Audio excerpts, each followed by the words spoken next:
legislation seeks to establish a modern legal framework for regulation, manufacture, importation, distribution and use of pest control products, an issue of particular significance to Kenya's agricultural sector.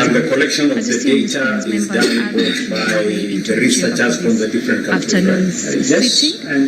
My name is Doris Gitonga. I'm taking you through the order of business today as expected in the order paper today. And in addition to the budget bills that will be discussed, members are expected to also consider several reports from the parliamentary committees. This includes reports on the implementation of the House resolution, consideration of public petition, seeking amendments to the Consumer Protection Act, and reports on the ousted financial state corporations operating in the roads, transport, energy, agriculture, and social sectors.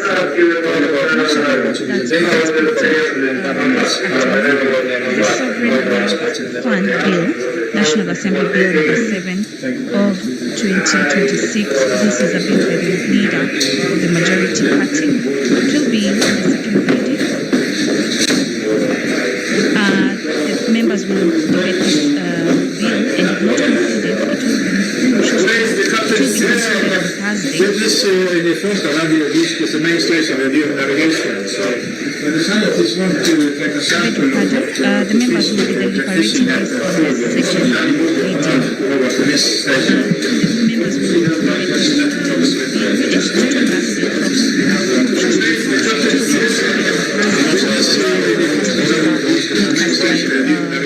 by the Kenya Broadcasting Corporation partnership.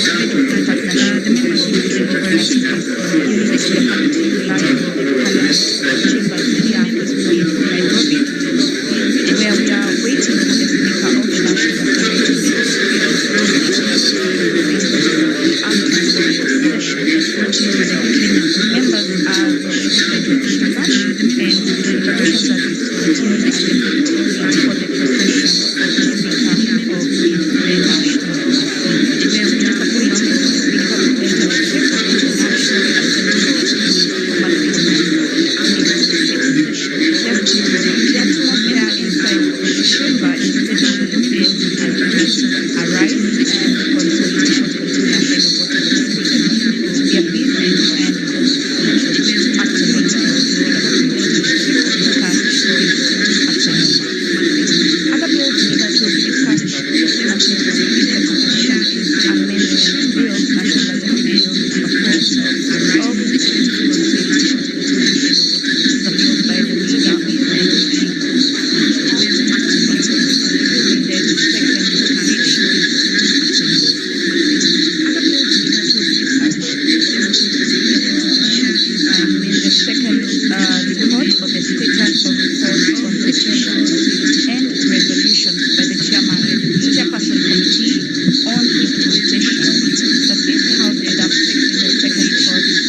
adopt the report of public investment committee on commercial affairs and energy on its examination of the audited financial statements of selected state corporations, revenues, and transport sector laid on the table of the House on Tuesday, 14 October 2025. As you can see on your screens, members are making their way into the chamber for this afternoon session. If you're joining us, welcome to this live broadcast conducted by the Kenya Broadcasting Corporation in partnership with Parliament of Kenya, the Parliamentary Broadcasting Unit. My name is Doris Gitonga and I'm taking you through the order of business this afternoon as expected and as laid out in the order of business of the National Assembly this Thursday, June 18, 2026. Another motion that is expected this afternoon is the aid report on the audited financial statements of 16 state corporations. This is a motion by the chairperson, Public Investment Commission on Social Services, Administration and Agriculture. That this House adopts the aid report of the Public Investment Committee on Social Services, Administration and Agriculture on its examination of the audited financial statements of the following state corporations. This is laid on the table of the House on Thursday, 12 March 2026.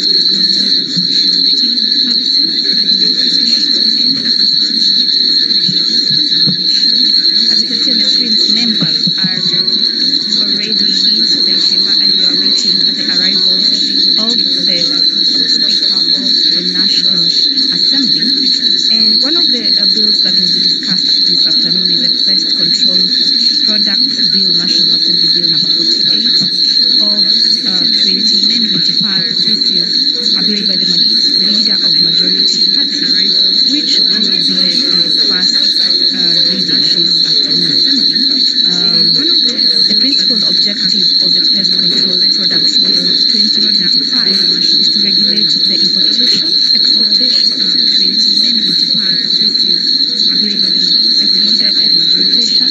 manufacture, acquisition, distribution,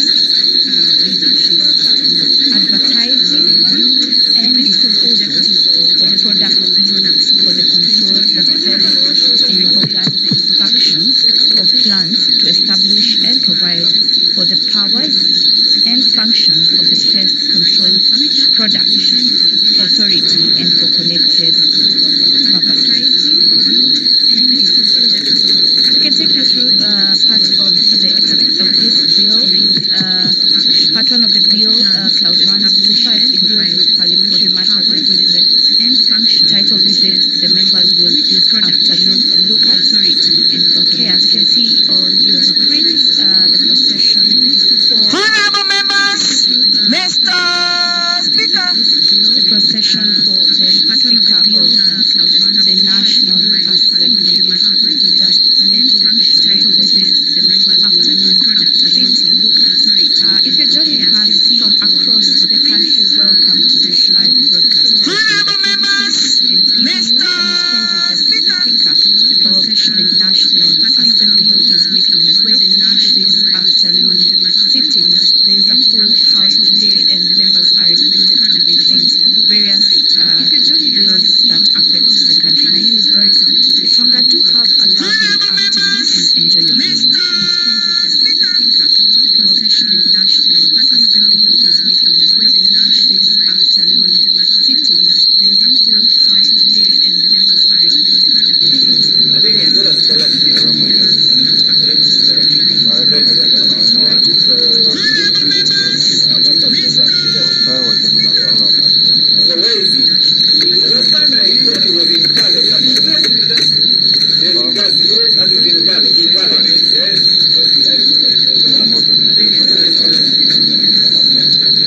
Tujalie tuyatende na kufikiria mambo yote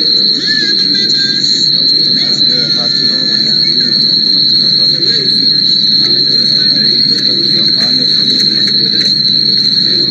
wale ambao hajafaa tujalie tuyatende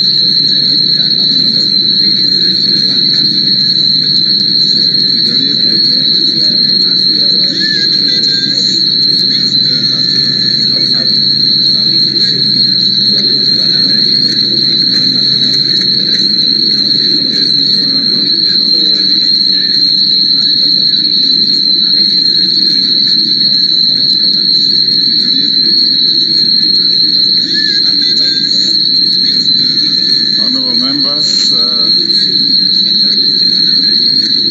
delighted to see such overwhelming quorum in the House. At the beginning of the House, I must say congratulations to, I must also apologize to the honorable members. Parliament has studiously kept time because I was in consultation on certain important matters. Now start the House clerk. Order number 1, administration of oath. Order number 2, communication from the chair. Order number 3, messages. Order number 4, petitions. Order number 5, papers. Majority Leader. Order number 1, administration of oath. Order number 2, communication from the chair. Order number 3, messages. Order number 4, petitions. Order number 5, papers. Majority Leader. Order number 1, administration of oath. Order number 2, communication from the chair. Order number 3, messages. Honorable Speaker, I beg to lay the following papers on the table of the House today, Thursday, 18th June 2026, afternoon sitting. Number 1, reports of the Auditor General and financial statement for the years ended 30th June 2023, 30th June 2024, and 30th June 2025, and the certificates therein in respect of the following Speaker, I beg to lay the following papers Number on 1, the table of the House Chania today, Girls High School, Kiambu County. 2, Kijabe Girls High School, Kiambu County. 3, Kisayani Boys High School, Makueni. And 4, Moi Boys High School, Kisaigau, Taita Taveta. Number 2, report of the Auditor General and financial statement for the years ended 30th June 2024 and 30th June 2025, and the certificates therein in respect of the following schools. Number 1, Baraka Otoye Secondary School, Kajiado. Number 2, Nunkopir Girls Secondary School, Kajiado. Number 3, Oloseus Girls Secondary School, Kajiado. And number 4, St. Monica Munyaka Girls Secondary School, Nyeri County. Number 3, reports of the Auditor General and financial statement for the year ended 30th June 2025 and the certificates therein in respect of the following schools. Number 1, Kadiko Otunga Girls High School, Bungoma County. Number 2, Chesamisi High School, Bungoma County. Number 3, Friends School, Kamusinga, Bungoma County. Number 4, Lugulu Girls High School, Bungoma County. Number 5, Moyale Boys Secondary School, Marsabit County. Number 6, Kalonya Girls National School, Busia County. Number 7, St. Brigid's Girls High School, Trans Nzoia County. Number 8, St. Joseph's Boys High School, Trans Nzoia County. And number 9, St. Stephen's Luanya Girls National School, Regulation, Busia County. manufacture, Thank you, Honorable importation, Speaker, and I lay.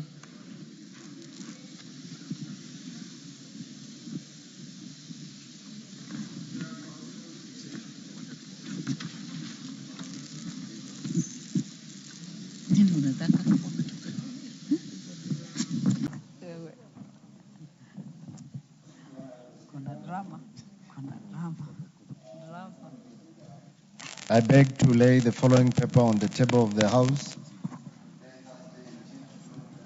6. Report of the Committee on Parliamentary Broadcasting and Library on its consideration of the Books and Newspapers Amendment Bill, National Assembly Bill number 47 of 2025. I thank you.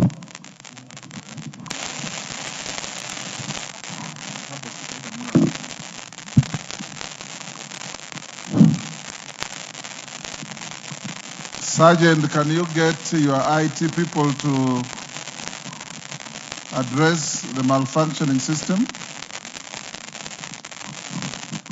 Chair, Departmental Committee on Sports and Culture.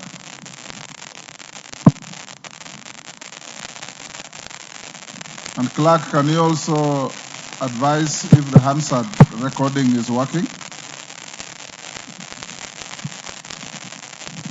Dan Wanyama.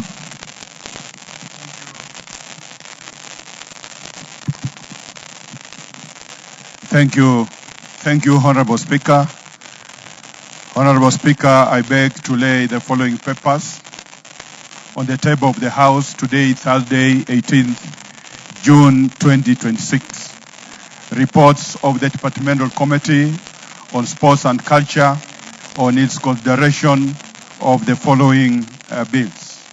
Number 1, the Sports Amendment Bill, National Assembly Bill number 5 of 2026. Number 2, the County Library Service Bill, Senate Bill number 40 of 2026. And number 3, 2024. And number 3, the Creative Economy Support Bill, Senate Bill number 30 of 2024. I beg to lay. Thank you. Thank you, Dan Wanyama. Next order.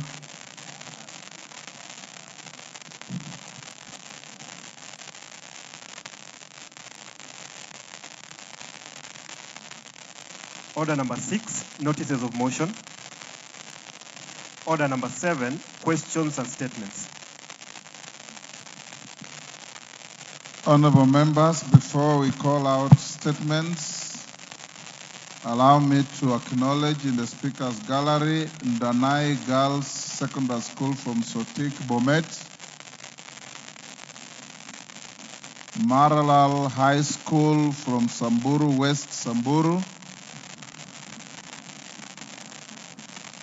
and in the public gallery, Malivani AIC Boarding School from Makueni, Kilimo Primary School from Njoro, Nakuru. On my behalf and on behalf of the House, we welcome the students, their teachers, and those accompanying them to the House of Parliament. Thank you.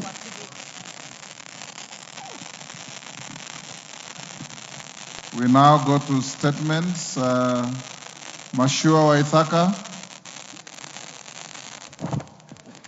Honorable Mashua Waithaka, give him the portable mic.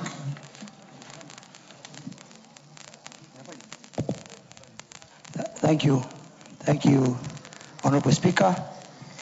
Pursuant to the provisions of Standing Order 44-2C, I rise to request for a statement from the chairperson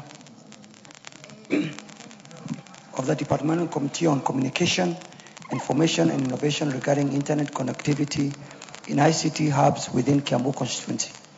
Honorable Speaker, in June 2022, the Ministry of Information, Communication and the Digital Economy entered into a partnership with the Kiambu Constituency National Government Constituency Development Fund, NGCDF office, to enhance digital connectivity in 4 youth centers within the constituency.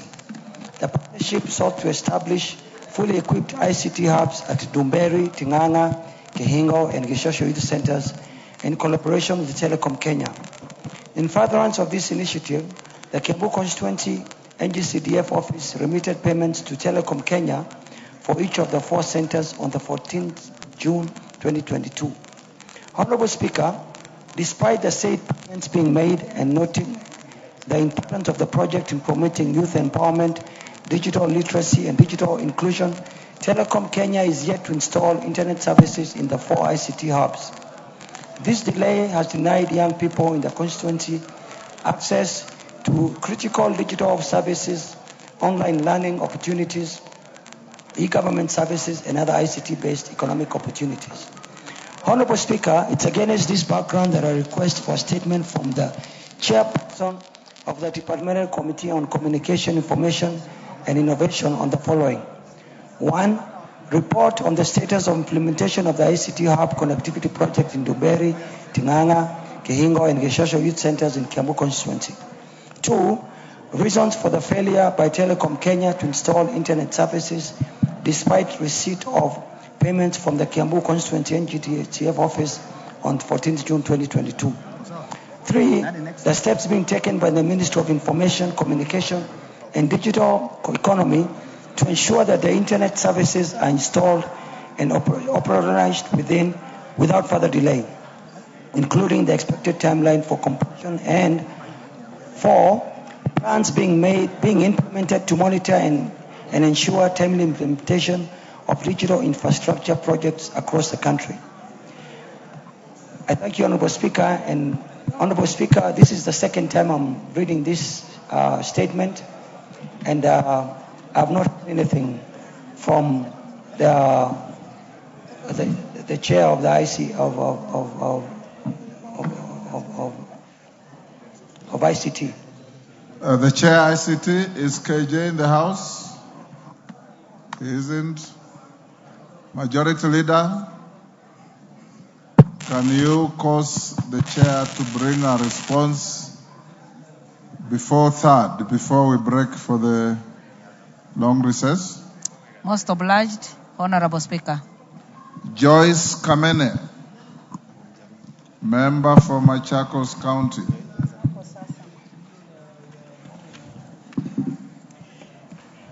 Thank you, Honorable Speaker. I request for a statement regarding registration of community groups and community-based organizations. Honorable Speaker, pursuant to the provisions of Standing Order 44-2C, I wish to request for a statement from the chairperson of the Department Committee on Social Protection regarding registration of community groups and community-based organizations by the Ministry of Labor and Social Protection. Honorable Speaker, community groups and community-based organizations are registered through the Ministry of Labor and Social Protection, specifically through the Directorate of Social Development. These organizations play a vital role in communities by empowering grassroots populations through the mobilization of groups, households, and individuals, facilitating the pooling of resources and promoting socio-economic development. However, the registration process appears to be convoluted and inaccessible to the targeted population, particularly at the grassroots levels, as many prospective applicants have limited access to internet services and digital platforms required for registration.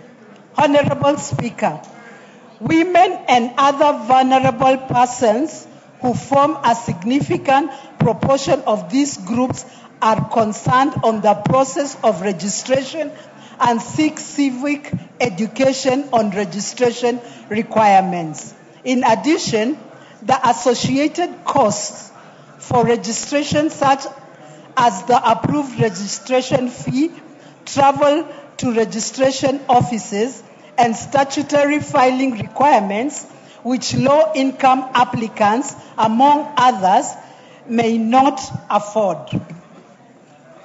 Honorable Speaker, it is against this background I request for a statement from the chairperson of Departmental Committee on Social Protection on the following.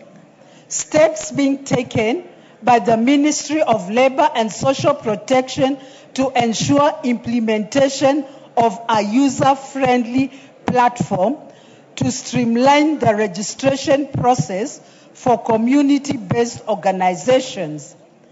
An indication on whether the ministry has undertaken a review for the registration process and related costs to ensure efficiency in delivering services to low-income communities and vulnerable populations. And number 3, measures put in place to ensure capacity building and support for vulnerable groups to ensure formal recognition of their groups without penalties for non-compliances. Thank you, Honorable Speaker. Thank you, Honorable Kamene. Chair Social Protection. Is that Alice? Yes, Hillary, you are a member of that committee? Give Hillary the mic. When can you bring a response? I think next week, Mr. Speaker. Next week? Yes. Thursday next week? Yes, sir. Excellent. David Mboni, member for Kitui Rural. Thank you, Honorable Speaker. Honorable Speaker, pursuant to the provision of Standing Order 44-2C, I wish to request for a statement from the Chairperson of Departmental Committee on Administration and Internal Security regarding the status of investigation into the death of one Mr. Joseph Mungao Elu. Honorable Speaker, on 15 February 2026, a tragic incident occurred within Nairobi City County, leading to the death of Mr. Joseph Mungao Elu, order of ID number 38XX87, an electrician at the National Police College, Air Campus. According to the initial report made by the college and duty, the deceased allegedly began experiencing hallucinations while on duty and was subsequently attended to at the college health center by the college counselor. It was further reported that thereafter the deceased proceeded to a friend's residence where he alleged inflicted upon himself a fatal throat injury using a kitchen knife.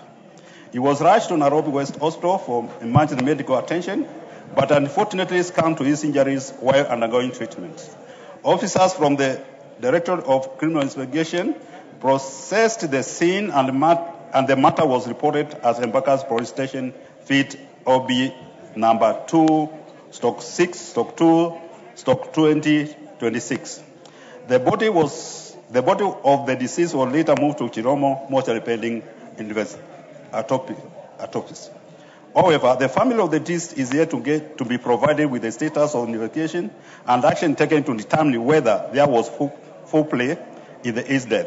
It also remains unclear whether Mr. Mungao's death is attributable to suicide or a murder case. Honorable Speaker, it is against this background that I request for a statement for the Chairperson of Departmental Committee on Administration and Internal Security on the following. Roman 1, a report on the status of investigation into the death of Mr. Joseph Mungao Elu, including the findings from the examination of the scene of the incident, forensic analysis, and any witness statement recorded. 2, a report on the findings of post-mortem examination, including whether the investigations have been conclusively ruled out the possibility of foul play and the basis of such a determination. And 3, an explanation on the circumstances under which the deceased person was allowed to leave the health center facility despite his reported mental state and whether adequate precautions, supervision, and medical interventions were undertaken to safeguard him from the risk of self-harm. I thank you, Honorable Speaker. Thank you, Honorable Boni. Chair Administration and Internal Security, Tongoyo. Response in 2 weeks, thank you. Benjamin Kadhiru, Embakasi Central.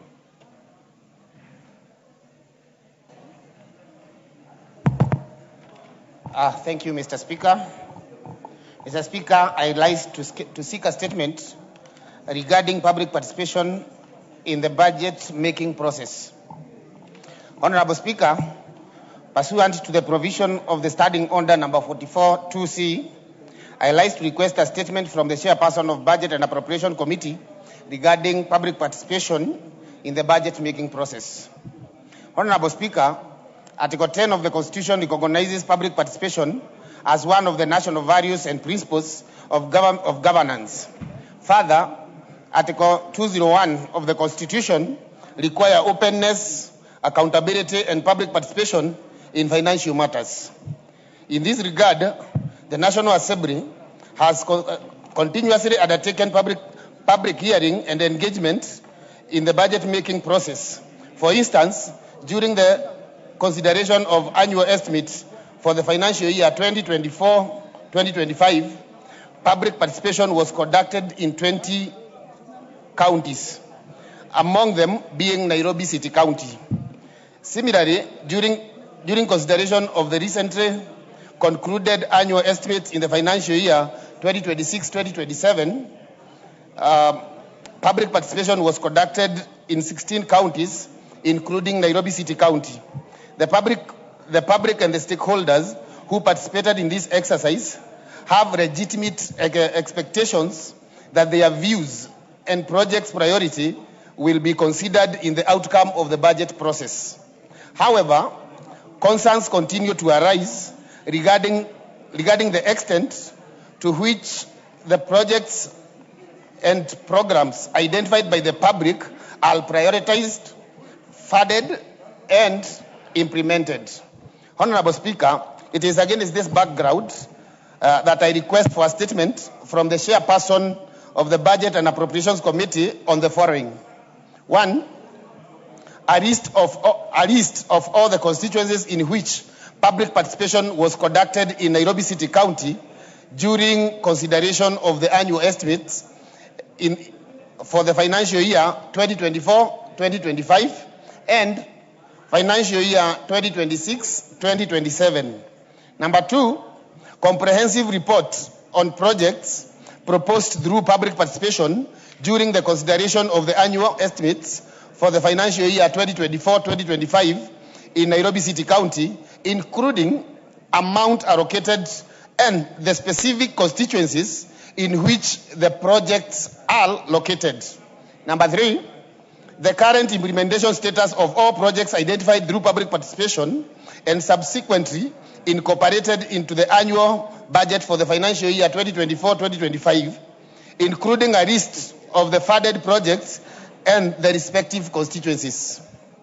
Number 5, the funds allocated to proposed projects in Nairobi City County that were incorporated through public participation process during consideration of annual estimate for the financial year 2026-2027. And finally, Mr. Speaker, number 5, the criteria used to identify the projects and programs to be implemented in the respective constituencies. I thank you, Mr. Speaker. Thank you, Honorable Benjamin. Chair, Budget and Appropriations. When can you bring a response? We can respond in 2 weeks. 2 weeks. Thank you. Thank you. Cynthia Muge. Yes, yes, Majority Leader. Honorable Speaker, you know the Chair Budget has said you respond in 2 weeks. But from our calendar, you know, in 2 weeks we'll be going on our recess.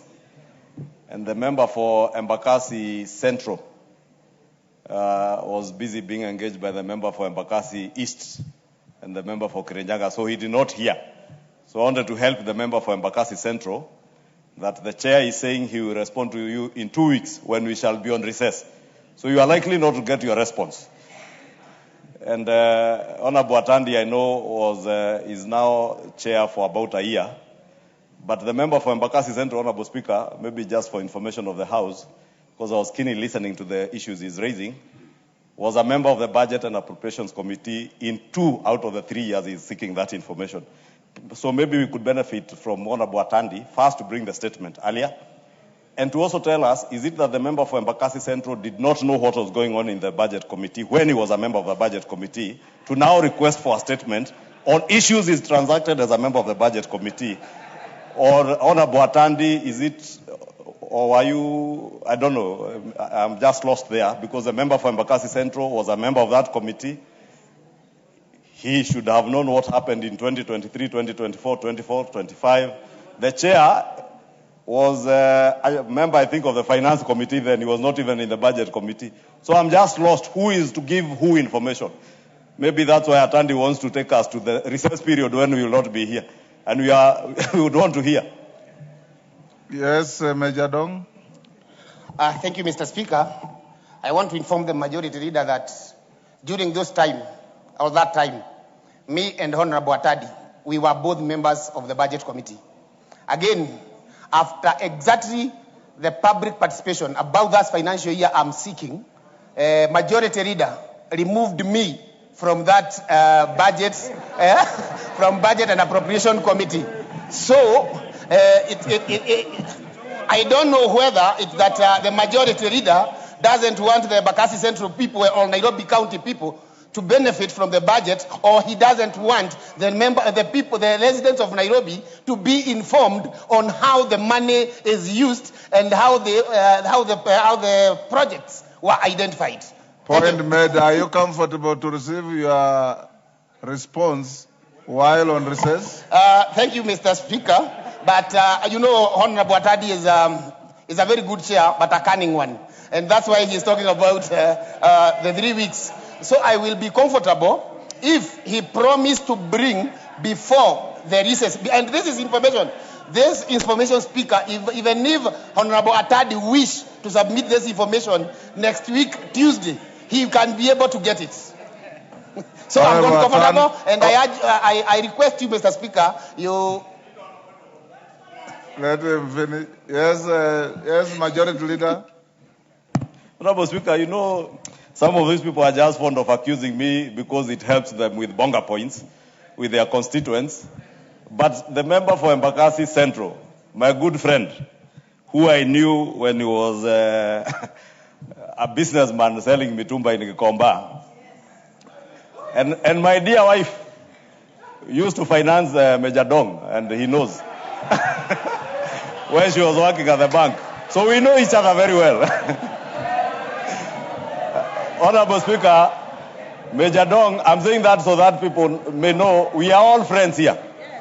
When I had my first baby, who is graduating this weekend, when we had our first baby, thank you, Honorable Cynthia Muge corrects me, it's not when we had our first baby, Major Dong, as a businessman from Gikomba then, came to visit us at home and congratulate us, me and my wife. Therefore, that's why Honorable Speaker was helping him. But he's misleading the House in his attempt to get bonga points that I removed him from the Budget and Appropriations Committee, and he knows in our standing orders, the only person who can de-whip him or even move him from one committee to the other is the whip, the Honorable Silvanus Osoro. That is a whip. All I do, Honorable Chair, is like you. I preside over the selections committee as the chair of the committee. But I base my presiding over of that committee, whoever is to be moved from what committee to what committee, comes from your whips.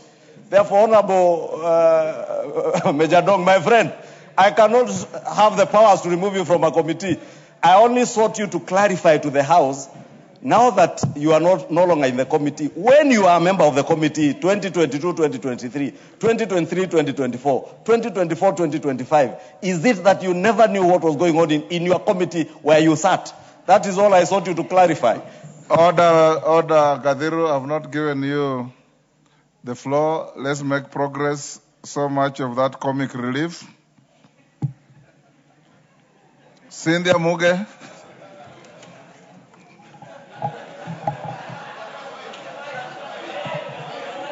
Order.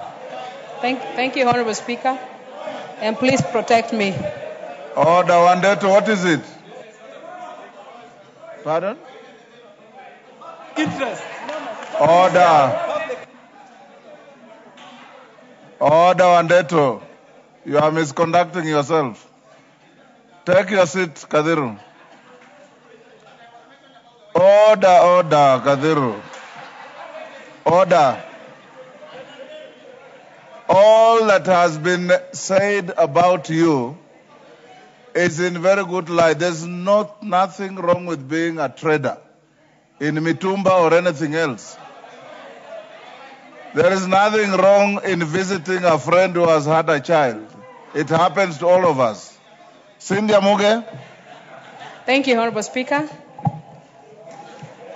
Honorable Speaker, pursuant to provisions of Standing Order number 44C, I wish to request for a statement from the Chairperson of Departmental Committee on Housing, Urban Planning and Public Works regarding the delay in implementation and operationalization of economic stimulus programs, that is ESPs, in Nandi County. Honorable Speaker, the national government through various development programs, including the ESP and related urban renewal and infrastructure initiatives, has invested significant public resources in the construction of modern markets across the country. These markets were intended to enhance local trade, to improve sanitation and trading conditions, to promote small and micro enterprises, and stimulate local economic growth within the counties, which includes Nandi County. However, Honorable Speaker, there is growing concern that despite substantial budgetary allocations and prolonged construction periods, a number of these markets remain incomplete or fully completed, but neither operational and underutilized. In several instances, Mr. Speaker, structures appear substantially complete on site, yet they remain closed to traders due to pending commissioning, incomplete ancillary works, or unresolved administrative processes. Honorable Speaker, this has continued to confine traders in informal and unsafe environments, thereby undermining the intended objectives of the projects and denying residents, especially those of Nandi County, the anticipated socio-economic benefits. Honorable Speaker, it is because of this that I request for a statement from the Chairperson of the Departmental Committee on Housing, Urban Planning and Public Works on the following issues. One, Honorable Speaker, a report providing a market-by-market breakdown of the current percentage completion levels and the original versus revised completion timelines for the following projects, Honorable Speaker. The Kobujoi Market, Kaiboi Market, Chepsonoi Market, Mosoriot Market, Kaptumo Market, Nandi Hills Market, Maraba Market, and Kapsabet Modern Market, Honorable Speaker. Number two, Honorable Speaker, the details on amounts certified to date and the outstanding balances that are owed to contractors under the interim payment certificates for each of these markets.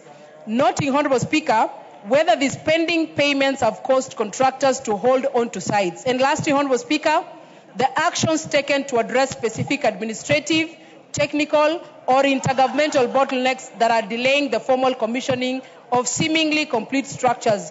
For example, the Kobujoi Market, the Mosoriot Market, and the Kaiboi ESP Market.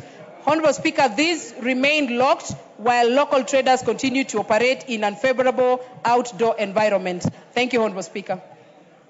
Thank you, Chair Housing. When can you bring a response? Thank you, Honorable Speaker. I'll bring the report first week after recess.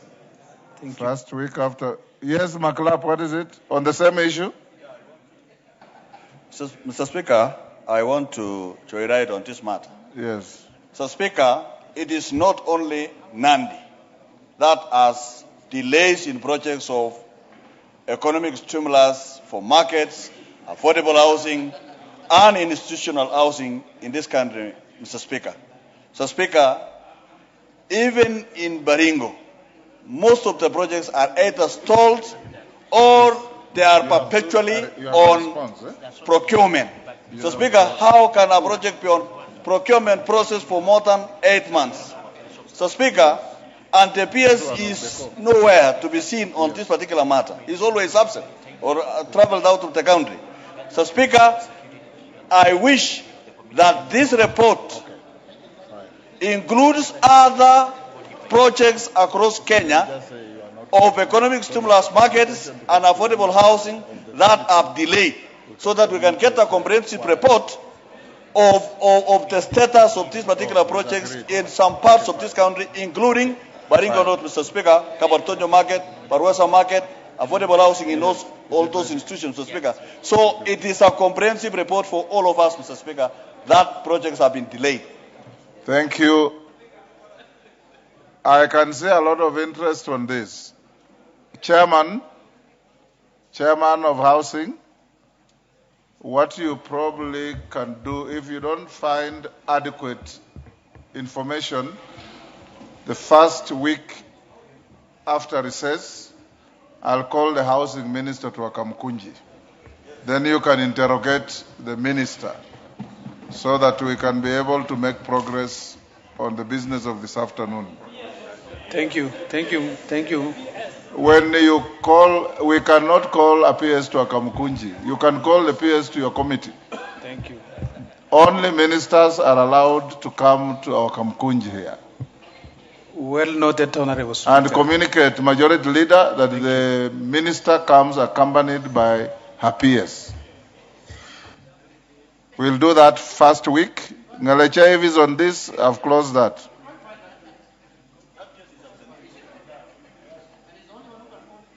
Yes.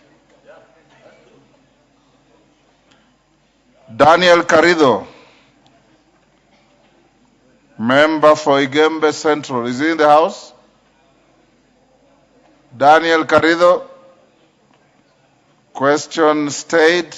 Peter Masara, member for Suna West. Thank you, Mr. Speaker. Mr. Speaker, I request for a statement regarding the rehabilitation of the Migori River Bridge. Honorable Speaker, pursuant to the provision of Standing Order 44-2C, I rise to request for a statement from the Chairperson of the Departmental Committee on Transport and Infrastructure regarding the rehabilitation of Migori River Bridge. Honorable Speaker, on 7th March 2026, the Migori River Bridge, which was in a deplorable state, was temporarily closed by the Kenya National Highway Authority, KENHA, after a section of its wall was found to have signs of structural weakness.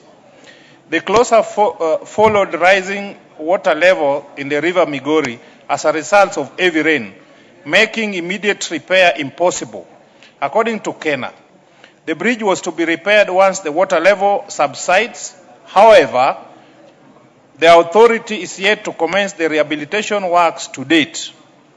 The bridge connects Suna West and Suna East constituencies, making it a critical link for movement of people, goods, and services between the two constituencies.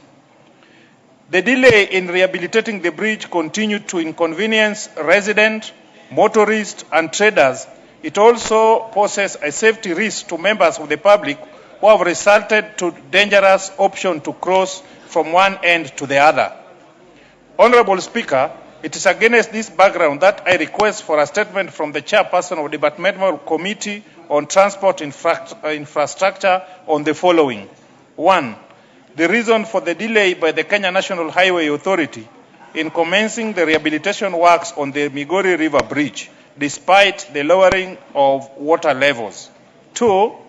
The timelines within which the government intends to commence the complete the rehabilitation work of the bridge. And finally, the measures put in place to ensure that the safety of motorists, pedestrians, and other road users pending completion of the rehabilitation work. Thank you, Mr. Speaker.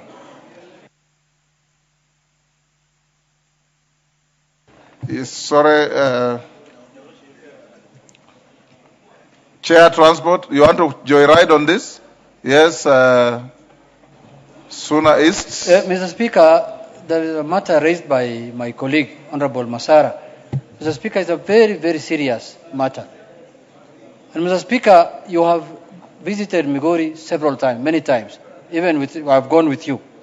Mr. Speaker, that is the... Even when you are a council. Yeah, correct. Yes. Mr. Speaker, that is the main bridge that connects between the two cities. Yes. St. Paul and Minneapolis. Yes. Mr. Speaker. And it has been broken for the last 6 months, Mr. Speaker. It is the main bridge it is in the center of the town. That's how people move from one side to the other by truck, by vehicles, by motorcycles, animals, everything. Mr. Speaker, now people are using a longer route, and the longer route they are using, the road was not meant for heavy traffic. That is the road also that goes to Tanzania, to the border of Hispania, the one that passes in the center of the town. Mr. Speaker, that bridge got broken when it rained last heavily, I think 6-7 months ago.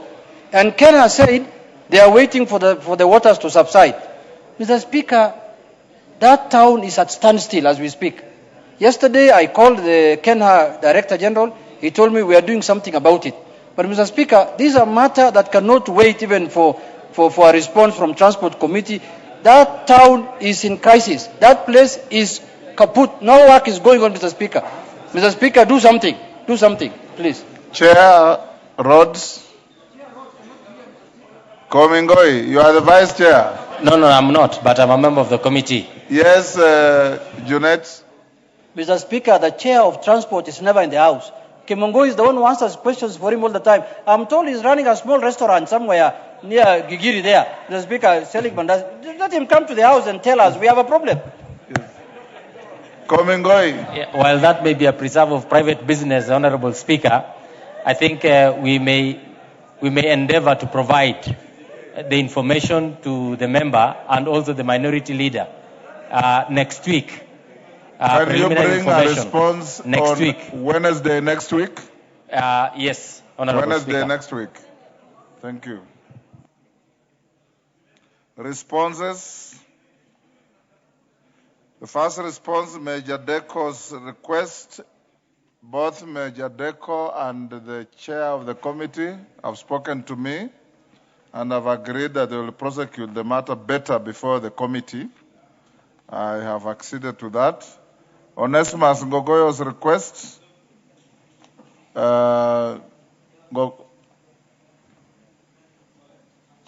Chairman? I was just confirming that my colleague had agreed to what you did direct. Honorable Speaker, on response to the statement being sought by Honorable Onesimus Ngogoyo regarding the murder of Reverend Julius Ndumia Ngari, I want to respond as follows. On the 4th of May, Mr. Godwin Kimani, the chief of Githiori location, Bahati Sub-County, reported to the Githiori police station via Dobin number 6 of the April this year that a clergyman had been vitally attacked at his residence within the PCA, Tabgudha Parish Headquarter compound. He further reported that a night security guard was found at the same scene alive, but with his hands tied behind his back, using makeshift ropes and having sustained severe injury to the back of his head. The police officers proceeded to the scene and was processed, and the body of the deceased clergy, Reverend Julius Ndumia, bore visible physical injuries and was moved to the Umash Funeral Home, Nakuru, for preservation and the postmortem examination. The security guard was not found at the scene as he has been rushed to Nakuru Teaching and Referral Hospital. Investigators recorded statement from person of interest and reviewed CCTV footage which established that the deceased was attacked by unknown assailants and robbed of cash, his mobile phone and other valuable whose values is yet to be established. The night guard was also assaulted and robbed of his mobile phone. The CCTV was recovered by the imaging and acoustic units from the DCI headquarters for extraction of the CCTV footage and further forensic analysis. On the May 6th, a postmortem examination was conducted by the government pathologist and in the presence of police officers and a close family member. And upon examination, the following observations were made. The hand had been tied at the back by the use of the mix of rope and wrist, and one leg had the same rope at the ankle. Severe injuries of the occipital region and the forehead, which has broken skull, and the hydroid bones had been broken too. He opined that the deceased died due to asphyxia, secondary to manual strangulation and injury at the occipital leading to intracranial pressure and severe blood loss. Further specimens for the DNA and toxicology were collected and submitted to the government chemist. On the progress made, investigation led to the arrest of two suspects, Beryl Nafula Otenyo and the Felix Odinga Okumu, on the 8th May this year. Investigators recovered a Samsung Galaxy A16 mobile phone belonging to the deceased from the duo. The suspects were also found in possession of the SIM card registered in the name of the deceased, together with his Faiba SIM card. On the 11th May, the two suspects were arraigned before Nakuru Law Court under miscellaneous application number 514 of 2026 for custodial orders. The suspects were detained at Menengai Police Station pending completion of investigation. Police completed the investigation and forwarded the file to the office of the DPP, Nakuru, for perusal and advice, with a recommendation that the two suspects be charged with robbery with violence and handling stolen property. On the 3rd June, the suspects were arraigned before the Nakuru Law Court, where they were charged with the offences. They pleaded not guilty and were remanded at Nakuru G Prison. The investigation team is still pursuing further leads aimed at arrest of more suspects in connection with attacks. Maybe that is... Thank you, Ngogoyo. You listen to that? Yeah, thank you, Mr. Speaker. I want to thank the chair for providing this answer as he had promised and you had directed. I just have two issues to pick about the progress because the case is in court. I would not want to belabor on it. But Mr. Speaker, on the last part, which the CS has signed, I find it to be very offensive. Mr. Speaker, I asked what support the family is going to be given now that this situation robbed 3 children of their father. 2 of them were in university. 1 of them was a primary school going child. Was there any support? In that answer, the minister says he has directed the family and the church to relevant agencies for psychological support. That is not what I asked, Mr. Speaker. I had asked what support, because the widow was not working. She needed support, and the children were robbed off of a father who was their provider. So I asked, is there any support that the government, either yes or no? But when he says that he wants to give psychological support, I find that to be a bit offensive, while it is signed by the minister himself. And Mr. Speaker, because of the sensitivity of this matter, I would just ask that I will ask this question again on the progress, because it is good that the answer has come, but on the last part, it has not been answered. Ngogoyo, I thought you would have done better to ask the chair why the facts he has told the House disclose an offense of murder, but these people are being charged with robbery with violence. I thought you were going to ask that, or you are not following. No, Mr. Speaker, you had the advice I was given is that when the matter is in court, I do not go on the details, but I asked... You don't discuss the merits of the case. Okay, so I want to understand, Chair, on the charges. Why did the prosecutor prefer to charge with robbery other than murder? Because the deceased was murdered, and that is what was recorded even in the OB. So why did that happen? Unlike what was even what they had given even in their first report, the National Police Service, Mushiri, the spokesman, gave a report that they will charge them with murder, which has not happened in this case. Yes, Ngogoyo. Sorry, Tongoyo. Hold on. Yes. Thank you very much. Thank you so much, Honorable Speaker, for giving me a chance to add something. We are also wondering, as we sit here with our chair, but now that I have the mic, we are wondering why the Honorable Ngogoyo does not value psychosocial support. Because I believe that it is extremely important. It's not only the financial side of it, but I think the Honorable Member should appreciate that psychosocial and psychological support is so important, even as he looks towards the financial support. And Speaker, the matter that you have raised. Thank you. Yes, Tongoyo. Thank you, Honorable Speaker, and I really do agree on what you actually suggested. But on what Ngogoyo had asked, I think it is beyond the scope of actually the ministry. Because ours was really to the end where now, when the matter is before the court, it is now a judicial matter. The police have done their job. They had actually reached the file, the ODPP, and the issue of support and probably could be even actually now on the scope of the other, like the Ministry of Health, So to that extent, as much as we really feel also for the family, I, Honorable Speaker, feel that that is beyond the scope of the ministry. Thank you. Honorable members, I acknowledge in the Speaker's gallery Mbe Secondary School from Kadhiani, Machakos.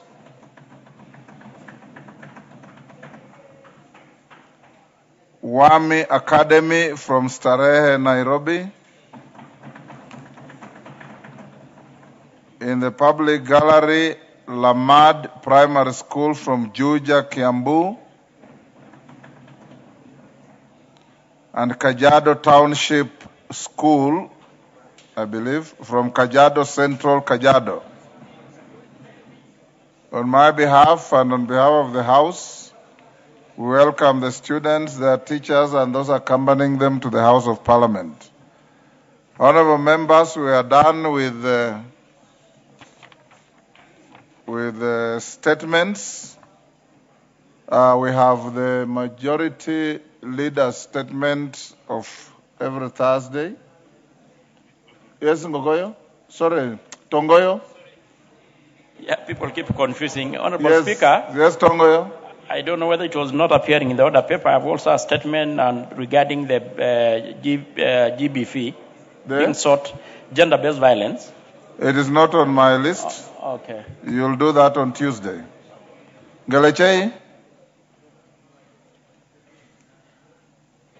Thank you, Mr. Speaker. No, the one of Zamzam. Zamzam is not here. It's on the original order paper. We can do that on Tuesday. Yes, Honorable Galechei? Thank you, Mr. Speaker. I had a question which was supposed to be responded to last week on Wednesday by the Committee of Defense and Foreign Relations. And on Tuesday, Mr. Speaker, you requested that it was to be responded yesterday. Yesterday, the chair didn't have a proper answer, and he promised this House that he was leaving this place and go to the Ministry of Foreign Affairs to be able to give us the answer today. It is in that case, Mr. Speaker, that I rise to request if he can give me the response. Chairman, thank you. Do you have Thank you, Honorable Speaker. Indeed, I had promised yesterday that I was going to give the response by yesterday afternoon, which again was supposed to have been today. But I have a report here, I have a response rather here that for Honorable Galechei, unfortunately, is not been signed. And as such, it is not admissible. So I will want to request Honorable Galechei to allow me to give a response on Tuesday, if that is okay with her. Nonetheless, as I do that, I did also indicate that it's such a shame that, we are not able to respond to members sometimes on time just because of a signature. The Ministry of Foreign Affairs, the CS, the PS, and indeed the PS of State Department of Diaspora, all of them have been out of the country, and I have been unable to trace them for them to be able to sign the response for Honorable Galechei's question. So as we do that, I think it is imperative that I also mention that the Ministry of Foreign Affairs should have systems, and actually the State Department of Diaspora should have mechanisms and systems that allow members' responses to be given on time, even when they're away. So I think that is important. We can use digital signatures because I'm told Honorable PCS Musalia Mudavadi is yet to sign, but I think it is better that to use sometimes digital signatures, Honorable Speaker. Thank you very much. So can you do that on Tuesday? I promise. I'll have it on Tuesday. Galechei, Tuesday? Majority Leader?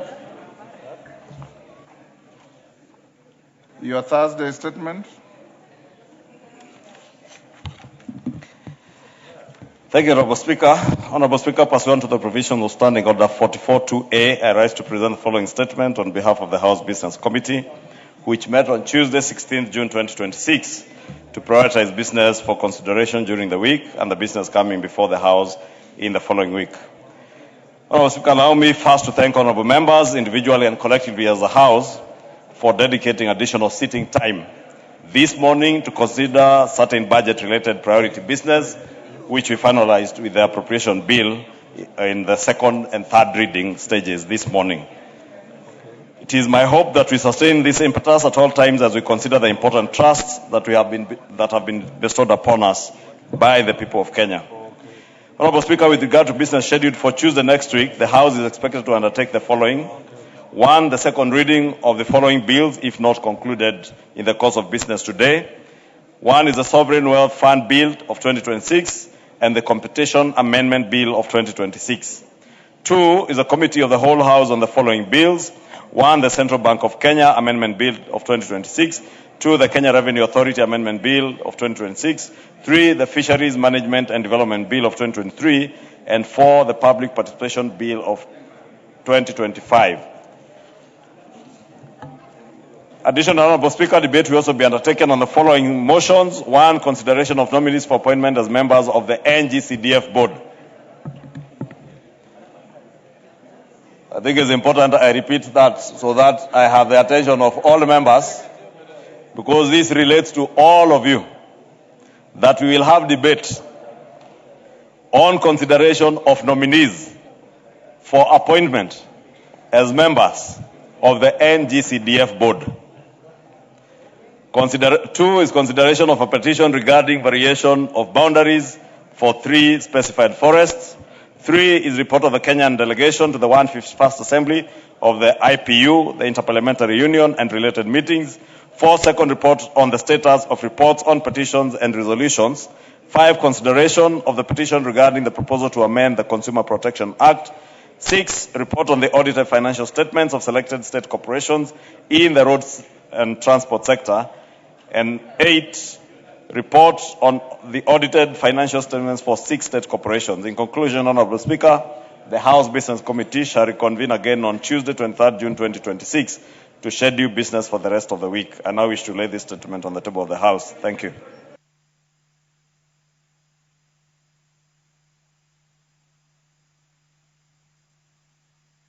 Yes, member for Mukurweini.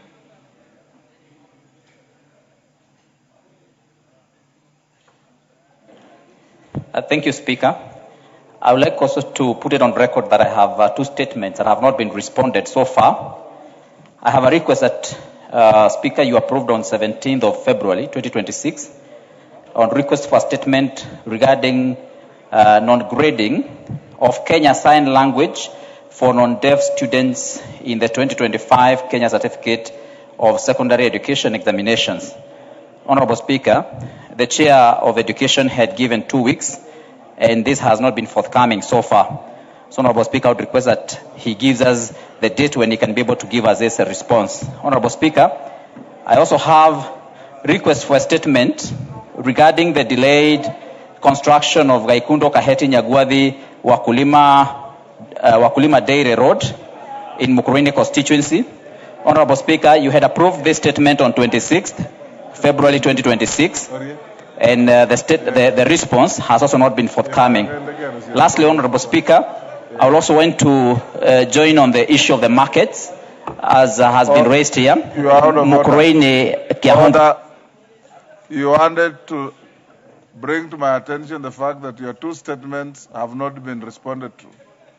The issue of markets, I already gave direction, and you heard me very clearly. Didn't you, Honorable Member? I said I'll call you the Minister and his PS, you will interrogate them here. And we have long passed that. So, Chair Rhodes, when do you respond to Honorable Member for Mukurweini's request on roads? Honorable Speaker, can you give me an hour to find out whether the report is ready so that we can converse with the Honorable Member? Why an hour? Because I just wanted to confirm with the clerk. If you want that little time, bring a response on Tuesday afternoon. Thank you. Education, the next one was education. The next one was education, right? Where is the Chair Education? Majority Leader, you can inform the Chair Education to bring a response to the Honorable Member on Tuesday afternoon. Next, yes, Member for Bumula. Honorable Speaker, 8 months ago, I raised a question directed to Departmental Committee, Defense, Foreign Affairs, regarding the military recruitment in my constituency. The chairman failed to give an answer. You ordered that he provides the answer. To date, Honorable Speaker, I have not received the answer. This is Nelson. Nelson, you recall that? Sorry, I don't recall. I remember the request. I don't think was it 8 months? Just furnish the clerk with a copy of your request. Then Nelson, you can bring a response next week. Yes, Carole Omondi. Jerry, you have no business carrying out both your hands. I can see you. That's out of order. Honorable Speaker, thank you for the opportunity. I've asked a question here on 2 different occasions regarding the leasing of the sugar mills. The leasing of? The sugar mills. Yes. Nzoia, Miwani, Sony, and the CS responsible for National Treasury has not come to the House to furnish us with answers to those questions. And the farmers are really suffering. So I would like to get some confirmation from the Majority Leader when this will happen. We'll revisit it next week. Thank you. Yes, Jerry. Thank you, Honorable Speaker. I requested for a statement on 2nd March regarding defilement of minors at Kerugoya School for the Deaf. To date, the Education Committee has not given that response, despite saying they only required 2 weeks. Thank you, Honorable Speaker. Education, any member of Education? Majority Leader, tell Honorable Meli next week to bring a response. Kiamba? Honorable Kiamba? Honorable Speaker, I requested a statement from the Housing Committee on 13th March, brought 5 orders in the House, and I've never been answered. Gone to the table office, and I was told I would never be answered. Thank you. Who told you that? I was told. Who told you? By those concerned. Honorable Kiamba, you are an honorable member. Thank you, Honorable Speaker. I have written 5 orders, and eventually I even went to the table office, and I was told they have tried to talk to the PS, and I was told I will never be answered. I don't know, but it was reported from table office. Thank you. I don't believe you, but write to the Speaker, he will cause them to answer you. I do not believe what you are saying, though. Wandeto? I think, Mr. Speaker, this thing of statements not being responded to within the time frames for which those responsible have committed is becoming common. I also have a number of things that I've been following up with agriculture, with interior, and it's the same. So maybe, Mr. Speaker, if there was a way your office or the clerk's office could be tabulating these statements, and then there's some sort of enforcement on your end, because sometimes we find ourselves having to chase unnecessarily. Just for your guidance. So that we make progress, honorable members, all members with unresponded to statements that are long overdue, record at the table office. They'll compile the list, bring to my office, and I'll ensure that they all get responded to before we recess. So just record them at the table office. Then Kirui, Tiambati is here. You are responsible for compiling that list, Tiambati, to bring to my office. Next order. Order number 8, the Pest Control Products Bill, National Assembly Bill number 48 of 2025, first reading. A bill for an act of parliament to regulate the importation, exportation, manufacture, acquisition, distribution, advertising, use and disposal of products used for the control of pests and organic function of plants, to establish and provide for the powers and functions of the Pest Control Products Authority and for connected purposes. Next. Order number 9, motion.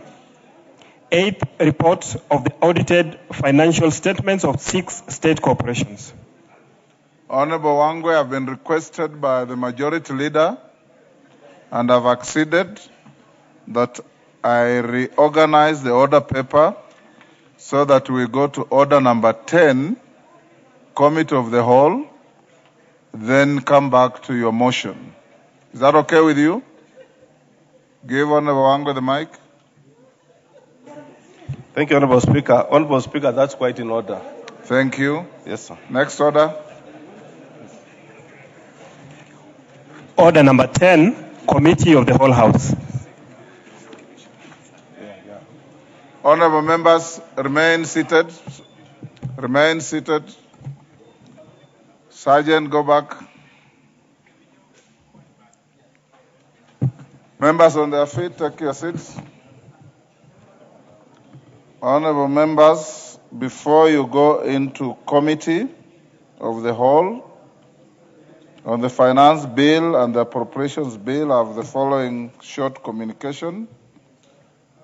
Honorable members, before the House proceeds to the next order, which is consideration of the Finance Bill, National Assembly Bill number 26 of 2024 in the Committee of the Whole House, I wish to provide guidance with respect to the consideration of the amendments proposed to the bill by individual members. As you will observe in the supplementary order paper, besides the amendments from the Departmental Committee on Finance and National Planning, there are additional amendments from individual members, including from the Deputy Leader of the Minority Party and the Member for Kadhiani, the Honorable Robert Mbui, CBS MP, the Deputy Minority Party Whip and Member for Embakasi West, the Honorable Mark Mwenje, CBS MP, and the Member for Yatta, the Honorable Robert Basil, MP. Honorable members, as you are aware, when considering any matter that has a financial implication on public funds, the House is bound by the provisions of Article 1142 of the Constitution. For clarity, Article 1142 of the Constitution provides that, and I quote, if, in the opinion of the Speaker, a motion makes provisions for a matter listed in the definition of a money bill, the Assembly may proceed only in accordance with the recommendation of the relevant committee of the Assembly after taking into account the views of the Cabinet Secretary responsible for finance. Additionally, honorable members, the provisions of Article 114 of the Constitution are further actualized in Section 39A of the Public Finance Management Act, Cap 412A, which states in part, and I quote, submission, consideration, and passing of finance bill. 4. Any recommendations made by the relevant committee of the National Assembly or resolution passed by the National Assembly on revenue matters shall, C, consider the impact of the proposed changes on the composition of the tax revenue with reference to direct and indirect taxes. D, consider domestic, regional, and international tax trends.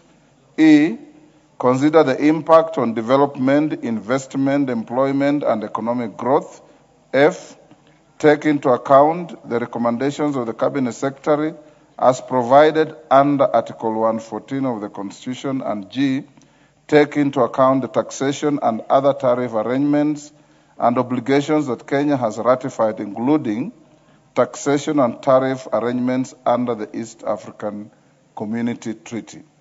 Honorable members, a money bill includes matters that contain provisions dealing with entirely taxation, the imposition of charges on a public fund, the appropriation, receipt, custody, investment, or issue of public money, and the raising and guaranteeing of any loan or its repayment.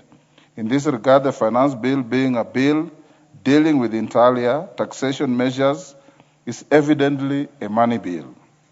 Therefore, Its consideration by the House squarely falls within the confines of Article 114 of the Constitution, as well as other provisions relating to processing of legislation in the House. In this regard, honourable members, I have analysed the amendments proposed to the bill and noted that some contain proposals touching on matters listed in the definition of a money bill pursuant to the provisions of Article 1142 of the Constitution. Honourable members, in this regard, the proposed amendments that were submitted and for which a disclaimer and Article 114 of the Constitution has been made will only be proceeded with if there is consultation with the National Treasury through the Departmental Committee on Finance and National Planning. In absence of evidence that the amendments were processed in the manner contemplated in Article 1114 of the Constitution, the Speaker is left with no choice but to direct that the Committee of the whole House shall not consider any of the amendments or parts of amendments that have been published in the order paper with a disclaimer. For clarity, the amendments proposed by the Honourable Robert Mbui MP on Clause 3, 4, 18, 19, 22, and new Clause 21A are subject to the provisions of Article 114 of the Constitution. The same case will apply to the proposed amendments by the Honourable Mark Mwenje MP on Clauses 7, 17, 22, and 36A, and the proposed amendments 36A, 35, and the proposed amendments by the Honourable Robert Basile MP to Clauses 31A, 9 relating to new paragraph 163 and 55. Honourable members, the bill will therefore proceed without referring to the proposed amendments and will be considered as though the amendments have been withdrawn. The House is accordingly guided.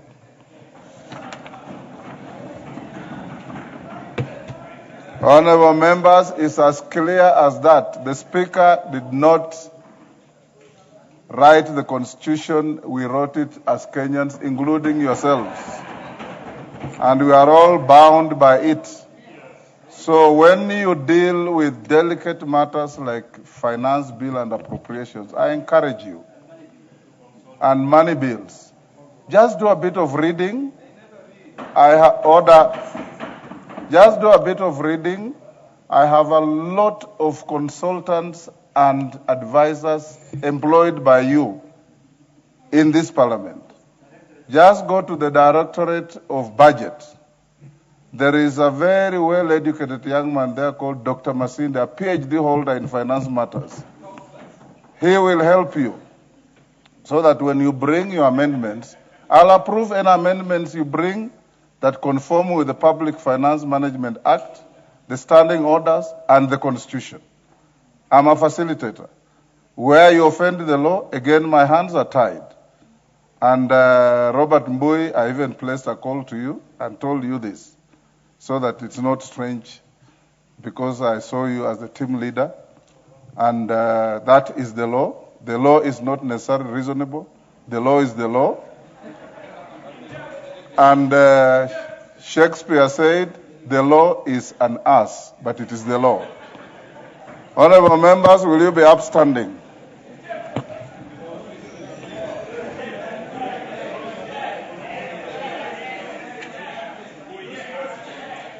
Order.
Order, honorable members, order. We are now in the committee of the whole house for the finance bill, National Assembly, bill number 26 of 2026.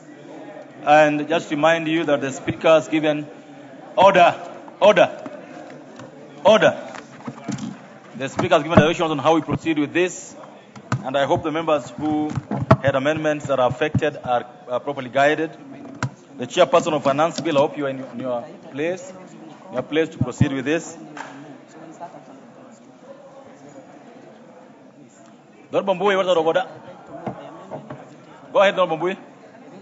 Thank you, Mr. Speaker, for this opportunity. Mr. Speaker, I want to agree with the... Honorable Kaluma. Honorable Undo, take your seats. I want to agree with the Speaker that basically we have to respect the Constitution, especially Article 114 on money bills. But, Mr. Speaker, this debate on the finance bill was done yesterday and was concluded yesterday at 1. Now, Mr. Speaker, if now it comes on the order paper today, there is absolutely no way that any member would have had the opportunity to do the consultation required. So I want to go on record that maybe in the future we ensure that we give enough time for members to be able to propose amendments, do the consultation with the committees, so that we go to committee of the House when we are all of us okay. Because right now I thought I would have been deliberating my proposals, but it looks like the law has locked me out. It isn't because we don't know the law. It's just because there was not enough time, Mr. Speaker. The Honorable Kaluma. The Honorable Majority Leader, what do you have to say on this? The Honorable Mbui's comments are fair comment. Go ahead. Honorable Speaker, I want to agree with Honorable Robert Mbui, and he's correct. And the Speaker was more correct, quoting Shakespeare, that the law is an ass, but the Constitution is probably a bigger one, because Article 114 is in our Constitution. But we should also be honest with Kenyans, so that we don't make it look like it is either the Constitution or the law that is barring us from doing what we are doing. All that happened yesterday, and it's good that we set this on record and set the record straight, we debated the bill in second reading. The bill was not introduced yesterday. This bill was published, I want to get the correct date so that I don't misquote anything. The bill was published at the end of, Chair, you can tell me, the Chair is the one who signed it. This bill came here in the House in April and was published on the 5th of May. The moment a bill is published and you read it, you are at liberty to start engaging with the National Treasury, and therefore we had 1 month and about 10 plus days to engage with the National Treasury, to engage with the committee on any amendment. And therefore nobody should feel that you have been in any way been stopped from proposing amendments, because the Constitution, the drafters of the Constitution, some of who still are in this House, were very clear on when they drafted this Constitution that there will be adequate time. That is why even in our standing orders, you can't publish a bill today and introduce it tomorrow. There's publication time that is there. Therefore, I sympathize with my brother, the Honorable Robert Mbui. Next time we will make sure that we remind you to engage with the National Treasury and the committee early enough. The Honorable Member for Tetun, member for the great people of Tetu, the Honorable Wandeto. You got a mic next to you. Go ahead. Mr. Speaker, I think I join my colleague Robert Mbui. And there are two things here. Yesterday, Mr. Speaker, there were many people waiting on your list to contribute to this. But there was a sudden calling of the mover to reply, indeed when very many people would have wished to contribute and maybe make their voice known. Just like we say in this House, the majority may have their way, but at least allow the minority to have their say. The second one, Mr. Speaker, is that even some of us who wanted to propose amendments, I had some amendments I had drafted to the Tax Procedures Act to allow gradual implementation of this new monster called e-teams, which is hurting our small traders. And Mr. Speaker, I sent my memorandum to all possible offices. Honorable members. Honorable members. The Speaker has made a ruling. I just thought that because the Honorable Mbui was affected, I thought he should make a comment on it. Now, I'll not allow any other comment on this matter, apart from one that I'll hear from the leader of the minority, because the point you've raised the first time, the Honorable Wandeto, I was here yesterday. That is per se. It's water under the bridge. We cannot come and complain about what happened yesterday when nothing wrong went on yesterday. So I'll give the Honorable Junet order, and the Honorable Makali on matters that are new. If you talk about matters that have been passed on by the Speaker, I will cut you off. Go ahead, the Honorable Junet, go ahead. Mr. Speaker, I wanted to bring to your attention that we are in the committee of the whole House. Correct. We are not doing second reading, and we are not doing first reading, and there is no debate. More importantly, Mr. Speaker, I also want to bring to your attention that I agree with what members have raised, but Standing Order 95 remains in our standing orders. That any member can stand in his place anytime and ask for the mover to reply. And the Speaker puts that question on the floor of the House. If you don't want the debate to end, you defeat that question the Speaker has put on Standing Order 95. This is a house of tradition, and this is a house of procedure, Mr. Speaker. And we have not started Parliament yesterday, today. I knew some of our members are new, and they are slow learners. But that is the position of the House.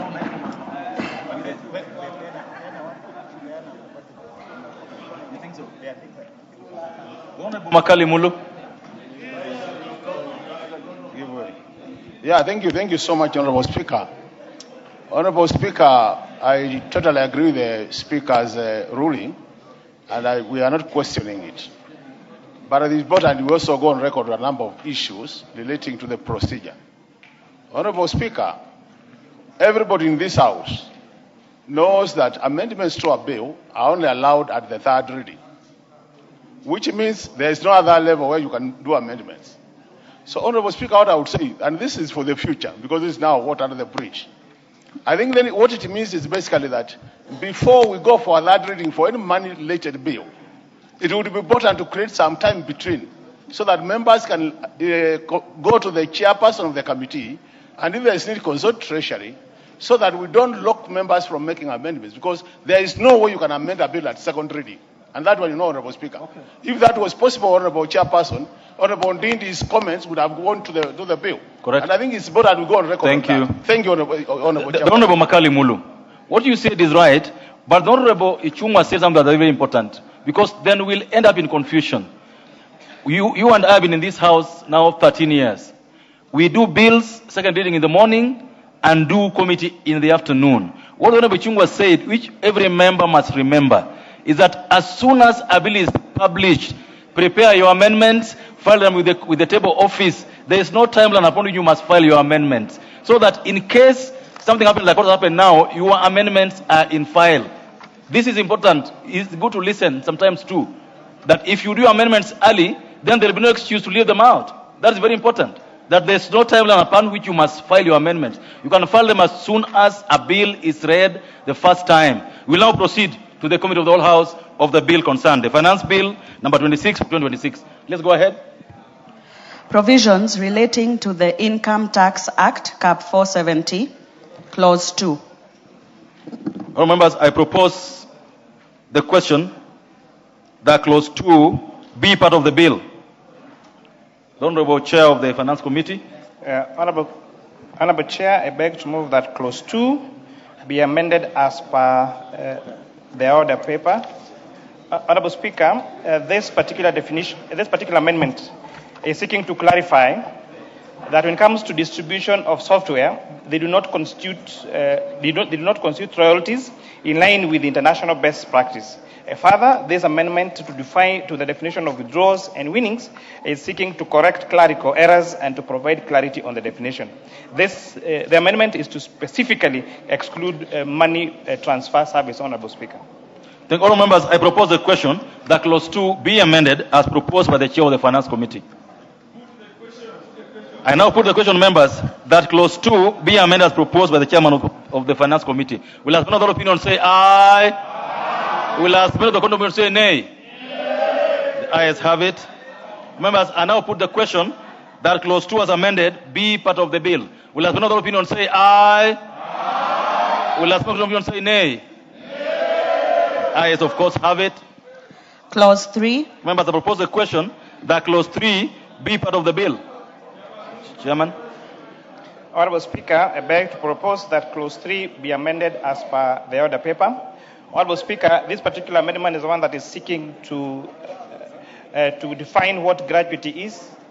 Please, Honorable Chair, please help me. I can't concentrate. I can't concentrate, please. So let me try again, Honorable Chair. Honorable Chair, I beg to move that clause 3 be amended as per the order paper, Honorable Speaker. This amendment is seeking to clarify what gratuity is, Honorable Speaker. In addition, this particular amendment is providing incentives to the national carrier in order to boost our aviation sector, Honorable Speaker. As you're aware, Kenya Airways has faced some challenges from global competition, and therefore this Honorable House, through this amendment, is seeking to provide further incentives to Kenya Airways, which is defined now here as a national carrier, Honorable Speaker, so that they can be competitive around the aviation sector. All members, I propose the question that clause 3 be amended as proposed by the chair. I put the question that clause 3 be amended as proposed by the chair of Finance Committee. Will another opinion say aye? Aye. Will another opinion say nay? Ayes have it. Members, I now put the question that clause 3 as amended be part of the bill. Will another opinion say aye? Aye. Will another opinion say nay? Ayes have it. Clause 4. Members, I propose the question that clause 4 be part of the bill. Remember, there will be no amendment. I now put the question that clause 4 be part of the bill. As another opinion say aye? Aye. Will as another opinion say nay? Ayes have it. Clauses 5, 6, and 7. Members, I propose the question that clauses 5, 6, and 7 be part of the bill. There being no amendment, I put the question that clauses 5, 6, and 7 be part of the bill. Will as another opinion say aye? Aye. Will as another opinion say nay? Ayes have it. Clause 8. Members, I propose the question that clause 8 be part of the bill. Chairperson. Honorable Chair, I beg to move that clause 8 be amended as per the order paper.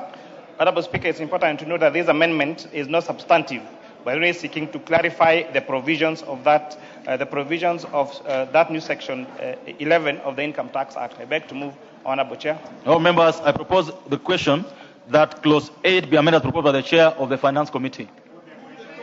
I now put the question that clause 8 be amended as proposed by the chair of the Finance Committee. Will another opinion say aye? Aye. As the opinion say nay? Ayes have it.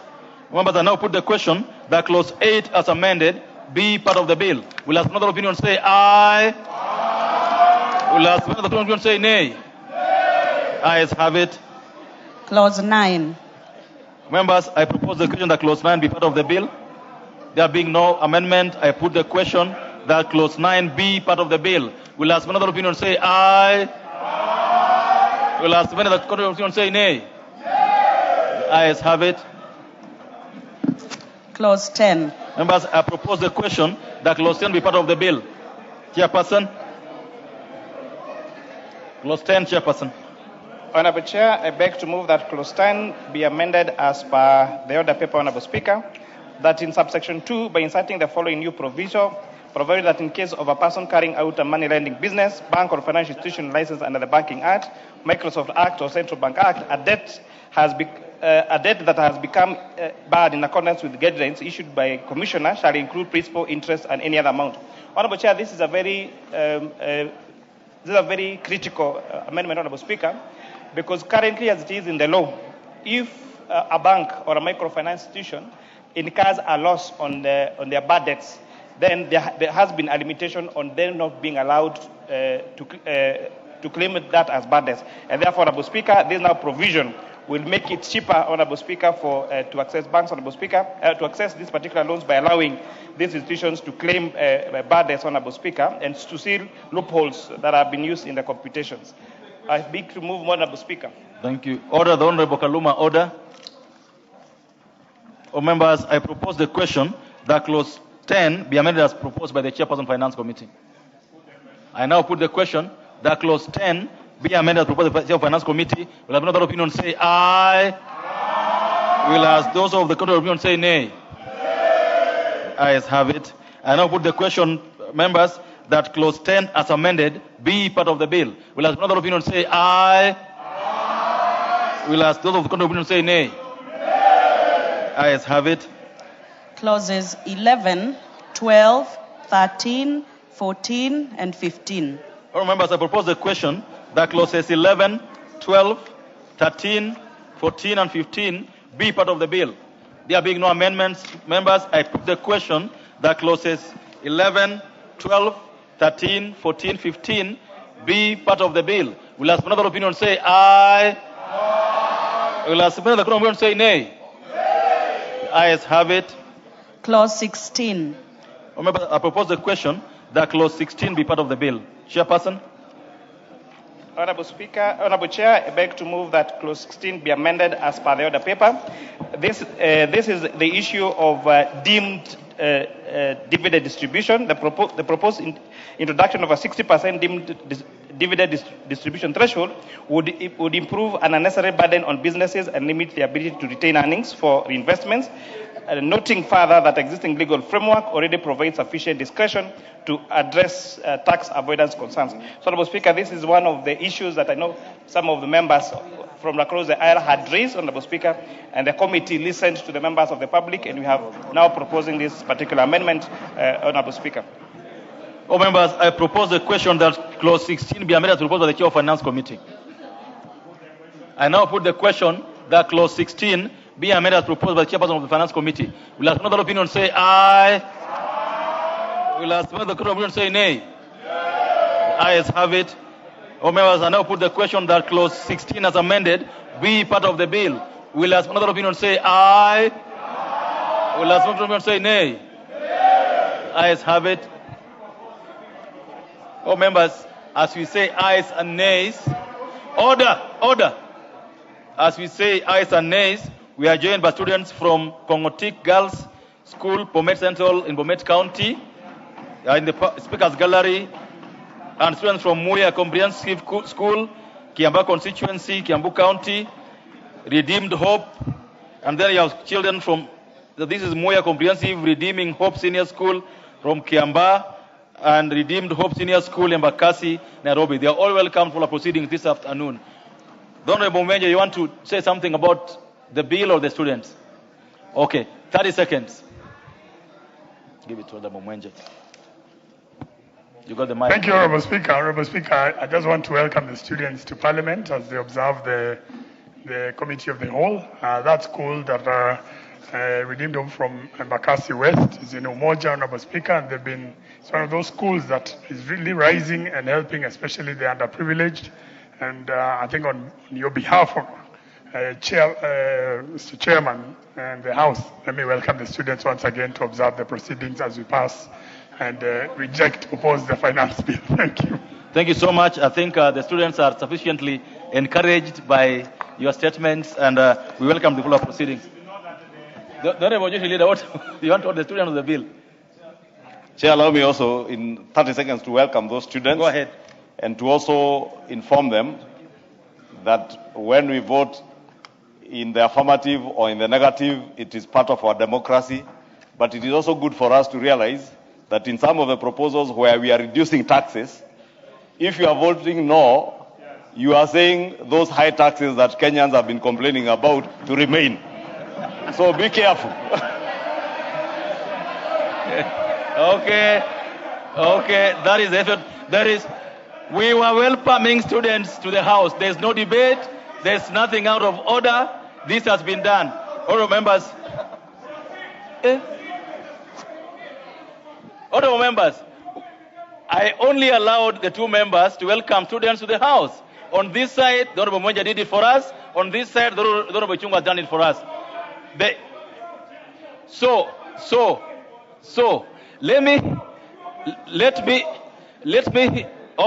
Let me hear from the Honorable Member for Embakasi. Is it east or south? South. Thank you. Thank you, Mr. Speaker. Mr. Speaker, we don't want any useless advice. Are you welcoming students or talking about a debate? I'm talking about the gentleman who you can't do that. You can't do that. All members, the effect of our voting on clause 16 is that clause 16 is deleted from the Finance Bill 2026. Let's go ahead. Clause 17. The Honorable Mawade, did you use the word useless in your statement? Yes. Did you use the word useless in your statement? Will you proceed? I withdraw and apologize. Yeah, gentlemen, thank you. Yeah, gentlemen, thank you so much. Let's proceed. No, that's passed. That's been passed. That's gone. Clause 17. That's gone. I propose a question that clause 17 be part of the bill. Chairperson.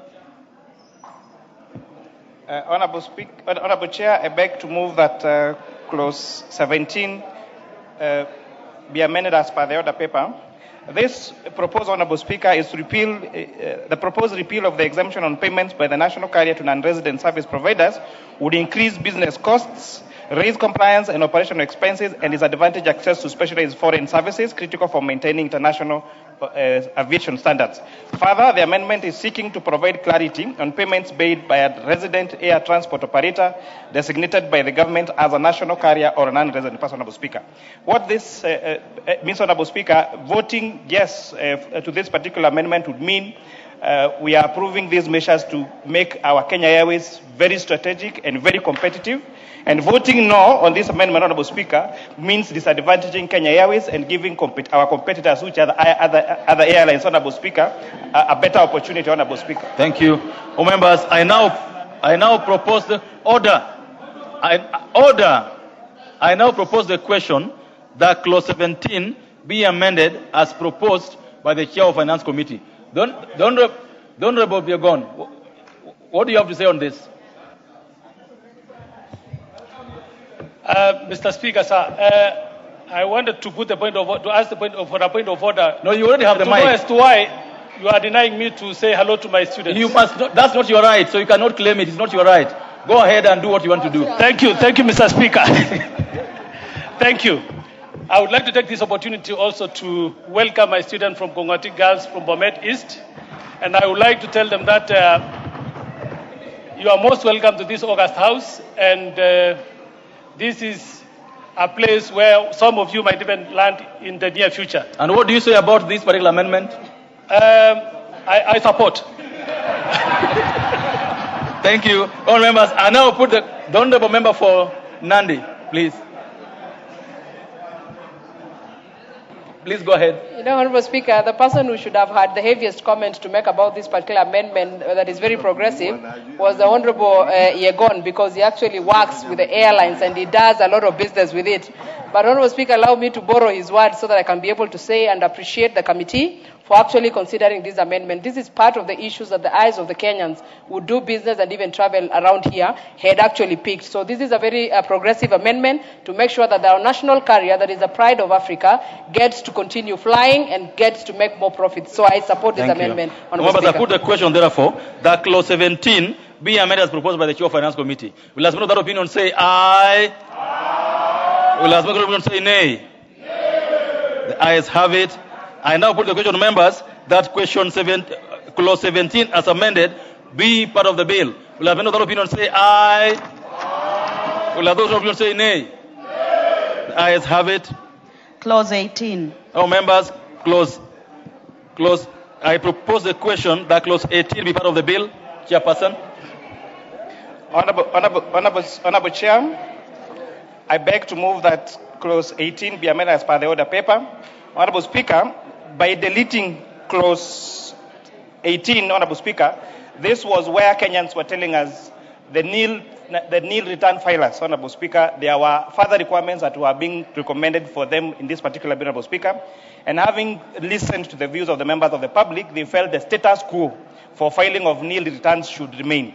And therefore, Honorable Speaker, voting yes for this particular amendment would mean that Kenyans that file nil returns would have no extra burden, Honorable Speaker. Voting no to this amendment would mean that then we would have more requirements on taxpayers, Honorable Speaker, on nil return filers, Honorable Speaker, and this would be very problematic. This is one of the things we pick from public participation, Honorable Speaker. Members, I propose the question.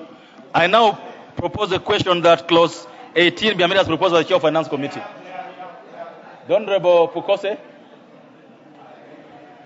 Thank you, Honorable Speaker. Honorable Speaker, I think this is a very good amendment because considering that anybody who is over 18 years is supposed to file returns, and you'll find that we have students who are at the university who are not employed, and they have been filing returns. Even some of them who are in other countries, they have been calling us to ask that they are supposed to file returns because KRA has returned.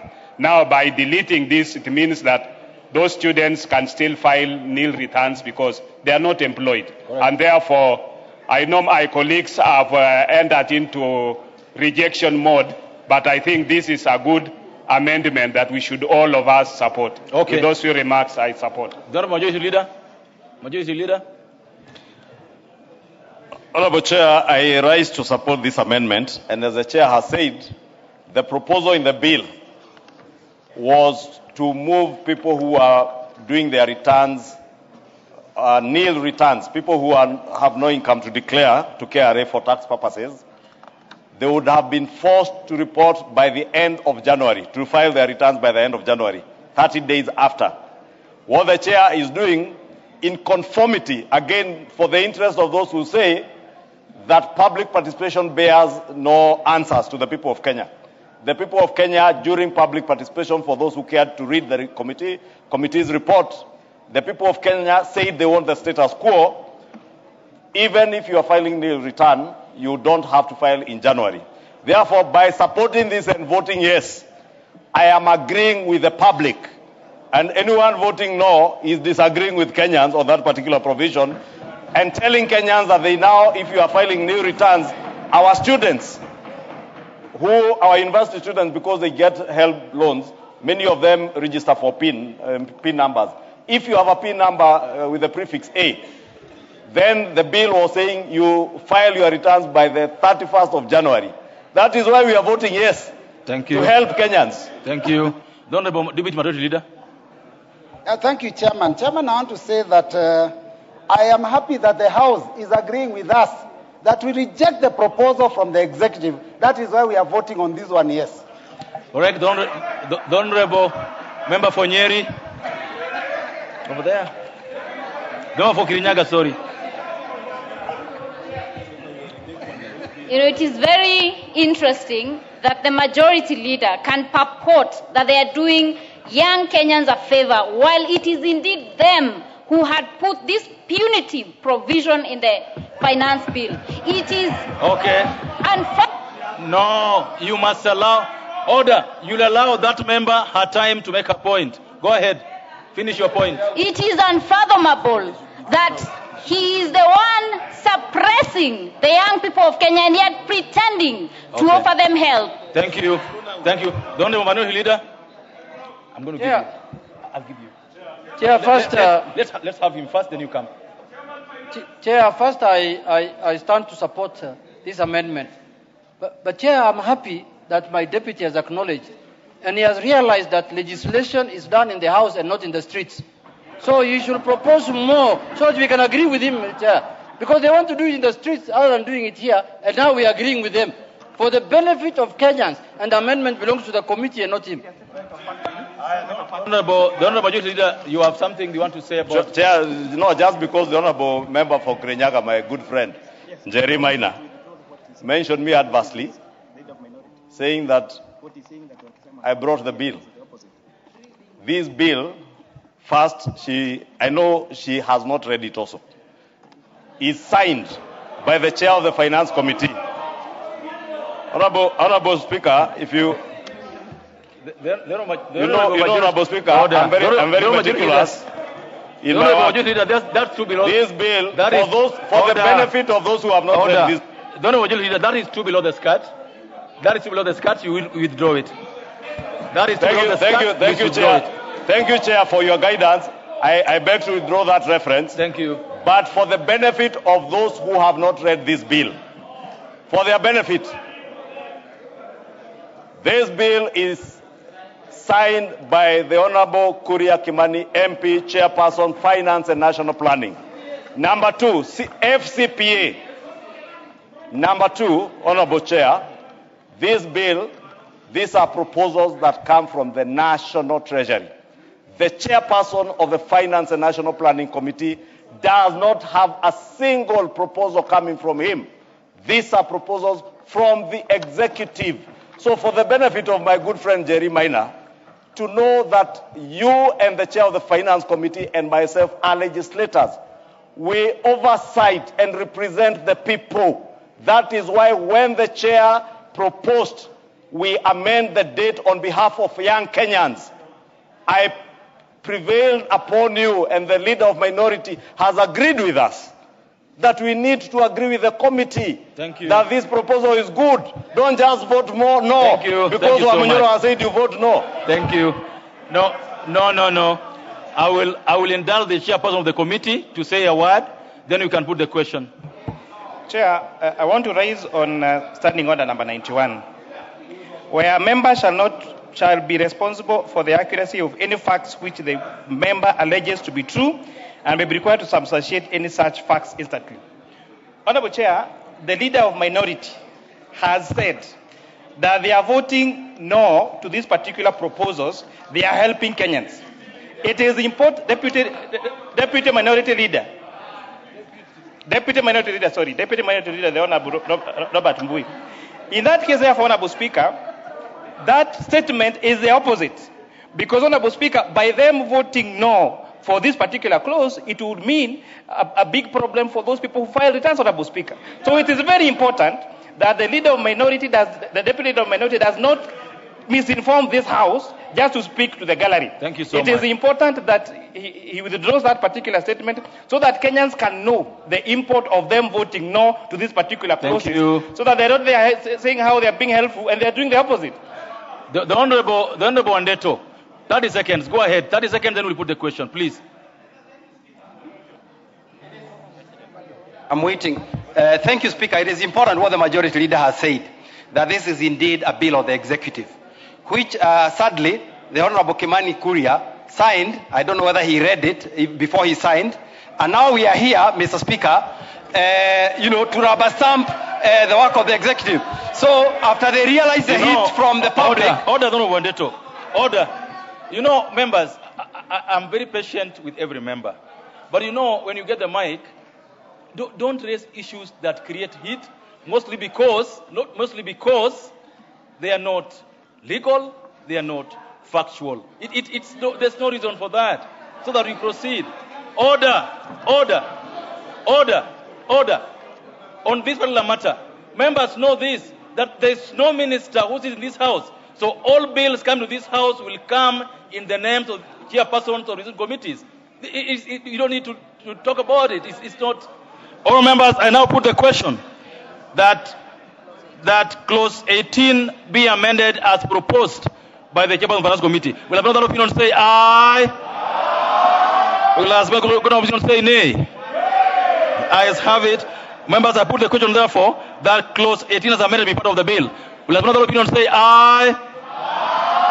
Will have another opinion say nay? Thank you.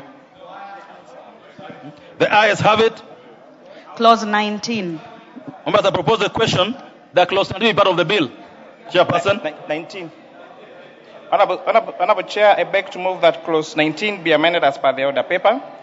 Honorable Chair, this amendment is seeking to improve compliance and tax administration efficiency by simplifying filing of returns, where we are saying that individual taxpayers will file within 4 months. After 4 months, Honorable Speaker, within 4 months, Honorable Speaker, and for corporates within 6 months, Honorable Speaker. This is going to reduce the rush that we see at the end of the year by allowing by allowing 2 different days for filing of returns for individuals and for corporates. And Honorable Speaker, now that the Honorable Wandeto did mention me, I would like to inform the Honorable Wandeto, and I'm hoping that in the next Parliament you'll be able to come as a committee chairperson. Committee chairpersons carry bills from the executive as per the law. The same way the leader of majority party, being the leader of government business in the House, carries all the other bills from the executive. So it's important to clarify that, and I'm hoping that if God gives you a chance to come as a second term, you will understand that, Honorable Speaker. No, I don't just say things for the sake of saying. I think he knows. I think he knows. He knows. He just changed sides. I now put the question that clause 19 order. Clause 19, he will say something after I've proposed the question, please. I propose the question that clause 19 be amended as proposed by the Chairperson of the Finance Committee. The Honorable Janet? Chair, I want to support this amendment. Chair, you know, we have been telling Kenyans that this finance bill is making tax administration easier, simpler, efficient, predictable. Chair, this amendment is giving individual tax returnees, the people who are doing returns, 4 months, and corporate 6 months. Without any rush, you take your time, you compute your taxes, and do it within 4 months as an individual, and 6 months. This should be told Kenyans that National Treasury is making their life easier and simpler, Mr. Speaker. Thank you. The Honorable Chepkonga.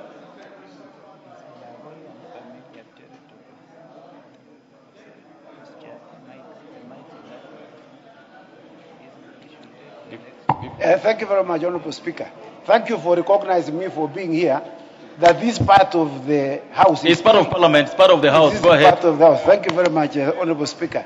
There are some people here who think that they are in Turkana, but this is part of the House. Mr. Speaker, I rise to support this bill. Number one, this will make it very easy. What did you say, the Honorable Chepkonga? Did you say something about Turkana? No. There's a song which says Turkana is also Kenya, and that's what they have been singing around here. Mr.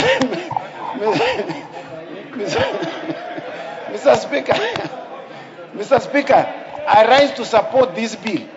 And Mr. Speaker, I want to say something which is important. You know, as a lawyer, and I want to speak to this question, because it appears that there's some confusion here, which is intentional. Mr. Speaker, when Honorable Wandeto says that this House cannot, or the chairs cannot sign the bills that come into this House to be introduced from the executive, he is completely unaware that we passed a new constitution in 2010 that made this country a presidential system. It is no longer a Commonwealth system. It is no longer a common law system. So the executive cannot sign anything to introduce anything to this House. Thank you. Members, I now put the question that clause 19 be amended as proposed by the Chair of Finance Committee. Will have another opinion say aye?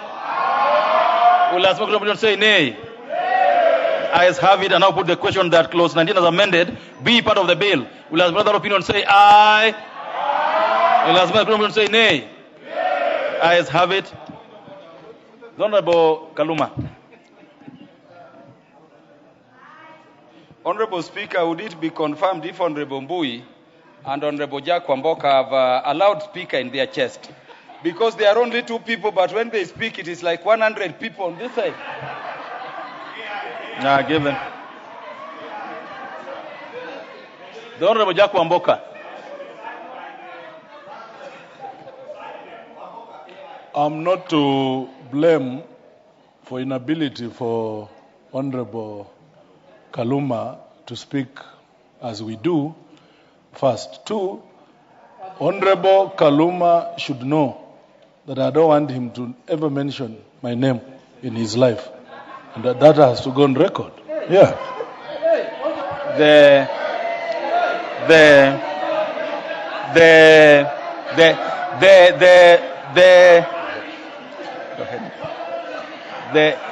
There is nothing out of order at all, so we'll proceed. Clause 20. The members. I propose the question that clause 20 be part of the bill. And because there's no amendment, I put the question that clause 20 be part of the bill. Will as another opinion say aye? Will as another opinion say nay? The ayes have it. Clause 21. Members, I propose that clause 21 be part of the bill. Mover. Honorable Chairperson, I beg to move that clause 21 be amended as per the order paper. Honorable Chair, this is where we are providing incentives for investments in excess of 10 billion shillings that is going to manufacture of LPG gas, Honorable Speaker. This is again one of the measures we're trying to reduce the cost of living, reduce the cost of fuel. We've seen what fuel, for example, has happened, and that has even led to increase in cost of electricity. And by providing this incentive, Honorable Chair, then you'll be allowing huge investments in production of LPG gas. And that, hopefully, Honorable Speaker, will also lead to reduction in the price of LPG gas for our homes, Honorable Speaker. Thank you. Members, I propose the question that clause 21 be amended as proposed by the Chair of Finance Committee. I put the question, therefore, that clause 21 be amended as proposed by the Chairman of Finance Committee. Will as another opinion say aye? Aye. Will as those of the opinion say nay? Nay. The ayes have it. Members, I now put the question that clause 21 as amended be part of the bill. Will as another opinion say aye? Aye. Will as those of the opinion say nay? Nay. The ayes have it. Clause 22. Members, I propose the question that clause 22 part of the bill.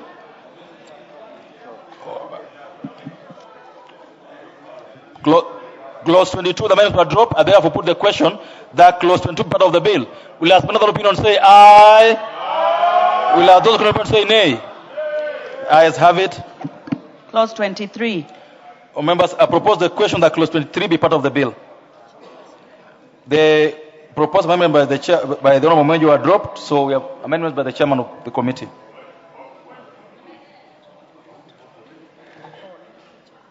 Oh, sorry, they'll fall if the chairman is carried. So sorry about that. I hope that covers your point of order. Go ahead. Clause 23. Yes, clause 23. Honorable Chair, I beg to move that clause 23 be amended as per the order paper. This amendment is seeking to clarify the capital gains exemptions, Honorable Chairperson.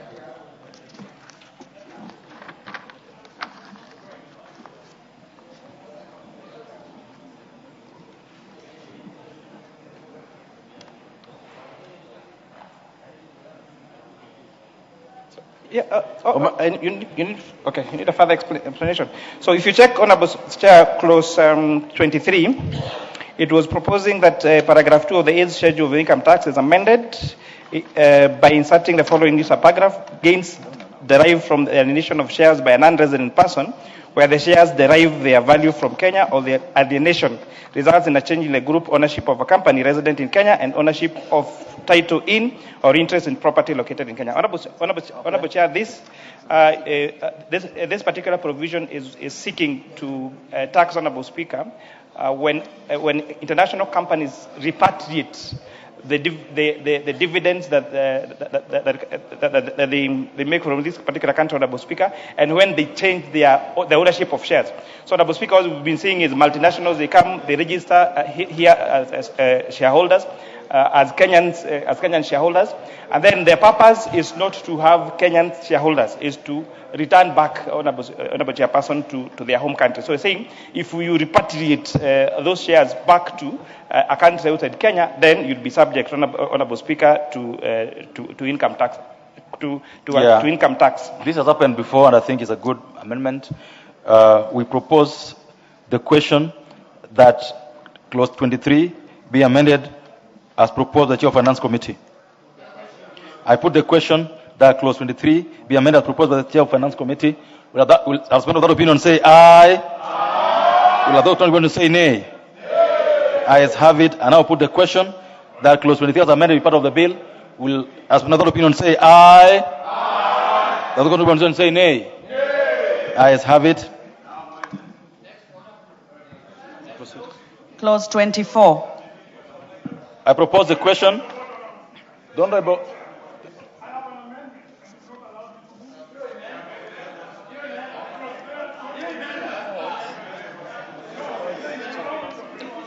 The Honorable order. The Honorable Mwenje, I'll allow you to order. Allow to address the House. Order. Of course, he didn't go. Allow you to address the House so that you satisfy your curiosity, so that they know what you wanted to do. But you know this has fallen. Go ahead. Thank you, Chair. You know, Chair, I'd waited for this moment for quite some time. Because when the Speaker was here, it was made to look as though we don't read. We don't know what Article 114 says. But we have put in amendments, and this is one of those amendments that did not require Article 114. So I should have that right to move it at the very least. Now the reason why I can't move it now because it's already been overtaken. But the reason why I was putting this. The Honorable Majority Leader, as a point of order, just take a seat for a minute.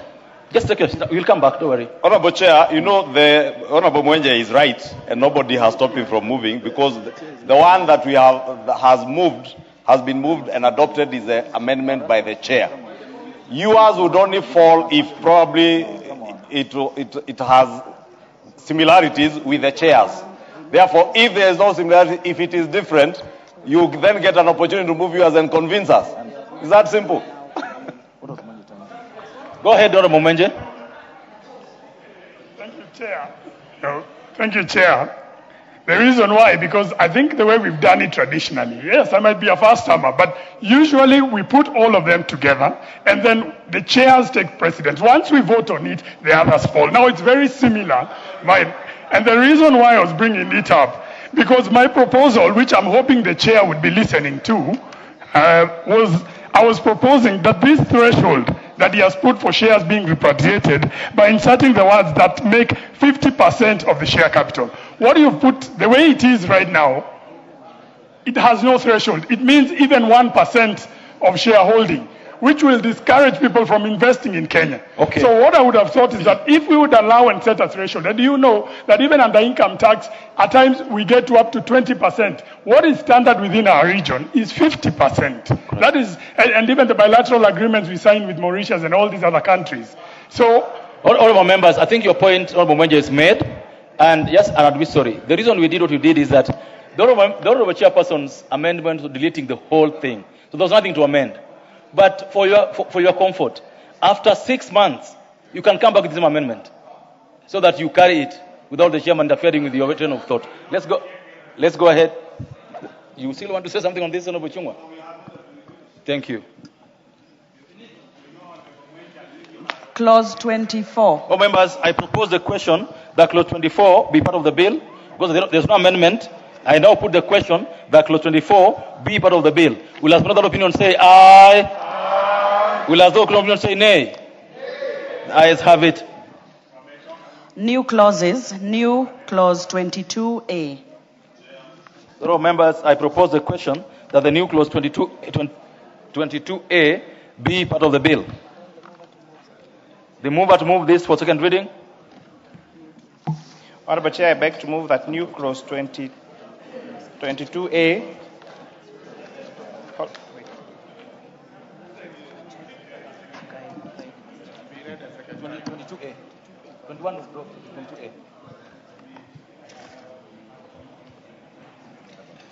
Honorable Chairperson, I beg to move that new clause 22A be now read a second time. Honorable Chair, this amendment is seeking to insert the following new clause immediately after clause 22. 22A, the fourth schedule to the Income Tax Act is amended by inserting the following new item, a financial institution license under the Microfinance Act. Honorable Speaker, Honorable Chair, when you check the fourth schedule of the Income Tax Act, it provides for institutions where once you take, say, for example, a mortgage, Honorable Speaker, you get a mortgage relief. But however, this has been, this exemption is usually given to banks, to commercial banks, but microfinance institutions were missing from this list. So therefore, by inserting Microfinance Act as a financial institution recognized under fourth schedule, that improves the treatment they get to be the same as other financial institutions. Thank you so much. Can I propose the question first? I propose the question, members, that the new clause 22A be enacted a second time. The Honorable Ruto, then the Honorable Majority Leader. Thank you, Chair. even as we look at this particular proposal of including the microfinance, there is also a need to evaluate mortgage provided by organized schemes like Parliamentary Service Commission, where they provide mortgage to members here or to staff, while they are repaying interest, it is not captured as part of the benefit as it is treated in the public sector or in the banking sector. So something, again, that we need to look at it. Thank you. Thank you. Majority Leader. Chair, first I support this amendment. It's a very important amendment, and I want to agree with CPA Ruto, because even for members of parliament, your mortgage scheme is not necessarily from a bank. It is an organized scheme, and therefore you ought to benefit. And I know in this amendment there was a proposal to extend the same reliefs to staff of the Central Bank of Kenya. But following a meeting we had with the chair and the KRA and the National Treasury yesterday and the day before, we will be bringing back that proposal so that it incorporates even schemes like that of the Parliamentary Service Commission, the Judicial Service Commission, and other Kenyans who have schemes that are outside of the financial institutions. But Honorable Speaker, again, the Honorable Junet told us that part of what the National Treasury did in this year's finance bill is to extend certain benefits to ordinary Kenyans. This amendment is extending mortgage relief benefits to ordinary Kenyans. Therefore, by voting for this, yes, you are extending mortgage relief to Kenyans who pay taxes, then they get a relief from their mortgage. So even as you vote no, be aware that your no vote, you are saying don't extend that relief to ordinary Kenyans. And therefore, vote yes. No one has voted no yet, so don't worry. The Honorable Wandeto. No, this is second reading, so I'll allow at least 2 more members to say something. This is on second reading. You know, Mr. Speaker, the majority leader is trying to, I guess, incite us against Kenyans on this live broadcast. But I would like to inform him that the reason we are rejecting, actually we want to reject this finance bill in totality. Clause by clause, it should be withdrawn, none should go through, and that's why we are going to be voting no for every clause. Because, like I said before, it's a bad bill, they published it. When they realize the heat, now they are busy cleaning it up. We will and listen, Kenyans can see the attempt to clean up. We should reject in total. We don't need to raise this, extra money through these punitive taxes that are being proposed. Thank you, the Honorable Oundo. The Honorable Chair. The Honorable Youth Leader, out of order. Let's listen to the Honorable Oundo. Hold your horses. Let's listen to the word of order first. The word of order from the Chair, as much as it's not Oundo, it's Honorable Wandeto, he's saying I'm trying to incite Kenyans. You know, I would never want to incite Kenyans at all for whatever reason. But I like to inform Kenyans so that even as we make decisions, because we are making decisions that are in the best interest of Kenyans. And you vote. Honorable Speaker, if you can protect me from this kind of immaturity I'm from the member for we will listen to the Honorable Youth Leader in silence. Then you will have your chance. The Honorable Wandeto, who is a very well-schooled person, said that I'm inciting Kenyans. Whereas all I was seeking to do is to inform Kenyans that it is okay, by the way, to reject this finance bill in its totality. But in the totality of that rejection, it is also important for us to inform Kenyans that there are certain tax reliefs that we are giving to them. Therefore, Honorable Wandeto, I have no business inciting you or inciting Kenyans against you.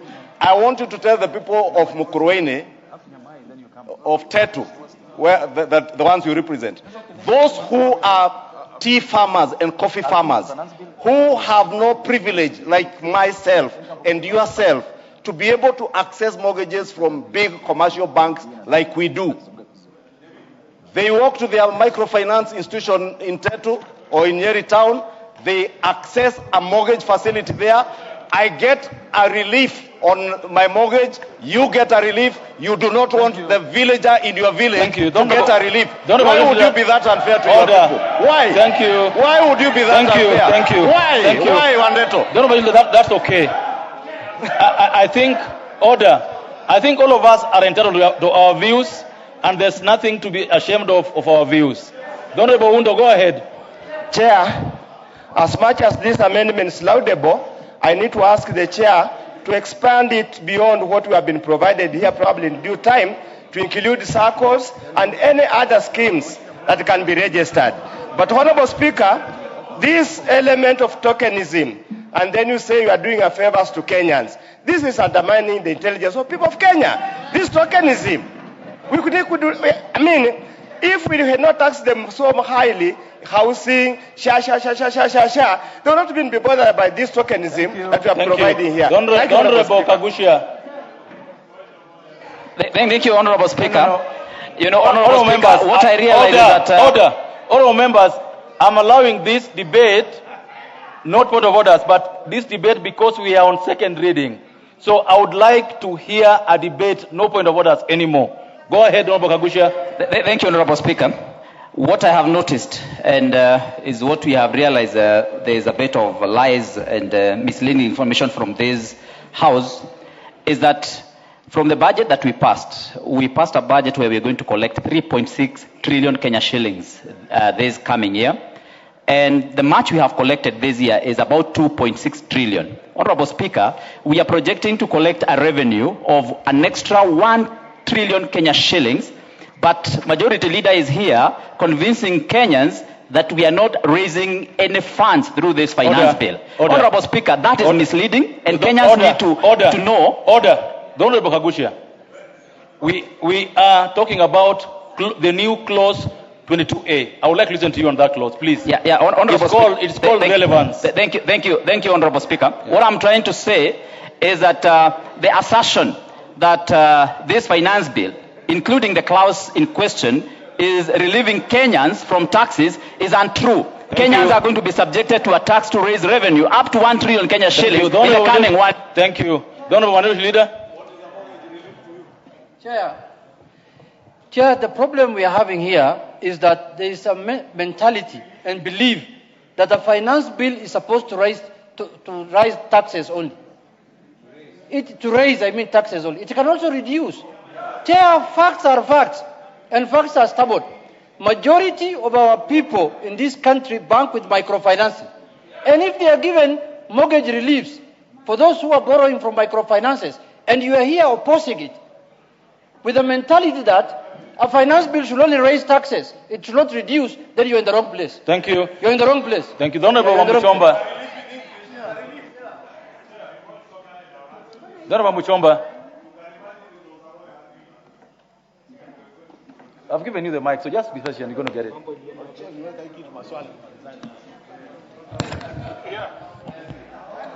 Use the one behind you. Thank you. Thank you, Chair. Thank you, Chair. Chair, I am a member of Gatondo CBO, a small CBO that is made up of many traders in Gatondo. I joined them when I was the women rep for Kiambu. Chair, the last AGM we did, we wanted to make sure that every member who is a normal trader in Gatondo, in the market, Gatondo Modern Market, affords a house in Mwihoko, in Juja, through our own small scheme. So I'm so excited, Mr. Speaker, that this amendment is going to give relief to those women, the traders in the market. It is absurd that somebody who is elected by members, like Honorable Adeto, can actually stand in the House and say that such women should not be given such a relief. Thank you. Mr. Speaker. All members, we must decide this either way. Therefore, put the question that this will be decided either way. I now put the question that the new clause 22A be read a second time. Will another opinion say aye? Aye. Will another opinion say nay? Nay. Ayes have it. All members, I propose the question that the new clause 22A be part of the bill.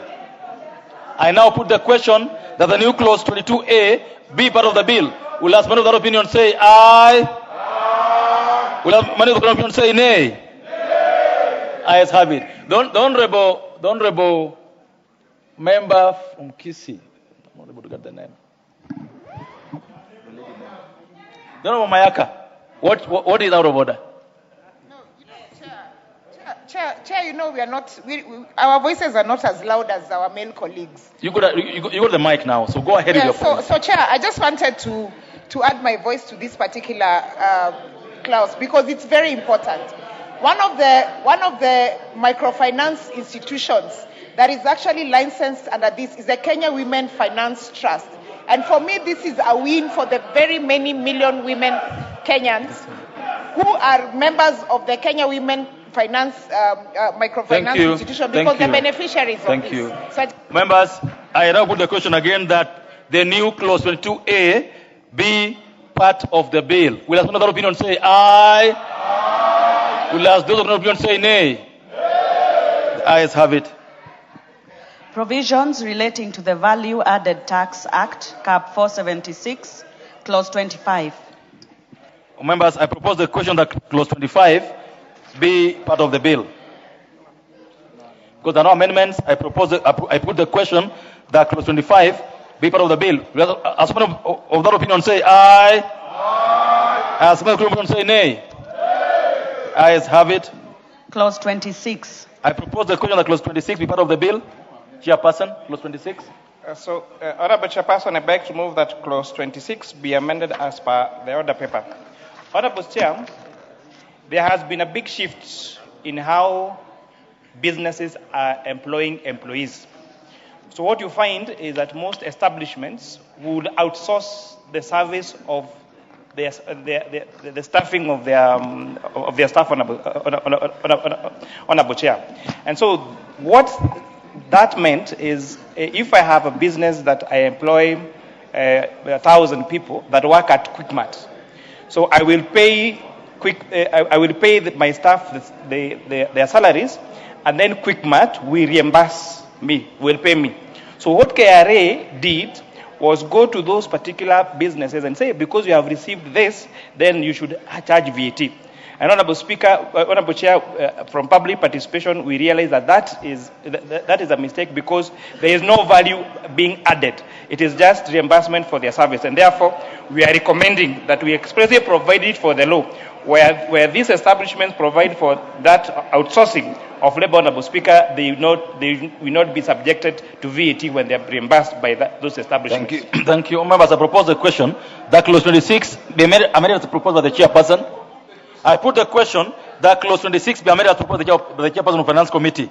As one of the opinion say aye. Aye. As another opinion say nay. The ayes have it. And now put the question that clause 26 as amended be part of the bill. Will as another opinion say aye? Aye. Will as those opinion say nay? The ayes have it.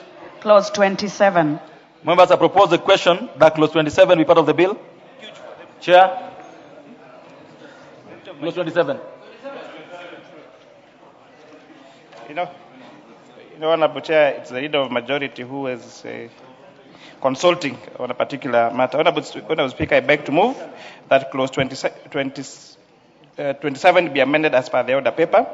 This Honorable Chair is correcting a cross-referencing error where subsection 2 has been referred as subsection 1. So it's a correction, just cleaning up. So I propose the question that clause 27 be amended as proposed by the chair.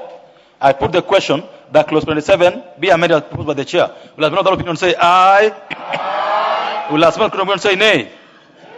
The ayes have it. I put the question, members, that clause 27 as amended be part of the bill. Will as another of that opinion say aye? Aye. Will as another opinion say nay?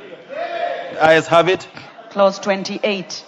Members, I propose the question that clause 28 be part of the bill. There will be no amendment. I put the question that clause 28 be part of the bill. Will as many of that opinion say aye? Aye. Will other opinion say nay? Nay. The ayes have it. Clause 29. Members, I propose the question that clause 29 be part of the bill. Chairman. Honorable Chairperson, I beg to move that clause 29 be amended as per the order paper. Again, Honorable Chairperson, these are some of the matters that were raised by the members of the public. Because what this clause was doing, by changing the definition of the word person under the VAT Act, it would have created unnecessary responsibility and obligation for even small traders to be required to account for VAT. And therefore, this is some of the issues that we agreed with the members of the public. We disagreed with National Treasury, and therefore we propose its deletion. Members, I propose the question, not put the question. I propose the question that clause 29 be amended as proposed by the finance chairperson. The Honorable Kingola. Thank you, Mr. Speaker. As much as I agree with the chairman finance, when I looked at clause 29, Mr. Speaker, I wonder why East Committee have to introduce such draconian measures to common mwananchi. If you look at that clause, it was proposing that every person who does any business should provide an invoice. And I was wondering, at what point will Mama Mboga, Boda Bodas, and those small-scale entrepreneurs do that? So, Mr. Speaker, Mr. Chairman, we should not be doing such things just to make Kenyans look like the government is minding them. Yet, it is something which is being brought here to incite or, in fact, look like they are bribing Kenyans. Okay, the Honorable Majority, what is out of order? You know, Honorable Speaker, it is important that we be honest with Kenyans and be very sincere in our engagements. Because the bill I am holding here, and I actually want to challenge, and I will volunteer my copy of the bill to Honorable Makau. Show us where in this bill the things you are alleging are about invoices are. It is okay to say things in Mavoko, but not here, honestly. Order. You can't allege things that are not in the bill that are there. And if anything, the chair has also clarified that even what was provided for in the bill in terms of a registered person, the definition of a registered person, he has simplified it and corrected it. No, don't use this floor to try and score cheap points. The Honorable Kingola, where are the invoices in the bill? Thank you, Mr. Speaker. I have the bill. Read here. Clause 29.2. This clause proposes to require the issuance of an invoice by every person who supplies goods. And of course, I was trying to say this will be very difficult for all small suppliers such as Mama Mboga, motorbike drivers. Order. That's what it is. It is not. No. It's in the bill. It is in the bill. The Honorable Undo, sit down. The Honorable Undo, take your seat. The Honorable Mukuni, take your seat. The Honorable Kingola, read for me in clause 29 where the invoice of supply are. That's what I asked you to do.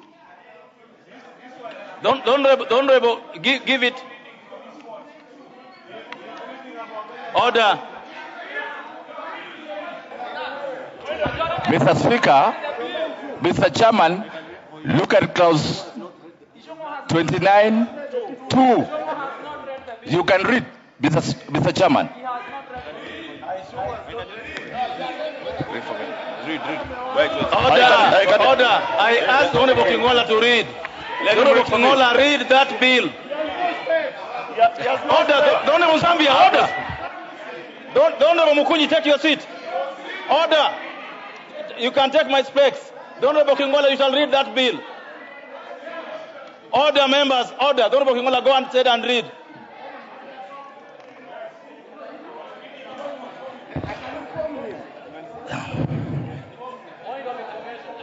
Go ahead. Thank you, Mr. Chairman. I'm going to read it. Clause 29, number 2, an invoice showing an amount of that purports to be tax shall only be issued in respect of a taxable supply. Thank you. Now make your point. Thank you. Then, that is why I said, Mr. Chairman, I have a lot of respect. No. You'll come back to this. Thank you. Give him. Order, members. Order. Mr. Chairman, I have because order, members. Mr. Chairman, I have the floor. Order, members. If we go back to what you had said earlier, you will find that, so go ahead and finish your point. So, thank you, Mr. Chairman. The reason why I say this, Mr. Chairman, this government has developed a trend of bringing laws. No, that now is conjecture. Okay. Mr. Chairman, it is. You shall sit down. Because you cannot bring a proposal to doing Kenya. Go ahead. Go ahead. The honourable members, it's not good to do conjecture. It's good to be factual. The Honourable Junet, go ahead. The Honourable Junet, move to this seat. Move. Just use this one. Chair, it is true that 29(2) says an invoice showing an amount that purports to be taxed shall only be issued in respect of taxable supply. But, Mr. Chair, I want to tell Honorable Macau, my commissioner, that if he had listened to the committee chair earlier, the amendments that the committee chair has moved by deleting registered persons, that registered person is talking about is the same people he's talking about. Mama Mboga, he's talking about Mutumba. Yes, yes, that is the truth. This is what the bill is saying. Unless you that is, if you listen to the amendment, if you listen to the amendment of the chair, and I want to congratulate the chair by taking care of Mamboga, Mutumba, and all small traders. Chair, congratulations, because when you delete registered persons, you are taking care of that category of business people. But the corporate people will pay their taxes. Thank you, members. I now put the question. All members, that clause 31, 29 be amended as proposed by the chairperson of the Finance Committee. Will as another opinion say aye? Will as another opinion say nay? Ayes have it. I now put the question, members, that clause 29 as amended be part of the bill. Will as another opinion say aye? Will as another opinion say nay? The ayes have it. Clause 30. Members, I propose the question that clause 30 be part of the bill. There being no amendment, I put the question that clause 30 be part of the bill. Will have another opinion say aye? Will have another opinion say nay? Ayes have it. Clause 31. All members, I propose the question that clause 31 be part of the bill. Honorable Chair. Honorable Chair, I beg to move that clause that one be amended. And Honorable Chair, I beg for members for patience because this is quite a very consequential amendment. I beg to move that clause 31 is amended by first inserting such capital goods, the exemption of which the capital secretary may determine to promote investment in the manufacturing sector, provided that the value of such investment is not less than 5 billion shillings, Honorable Speaker. So this particular provision on clause 31 is providing, Honorable Chairperson, for exceptions for manufacturers that come to invest more than 5 billion shillings. This is meant to make sure that Kenya becomes a manufacturing hub. 5 billion shillings, not less than 5 billion shillings. So that means that anybody that that comes and invests, makes such a huge investment here, and honorable leader of minority is telling me we make it too. Then that comes and makes the investment here, then Kenya will certainly become a manufacturing hub, Honorable Speaker, across the region. Second, Honorable Speaker, we are proposing to delete several of these paragraphs, Honorable Speaker, and this is where we are speaking to the change in the first and the second schedule, where some of the proposals that were being proposed to move from zero rate to exempt were being proposed in this paragraph 31. So what, Honorable Speaker, after extensive public participation, this committee has made a decision to retain the following items under zero rate. Honorable Speaker, one of them is input of raw materials for, one of them is transportation of sugarcane from farms to milling factory, Honorable Speaker. And this I know is a huge, huge deal for the people of Western Kenya, for the farmers of the sugar sector, Honorable Speaker, and therefore it is important that transformation of sugarcane from farms to milling factories continue to be zero rated, Honorable Speaker, so that we make it easy to have manufacturing, Honorable Speaker, and grow our sugar sector, Honorable Speaker. Thank you. It is also important to note that we have also retained, Honorable Speaker, Honorable Speaker, the supply of raw materials for feeds, Honorable Speaker. Animal feeds are going to continue to be under zero, Honorable Speaker, and this is to continue making sure that feeds, Honorable Speaker, that animal feeds continue to be affordable, Honorable Speaker, and continue to retain in zero return, Honorable Speaker. It is also important that we also mention that manufacturing of phones, of locally assembled phone manufacturing of phones, we still want to make that to be zero return, Honorable Speaker. This is going to continue making it easy for our own locally manufactured smartphones and other phones to be very competitive in the market, Honorable Speaker. It's important to note when His Excellency the President said that Kenya is manufacturing phones and laptops, some people said that was a lie. It is important to tell Kenyans that we have companies in this country that produce more than 1 million smartphones per year. including, not limited to MCOPA, including Sangbat, including Jomo Kenyatta University of Science and Technology. So we have Dedan Kimathi University. We have grown as a country that now we are exporting smartphones, we are exporting laptops, we are exporting computer, Honorable Speaker, and this particular zero rating of this particular product continues to ensure that we have good employment for young people and we are competitive, Honorable Speaker, in that sector. Thank you, honorable members. Order, order. I have not even proposed the question. Can I propose it first? I propose the question, members, that clause 31 be amended as proposed by the Chairperson of Finance Committee. And before you do that, before I give it to the Honorable, I want to give it first to Honorable Mbui, but before I do that, please welcome children from the Kirima Comprehensive School, Ojoro constituency, Nyandarua County. The Honorable Mbui. Yeah, thank you, Mr. Speaker. I had an amendment on that in that clause, which I dropped because I believe that I'm convinced to reject the whole bill. But Chair, on the matter that the Chair has raised, the change in 146. Now, I see this offending the Statutory Instruments Act because you cannot give the CS authority to exempt, and there is no reference to Parliament thereafter. Because he's just saying that such capital goods that the exemption of which the Cabinet Secretary may determine. Now, ideally, there has to be some fallback so that even as he makes that decision, he can also come back to the people's representatives for acceptance. So I think I would have wanted this to have gone through, but I wish he would have amended it in a way that we also hold sway over the executive on that matter. Thank you, Chair. All members, on this, I will give a couple of members to say something. So I want to be patient, but when I give you a chance, please stick to the topic of discussion and spend 1 minute to make your point. The Honorable Wangwe. I'll give this side, then I'll come back this side. Give him the next. Give him any. The Honorable Wangwe, you could use this one. Sorry. Thank you, Chair. Chair, allow me to really appreciate the committee for making it possible that we retain the zero rating of transportation of Ken, Honorable Chair. Honorable Chair, by applying exemption, it was definitely going to distract what the government has structured now in terms of supply of Ken.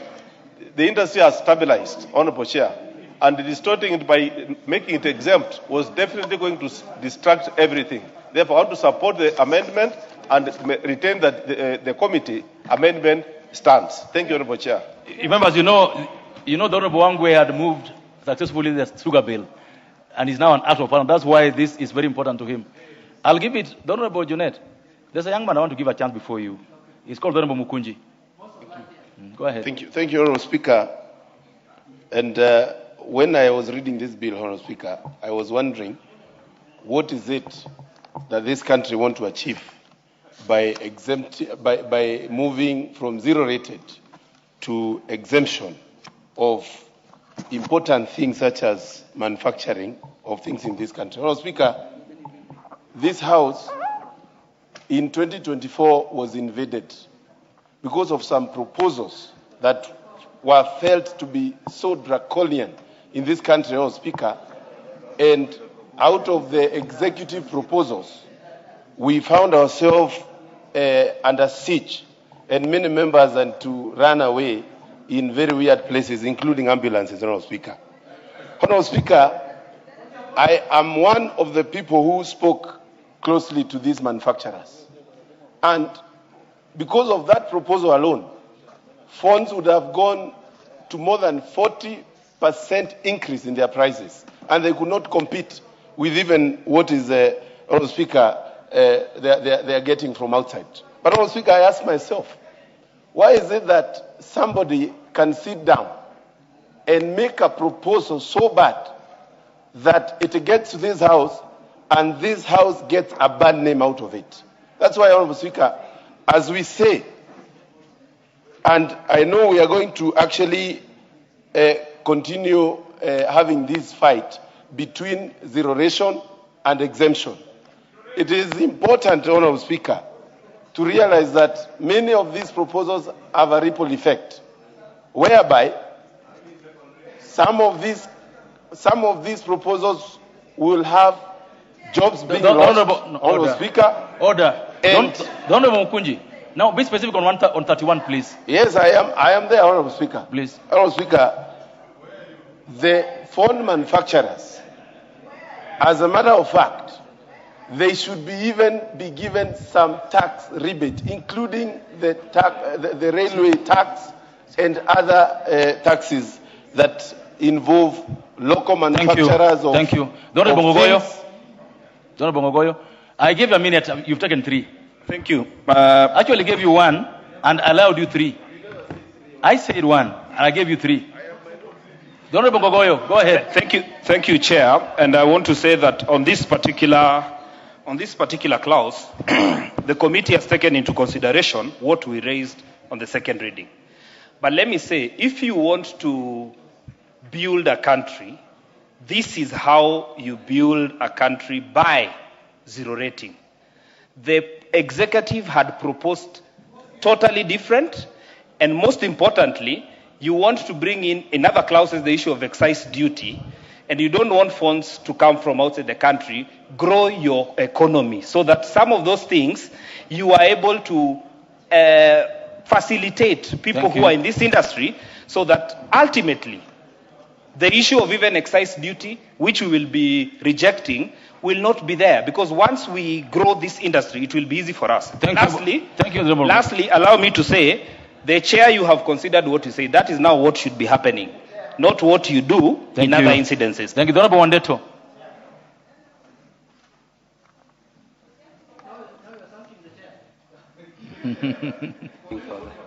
Speaker, I also want to thank the Committee of Finance for at least listening to Kenyans on this one.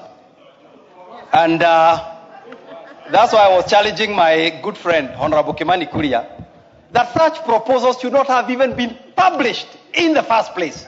We should not be going through this cleansing ceremony and wasting time. But, Mr. Speaker, my contribution is, and I would like the Honorable Kimani Kuria to listen to this, about manufacturing and the exemptions that are being proposed here, that the Cabinet Secretary can deal with exemptions up to 500 million shillings. I think you have amended it to 5 billion. Mr. Speaker, we are trying to encourage cottage industries. And we seem to be running an economy that we are purposing for foreign investors. Let us also purpose our economy to encourage local investors. We have many people going to China to get machines of 2 million, 3 million, to do juice extraction, packaging this and that. It is important that at least they also get this sort of capital investment exemption. Honorable Junet.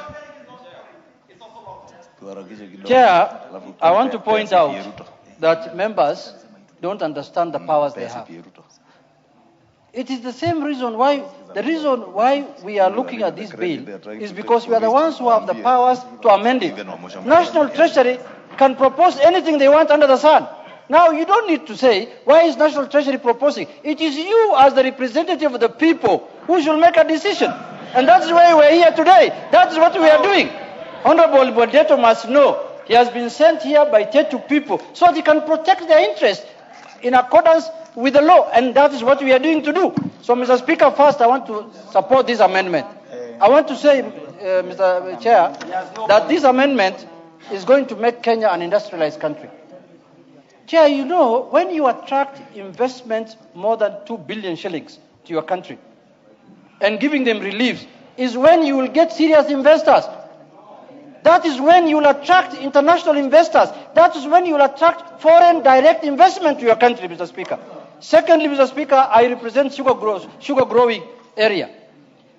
By zero rating transportation of sugar cane, Mr. Speaker, Mr. Chair, is going to make my people's life better. Chair, as you are aware, this government of the broad-based has revived the sugar industry like no other government. All the sugar factories in our area are now working. In my own county, sugarcane farmers have been paid 1 billion shillings for the last 1 month, for the last 1 year, Mr. Speaker.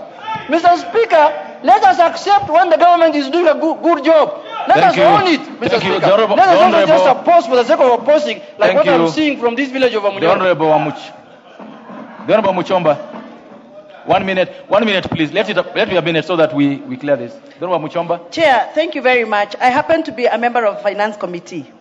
And we went to various counties in this country listening to Kenyans submitting on their views of the proposed executive finance bill proposal.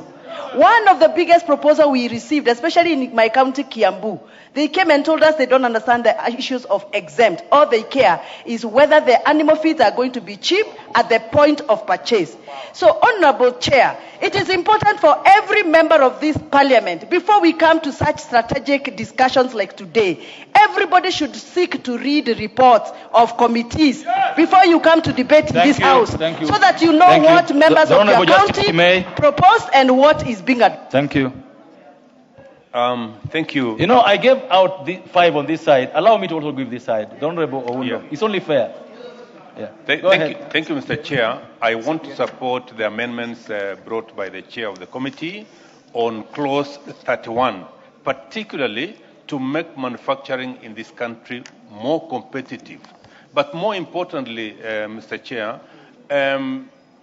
zero rating transportation of cane is a very, very critical move at this point in time when cost of production is a major issue in this country. The cost of production, 30% goes to transportation of cane. So if we zero rate, Mr. Chair, we will be reducing the cost of production in this country. Thank you so much. The Vice Chair of Finance Committee. Thank you, Chair. I think I need to make this clear. I am just a member of Finance. The Vice Chair is Honorable CPA Ruto. I am a committee member of Finance. You've been purporting to be Vice Chair of that committee. I didn't know, now I do. The Honorable CPA Ruto, go ahead. Thank you. That could be good prayers. Chair, I'm just speaking from the point of view of the committee report. And can I be heard in silence, Chair? I'm just speaking from the point of view of the committee report. Yes. What members, Honorable Wandeto there is saying is that it is very good to be attentive and always collect the content of every committee report before you react. Because right now it comes out that the committee has done the right thing, what we were wailing about, what we were complaining about, and the committee, guided by Article 118 of our Constitution, they undertaken public participation and have taken into consideration the views of the members of public that are affected. And they are put in this report. The entire report carries huge stakeholder engagement and what members of public are saying. All members, thank you. Always listen to the report, go through the report before you argue. Thank you. Now that you'll agree that this clause does justice to what is required. Honorable Kaluma, lastly.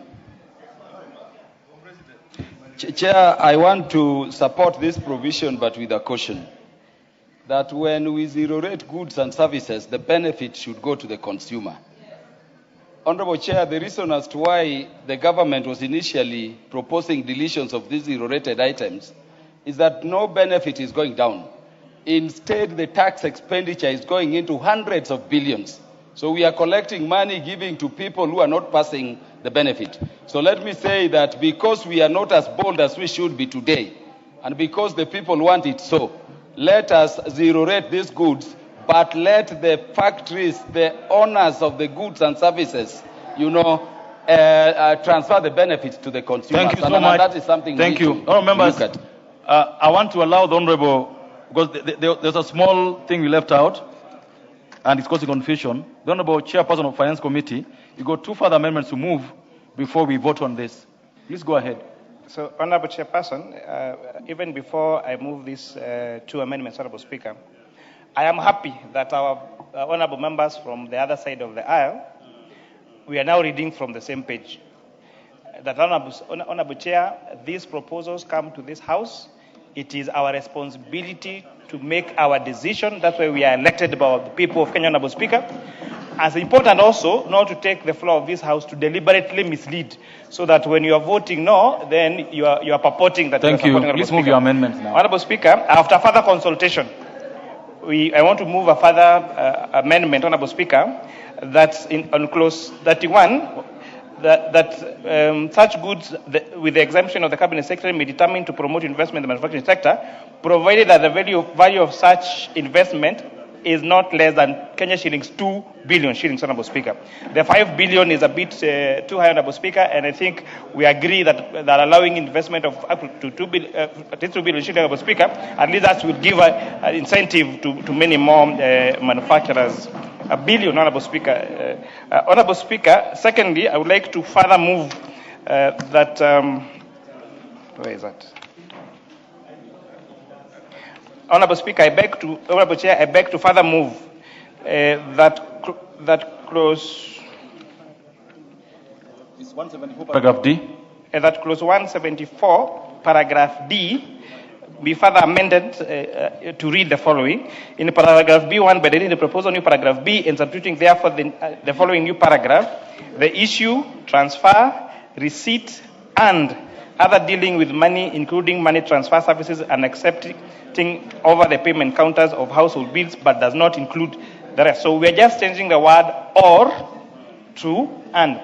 And the purpose of this investment, Honorable Speaker, after again very consultative public participation, the wording on this particular clause, Honorable Speaker, could have been interpreted to mean that M-Pesa services would be subjected to further tax, Honorable Speaker. So by wording it like that, Honorable Speaker, it expressly provides that no additional taxation would be allowed on such crucial services, like, for example, M-Pesa service, Honorable Speaker.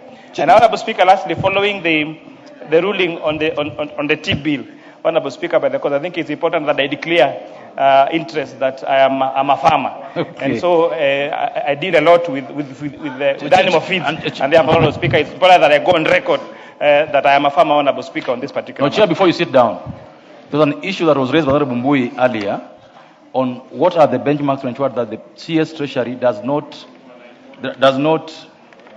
use this discretion badly. I think you need to make a comment on it. Yes. The decision on the 2 billion. So, Honorable Speaker, when you were arguing this, we actually strongly felt that we needed to add another provision to subject this to the National Treasury issuing regulations, Honorable Speaker. Okay. But again, we thought that period between now and when the regulations would be published and passed in this House could still disadvantage those ready investors to come and invest, Honorable Speaker. But we'll be moving further in further tax amendment to provide that the National Treasury must issue regulations, Honorable Speaker, as you said, to make sure that this particular proposal is not abused, Honorable Speaker. Honorable Mbui, I hope you work with him to ensure that you bring these regulations. So, members, I now put the question that clause 31 as amended and further amended be further amended as proposed by the Chairperson of Finance Committee. Will another opinion say aye?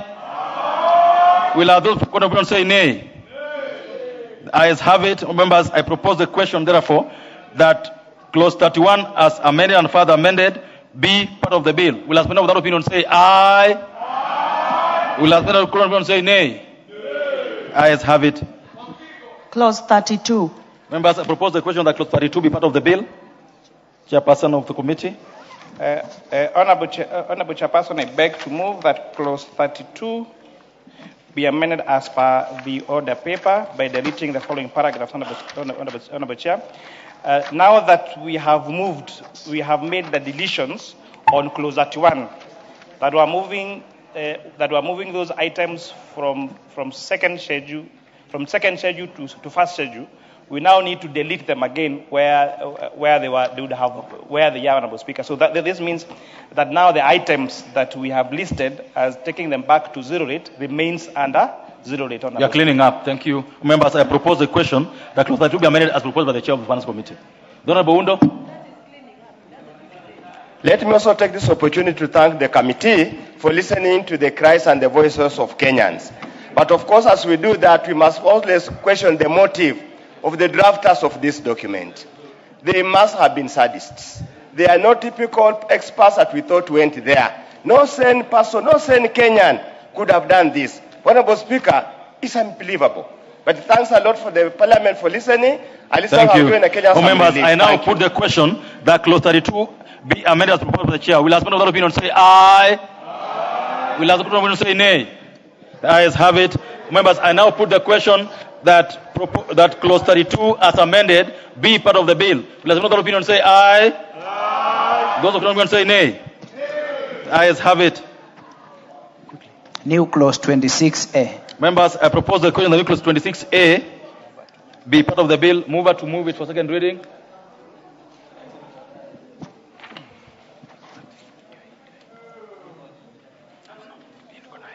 Honorable Speaker, I beg to move that new clause 26,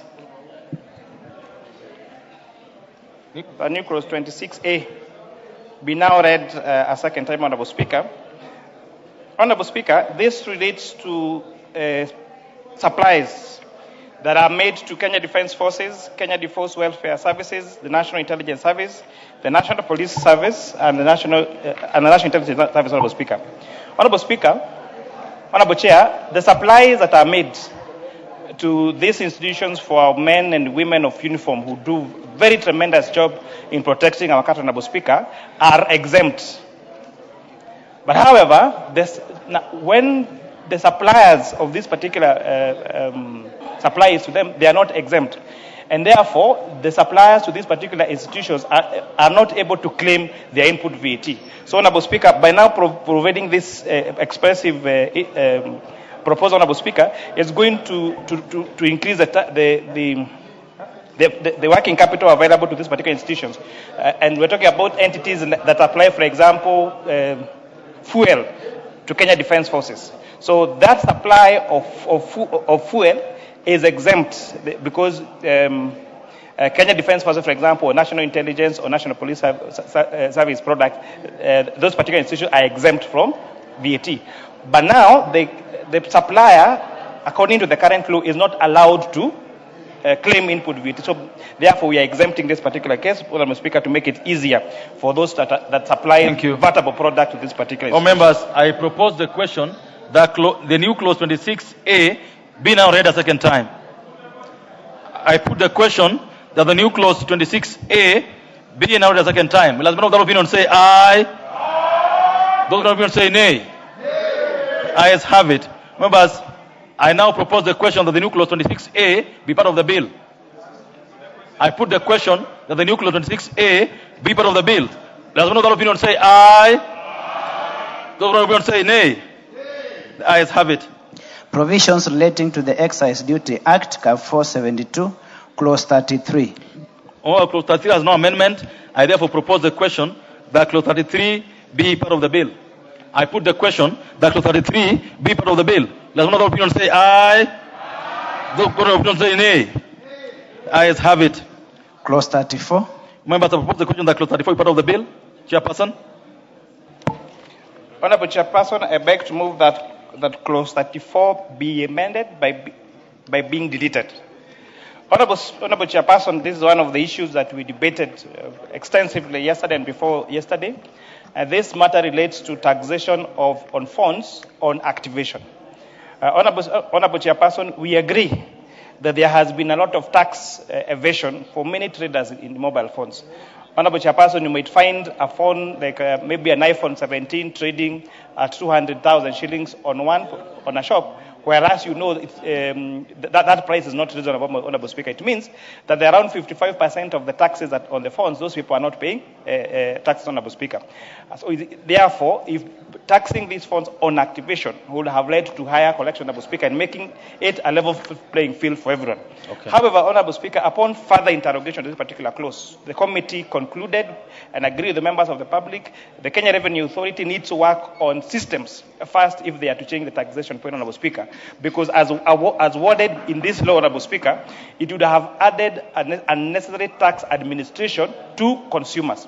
If, Honorable Chair, you buy a phone and you send it to your brother in the village, and maybe that phone you do not know tax was paid on it, and then that your brother is required to pay tax on it, I think that will create unnecessary tax burden, Honorable Speaker, to taxpayers, Honorable Speaker. Members, I propose the question that Clause 34 be amended proposed by the Chair. The first bite will be Honorable Mwenje's bite.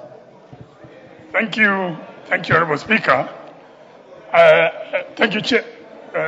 Thank you, Honorable Speaker, and I want to thank the committee because, Honorable Speaker, this was one of the clauses that I had a very serious problem with, especially with regards to the word activation, because my concern was that this would peg a phone to an individual. And that would mean that in any time that you want to track that phone or shut it down or anything, this would have been a clause that would have been dangerously put there to be abused. And I want to thank the committee for considering that. Member for Kigumo. Thank you, Chair. I'm also glad that we were listened to because we are raising this issue. And I think the problem we have with the KRA is that every problem looks like something that should be dealt with a new tax. So the inefficiencies of being unable to collect tax from people who deal with phones should not be passed on to consumers. And I think that is in the right place, and they must ensure that their systems are effective. Thank you. Thank you, Mr. Speaker. I want to laud the committee for that deletion. And this is why, honorable members, the proposals in this yellow paper are proposals from National Treasury. It is us, the people who have been elected in this country, to look at what is painful with the people of Kenya and delete it and be able to rectify those things that are harmful to our society and will make the cost of phone expensive. Mr. Speaker, this is the way to go. As legislators, we will listen to the people of Kenya and we are able to get solutions. Members, I therefore put the question that clause 34 be amended as proposed by the Chair of Finance Committee. Will those of that opinion say aye? And those of that opinion say nay? Ayes have it. Members, I now put the question. All members, clause 34 is deleted, and therefore there is no point to make it part of the bill. Next clause. Clause 35. Members, I propose the question that clause 35 be part of the bill. Chairperson. Doro Maklap. Take your seat. Honorable Chair, I beg to move that clause 35 be amended as per the order paper. Again, this relates to the issue of excise duty. Order. Doro Maklap. Yes. Get off the between the chair and go ahead. Thank you, Honorable Chair. I beg to move that clause 35 be amended as per the order paper by deleting this particular provision.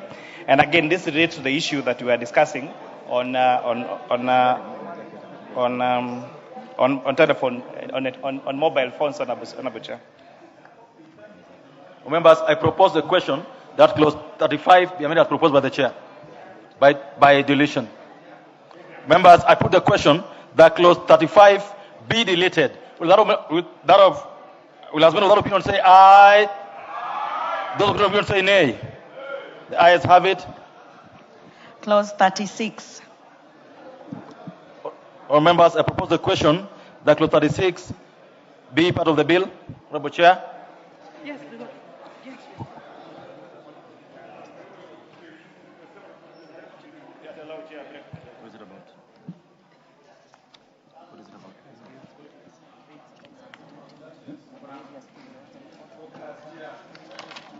Honorable Chair, we are on clause 36. You got amendments to it? 36, yes. Honorable Chair, I beg to move that clause 36 be amended as per the order paper. This proposal will,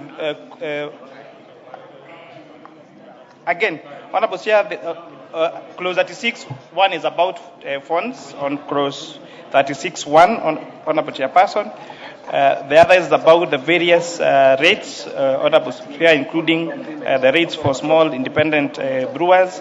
Honorable Chair, we found clause 5 very dangerous, Honorable Chair, and we could also not understand why it was there, because the clause 5 was reading in the description, spirits of undenatured extra neutral ethanol of alcoholic strength 90% purchased by licensed manufacturers, by deleting the word licensed manufacturers.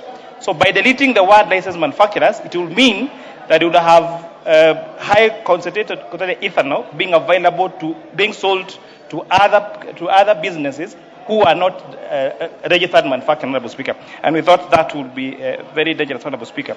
Further, I'll be moving to further amend clause F 10. That is that what? Huh? You know, reading these Roman numbers, X. Honorable Chair, you got order. Honorable Chair, you can consult for a minute. Okay. On clause 13, Honorable Chairperson, we are now introducing a new provision And I think this is very important for our brothers and sisters in the sugar belt sector. We are now proposing to increase tax on imported sugar. The current rate of imported sugar is at 7.5 shillings per kilogram. Our committee report had recommended 10 shillings per kilogram, but upon further consultation, moving that further, this be amended by making it 40 shillings per kilogram, Honorable Speaker. This would mean that all the companies, Honorable Speaker, that are producing sugar, the likes of Mumias, the likes of Muhoroni, and all those others, Honorable Speaker, we are going out to make it easier for them to sell sugar in this country, Honorable Speaker.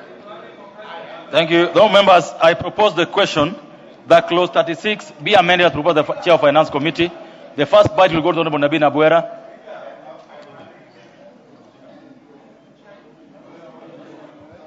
Honorable Nabi, over there. You got the mic. Thank you, Chair. I second the proposal, Chair. Coming from a sugar growing area, one of the problems we have had as up to yesterday is imported sugar. By making imported sugar more expensive, it delivers good prices for local sugar. It makes our local sugar more competitive. I therefore second. Thank you. The Honorable Murugara. Actually, I know there's this side, so I'll leave this side first and I come back this side. Thank you very much, Honorable Chair. Honorable Chair, I support this. This is extremely timely. We have had problems with our factories, local production, and going off sugarcane. Correct. Because in Brazil or those other countries, it is extremely cheap to produce sugar. So they bring it here, not just like an export, it's dumping. So they dump it here, we buy it, and we kill our factories, and we discourage our farmers. Thank you. Honorable Mogaka. This is extremely good. Members, let's do a minute each. Honorable Mogaka. Don't have a mic. You got a mic. Yes, thank you, Chair, and I want to support that amendment, and in particular, thank and applaud the Chair, Finance Committee, and Parliament for moving people-driven amendments. I am extremely happy that among the constituencies that the Committee of Finance visited is West Mugrango constituency, and when I see amendments being moved pursuant to the contributions and public participation done in my Nyamira town, I say this is the parliament that the people want, and I thank you. Thank you, Honorable Speaker. I want to support this amendment, for it is going to ensure that the sugar farmers are going to get more earnings.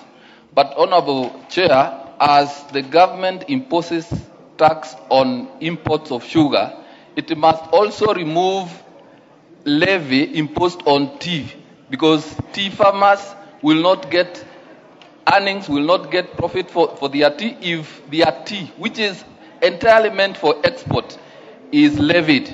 So let government impose tax on imported sugar, but remove levies on tea for export. Thank you. Honorable Baya.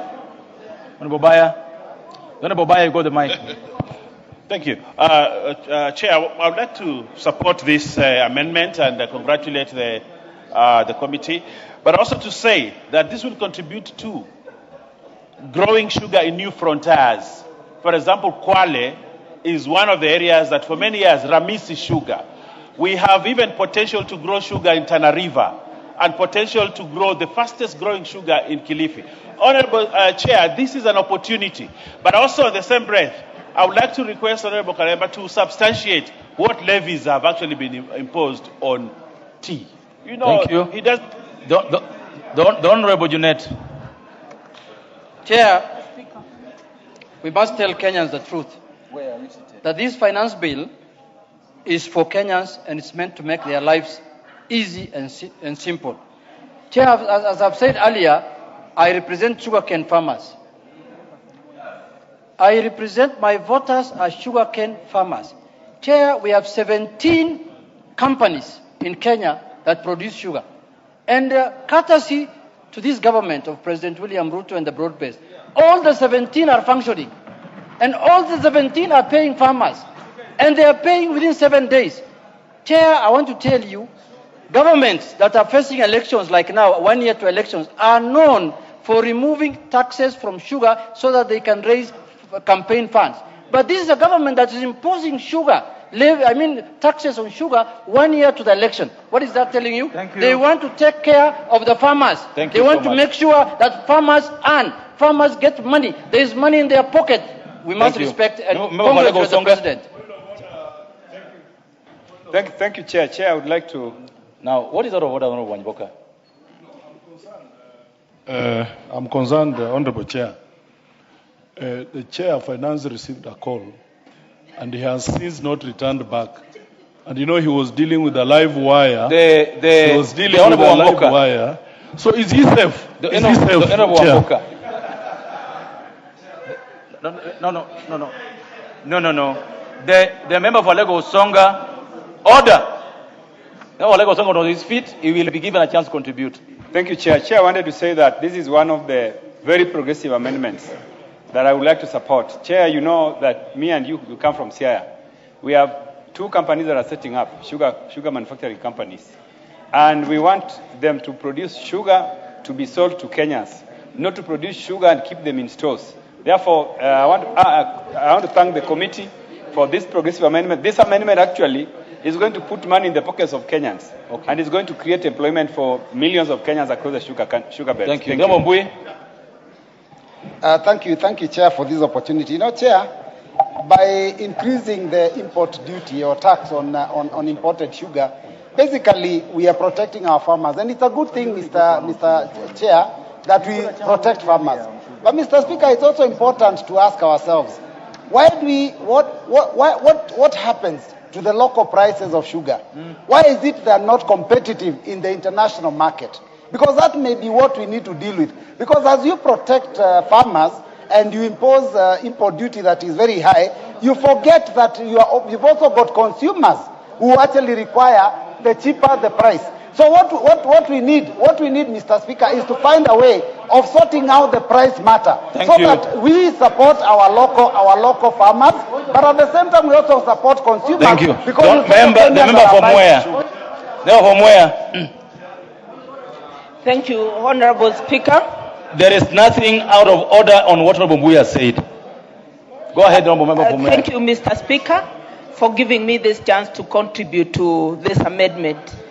While I support this amendment, I also propose that you impose taxes on imported rice so that we can protect the Kenyan farmers. We are spending 55.5 billion on imports to this country from India, from Pakistan, Mr. Speaker, from as close as Tanzania. We need to protect the very oppressed Moya farmer, Ahero farmer, so that they can make their living. Thank you. Honorable Wangwe. Thank you, Mr. Speaker. Honorable Speaker, Honorable Chair, thank you so much. I just want to put some factors correct. Do we have enough sugar in the stores? The answer is yes. Do we have enough cane? Yes. What do we need? We simply need to have the market ready as it is. Therefore, Honorable Chair, I want to support the amendment by the committee that we put it high so that we don't want to see importation of sugar. Thank you. Honorable Wakali Mulu. Honorable United, I thought you already gave a chance on this. Thank you, Mr. Chairman. Honorable Wakali Mulu. I was wondering whether I will be in order to remind you that we are not in third reading. We are in third reading, not second reading. And the procedure has been... Thank you. The Honorable Majority Leader. When all of this? Chair, I rise to support this amendment and indeed thank the Chair first for doing the further amendment from 10 shillings to 40 shillings. I even wish it would have been higher to make it punitive so that we protect our sugarcane farmers. You remember 3 years ago we were importing sugar. Sugar was at a price of 550 shillings a kg. Because of the efforts that have been put to uplift the sugar industry in the country, today sugar is available, as Wangwe says, from the cane farmers. Cane farmers are getting paid. And the only way we can undo these good gains is if we allow all those cheap imports to come from outside. Finally, Honorable Speaker, I've had a number of us speak to other levies. levies to do with tea. I want to clarify that this finance bill has zero levies on tea or on coffee. It is very important that we make that clear so that even as we seek to speak to the public, we be clear that the finance bill had only issues to do with helping sugar Honorable farmers. Chairman of the committee, finally, so that we put the question.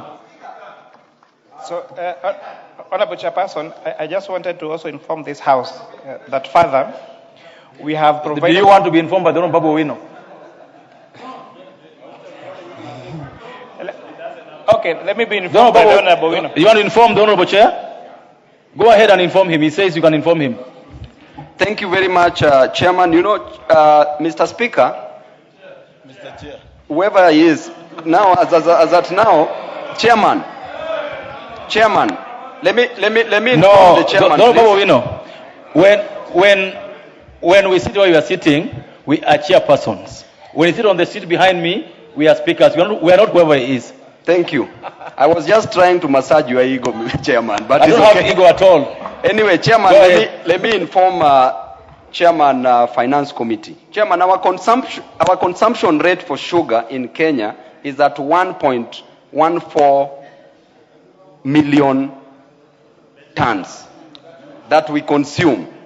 What we produce is 610 metric tons, correct? What we produce is 610,000 metric tons, which means that what we import is around 505,000 metric tons. What is your source, Honorable Babu? What is your source of information? Chairman, let me just inform you, please, that this information is common knowledge. Therefore, Chairman, when we talk about importation of sugar, it means that we solely depend largely on imported sugar as Kenyans.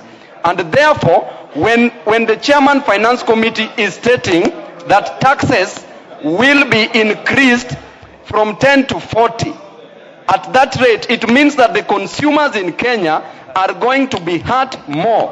Okay. Chairman, as I proceed... Thank you. You are informing the Honorable... Let me finish my point, Chairman. Let me finish my point, please. The Chairman of the Finance Committee, you've been informed about... You are being informed about quantities of sugar. Are you abreast with those quantities of sugar, import and export? Honorable Chairperson, the figures that Honorable Babu Owino is referring to is figures of 2022. So there has been, when Honorable Babu Owino claims that knowing how many metric tons are produced is a matter of common knowledge, it is a matter of fact, Honorable Speaker.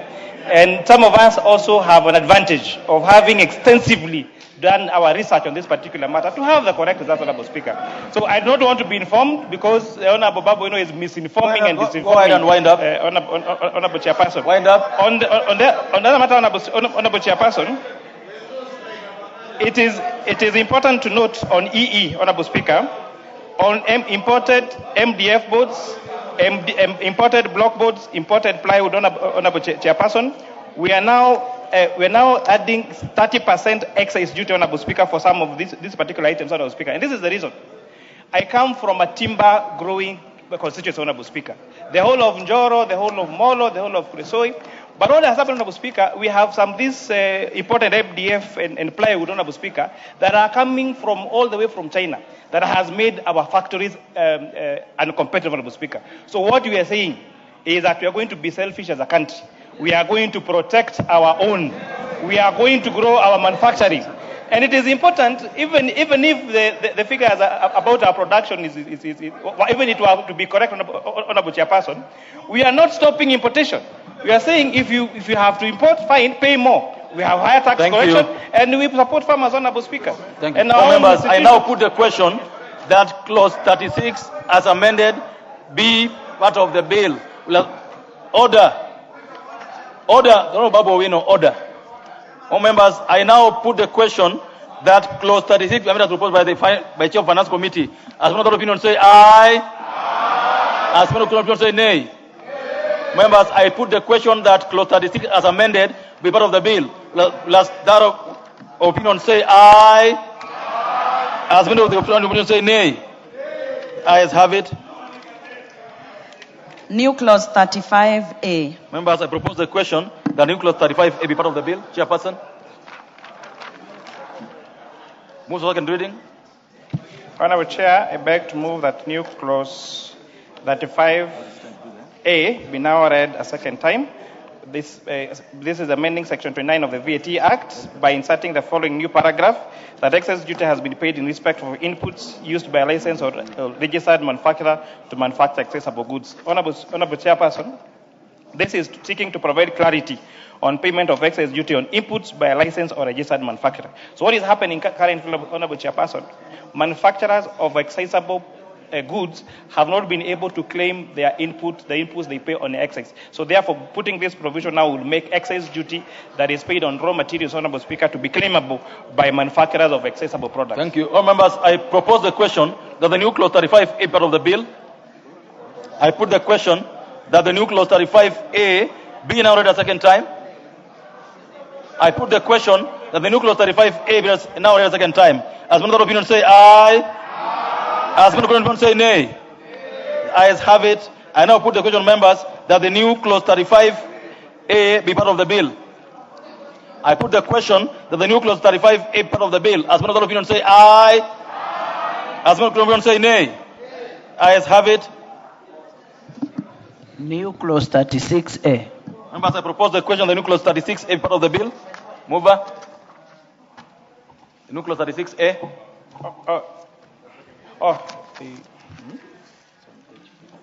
It's on page 15, 13, clause 36A. The NIS, Kenya Defense Forces.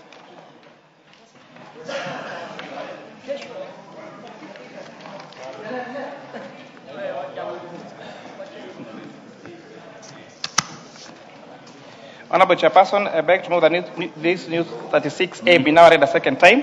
Honorable Chairperson, as you know, the people that provide services, security service in this country, that is the National Police, the Kenya Defense Force, Honorable Speaker, supplies to those institutions is exempt.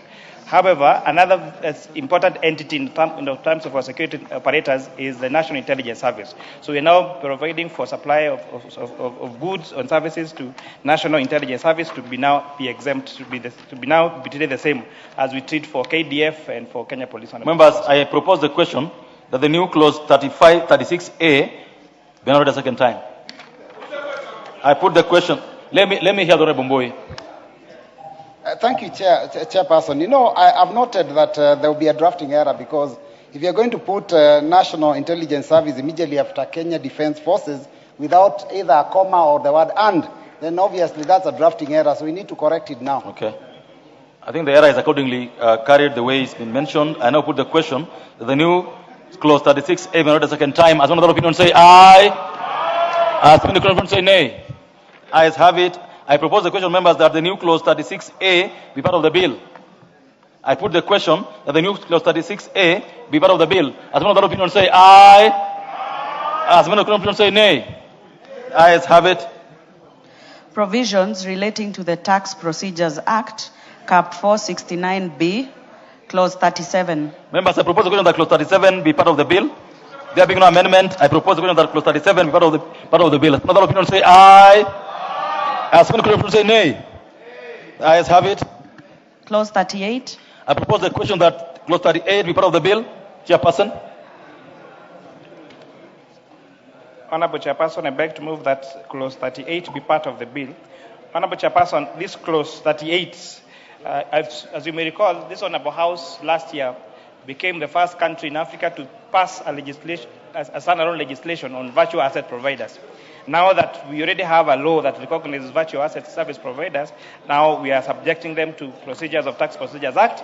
And the amendment that we are seeking on this particular amendment is to protect the data on this virtual asset space to make sure that the way the KRA uses that data is in line with the Data Protection Act, Honorable Chairperson. All members, I propose the question that clause 38 be amended as proposed by the Chairperson. The Honorable KJ of Dagoretti North, Dagoretti South.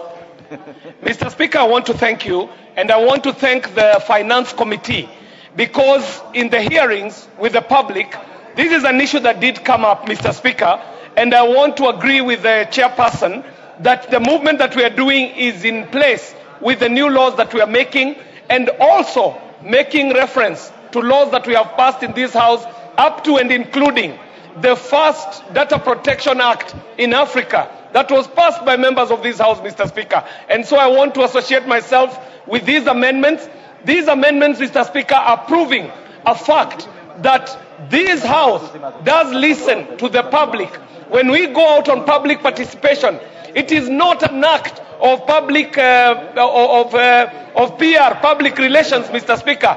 We actually do listen to the citizen, and what we are seeing in the Finance Act this year is actually a product that has gone through the process up to and including the involvement of the people and the public, Mr. Speaker. So in the sense that it does not offend the Data Protection Act, I do stand to support, Mr. Speaker. Thank you. Thank you. The Honorable Mayaka. Thank you, Honorable Speaker. Honorable Speaker, I want to support this particular clause because since when we passed the VASP and it was assented into law here, it has actually been very beneficial, Honorable Speaker, because it has brought more comfort to investors, especially in the digital financial innovation space, and it has made the risk level to go down. So, Honorable Speaker, this is one particular space that we really need to support, because again, when you look at the output of cryptocurrency investment that we do in this country, we are actually listed among top 2 in Africa. So this is very encouraging, and we need to really support it as a House. I thank you. The Honorable Ruto, CPA. Thank you so much, Chair, for this moment. I was part of the team that went around the country in the 2 bills that have been signed to the law, the Virtual Asset Act. Chair and members of this House, we all have to agree and live to the fact that the world is changing, digital world is shifting, and now payment systems are moving from the fiat currency to the virtual asset. And it is for this purpose that we have to appreciate as a country, like what the other countries have gone, to ensure that they have legislated this particular regime so that we facilitate trade through exchange of virtual assets. And for that purpose, we have also to align with our tax laws so that out of those transactions and facilitations, revenue we are able to raise to fund our budget. So it is a good move, and it's a showcase that Kenya is compliant and is committed to move forward as a country and to move with the first world countries that have accepted the new regime of virtual asset transaction. And this one will facilitate the flow of capital in businesses, in investments across the country. So it's something that we have to support it and ensure that we comply with it and align our legal framework to this particular. Thank you, and I support. Thank you. The Honorable Mukunji. Thank you, Honorable Speaker. Honorable Speaker, the area of virtual assets, you find that this is one area that very many young people have embraced. And Honorable Speaker, while we are looking to tap into that, Honorable Speaker, it is important also the government to do the right investments to empower and ensure that young people are able to grow in that area, especially, Honorable Speaker, the ones that actually we have not been able to provide jobs for, Honorable Speaker. Well, as I feel we have rushed to go and tap into those taxes, because, Honorable Speaker, it is actually a place that government has invested the most little money, Honorable Speaker, in the Honorable Speaker, this industry. But I feel that, Honorable Speaker, there is a need now that obviously, while we are not passing this bill on this side, the majority side and obviously the government side, the broad side is going to pass it. It is important that we do the right investment. You will come back. Hold your thought. What is that of Honorable KJ?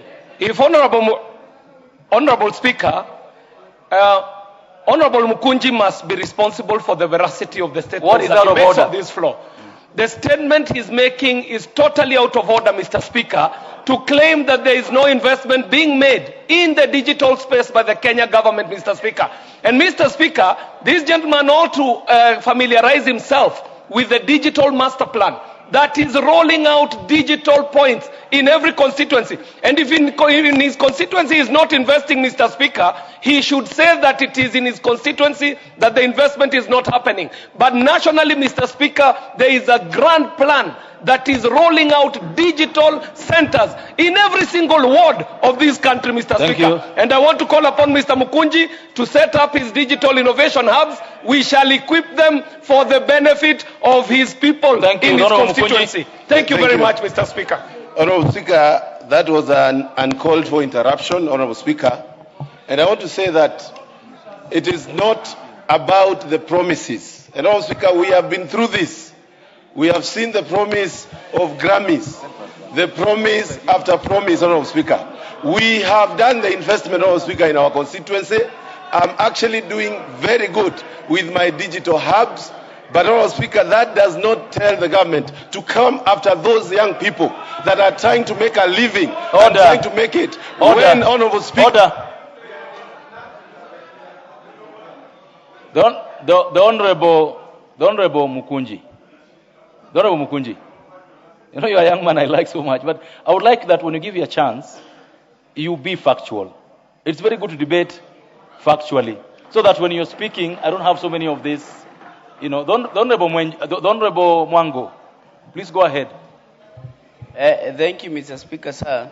Inasmuch as the government side declares that they're supporting digital content creation and the new what they call the economy, the digital economy, I would want to ask my brother from Dagoretti North, through you, Chair, what are they doing to the restraints that are being put on digital content creators from Kenya not to enter Tanzania, the likes of Jakamfain, the other digital content creators that are venturing into Tanzania, and these people are being asked and they are being declared non-grantor to Tanzania. Thank you. What are you how are you addressing that issue? So it what matters happened? when you are creating Thank the you. digital economy. Thank you. All members, we are on clause 38 of the finance bill. Honorable Mwago, a very good question, which I would like you to bring through the normal processes of Parliament. Just do a question. It's a very good question. No, it is not his job to answer questions at this point in time. All members, I put the question that clause 38 be amended as proposed by the Chair of Finance Committee. As another opinion say aye. As another opinion say nay. Ayes have it. I now put the question that clause 38 as amended be part of the bill. Will as another opinion say aye? Those opinion say nay. Ayes have it. Clause 39. All members, I propose that clause 39 be part of the bill, Chairperson. And I want it to be a bit faster now. Yes, Honorable Chair, I beg to move that clause 39 be amended as per the order paper. Honorable Chairperson, this amendment relates to when you have been deregistered.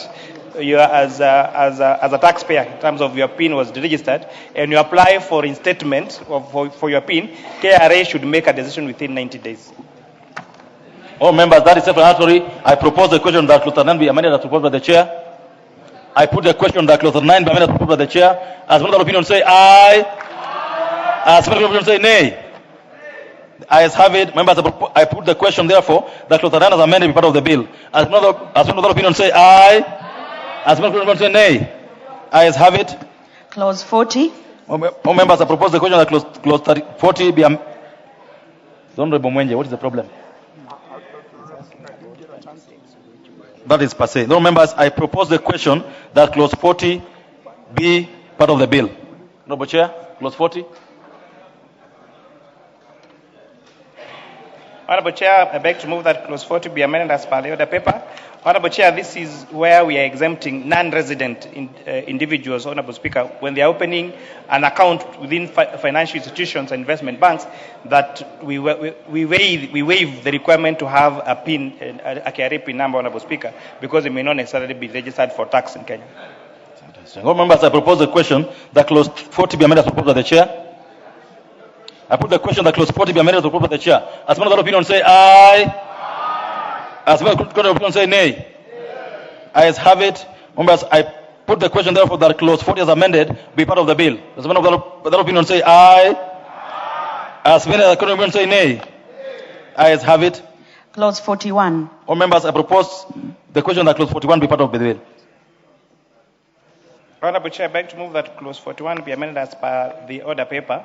Honorable Chairperson, as you may recall, this clause 41 is where the commissioner may, the issue of what we call pre-populated returns, or where they give you information, say you have earned this income and supposed to pay tax.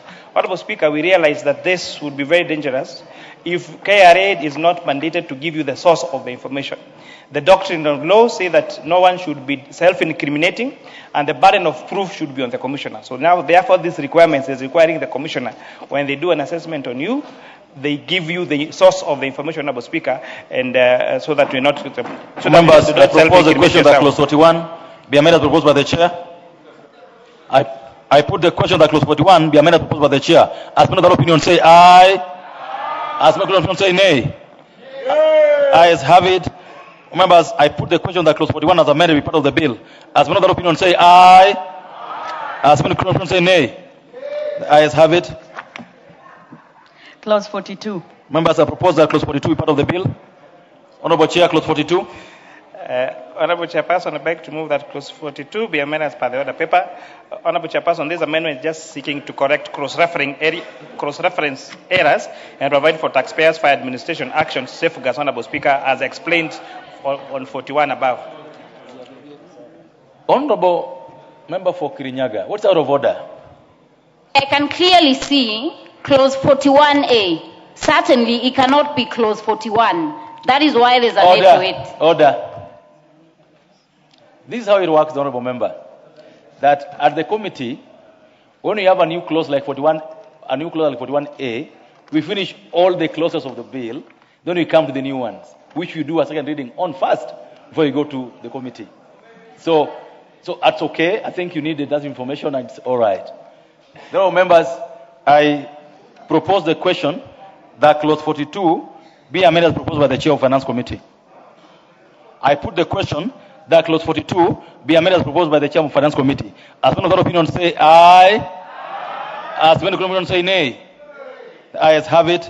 I now put the question that clause 42 was amended be part of the bill. Will as one of the opinion say aye. Will have those opinion say nay. The ayes have it. Clause 43. Members, I propose the question that clause 43 be part of the bill, and because there's no amendment, I put the question that clause 43 be part of the bill. Will as one of the opinion say aye. Will have those opinion say nay. The ayes have it. Clause 44. Members, I propose the question that clause 44 be part of the bill. Honorable Chair. Honorable Chair, I beg to move that clause 44 be amended as per the order paper, and this we are proposing a deletion of this particular clause, Honorable Speaker. Honorable Chairperson, this amendment relates to institutions that do withholding. So if an entity withholds tax, or if an institution is a tax withholding agent and fails to withhold that particular tax, but the taxpayer pays the total tax, then the institution that failed to withhold should not be penalized, because after all, the total tax was paid by the taxpayer, Honorable Speaker. So that's why we disagree with the National Treasury on this and takes a view of the public that this clause needs to be deleted. Members, I propose the question that clause 44 be deleted. I put the question that clause 44 be deleted. As one of the opinion say aye. As one of the opinion say nay. The ayes have it. Clause 45. Members, I propose the question that clause 45 be part of the bill. Chairperson. Honorable Chairperson, the committee is proposing a deletion. I beg to move that clause 45 be amended as per the order paper. This is where, Honorable Chair, when agency notice is issued by Kenya Revenue Authority, this is on the power of Kenya Revenue Authority to give you an agency notice, Honorable Speaker. This would mean that if they do an assessment on you, even before you appeal, then they can issue an agency notice to your bank, Honorable Speaker. We disagree with the National Treasury on this, support the views by the members of the public, and therefore support its deletion. Members, I propose the question that clause 45 be deleted. The Honorable Kaluma. Yeah, Chair, on this particular one, I wanted to request the audience of the members, because I disagree with the committee and I'm opposing this amendment. Chair, what is being proposed here, Honorable Chair, is that you will have agency notices being stayed until you are done with the tax appeals tribunal. when you thereafter appeal, Honorable Chair, you should apply for stay in the High Court. The fact of filing of notice of appeal up to whatever level you want to go should not automatically, stay, your agency notices. And what was confirmed, Honorable Chair, out of the cases that are pending in the High Court on appeals, the Court of Appeal and the Supreme Court, over billions and tens of billions are being held, even if those appeals are frivolous. I was going to request the committee to drop this proposed amendment. We leave what is passed as is, so that the higher courts on appeal can determine whether or not to issue stay or not that it is automatic. So that where there is a frivolous appeal, you are obligated to pay. And I'm taking that from the fact that the Tax Appeals Tribunal is an impartial body which has heard the people, prior. Honorable members, the Honorable Wandeto.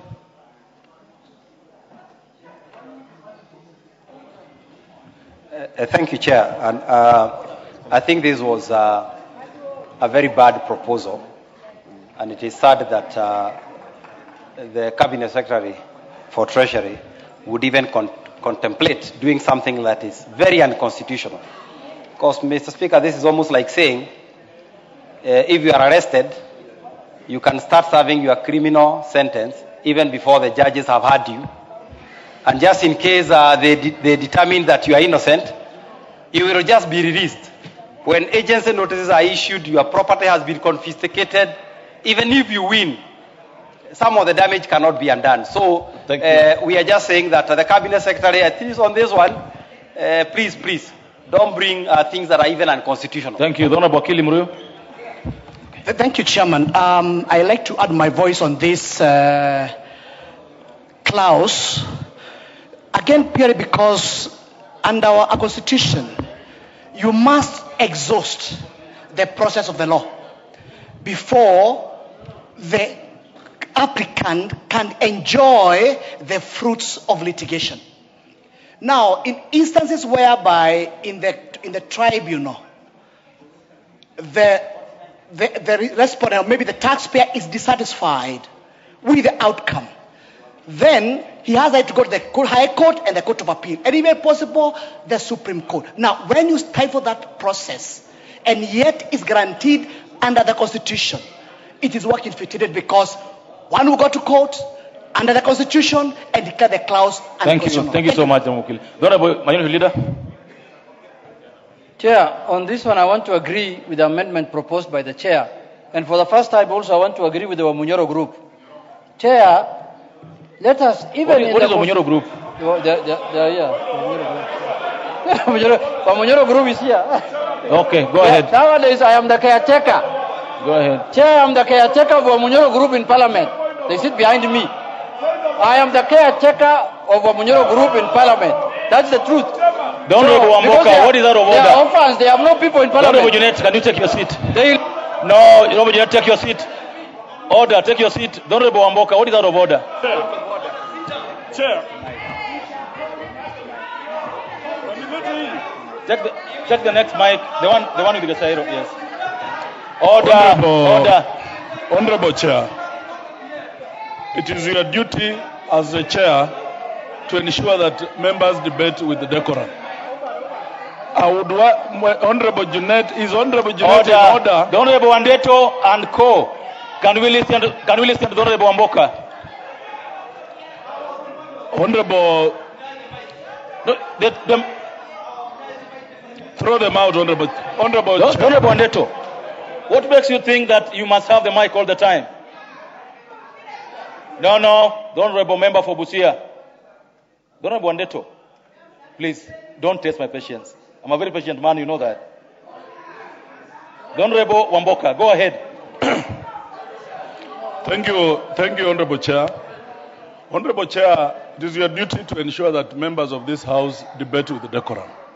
Is it in order for my leader, the minority leader, to refer to some members of this honorable House, honorable members, giving them a funny name, Honorable Speaker, by calling them Wamunyoro Group? Is that fair, Honorable Speaker? Is that fair? And can he withdraw and apologize, Honorable Speaker? Honorable Junet should withdraw and apologize, or you can throw him Order, out of that's this all house. right. The Honorable Junet, please go ahead. No. Order. The Honorable Junet, you have two options here. You will substantiate or withdraw.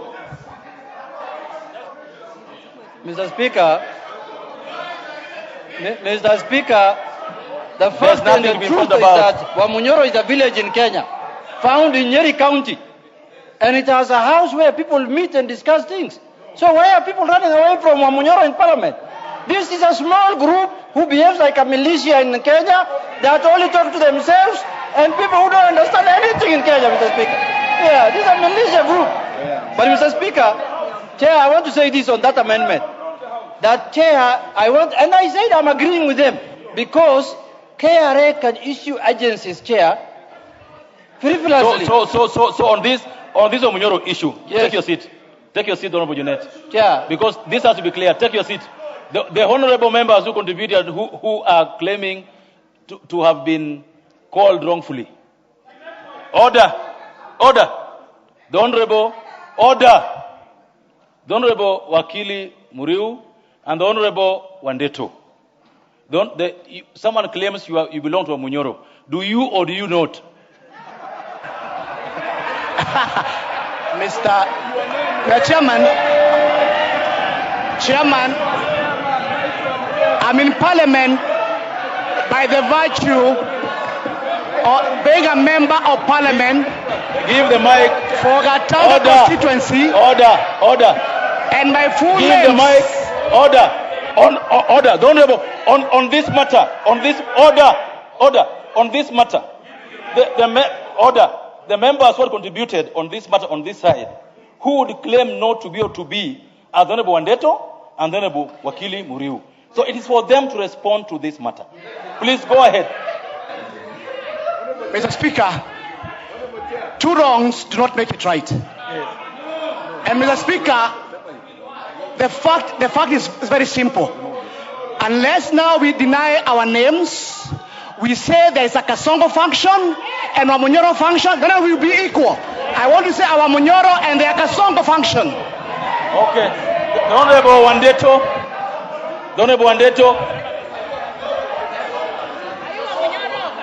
Mr. Speaker, Wamunyoro is a village somewhere in Tetu. So unless Junet substantiates what he means by Wamunyoro group, if he means people who associate with the former deputy president, yes, we proudly do associate with him, if that is his meaning. But otherwise, Okay, Wamunyoro thank you. is a village in Nyeri. Don't Honorable.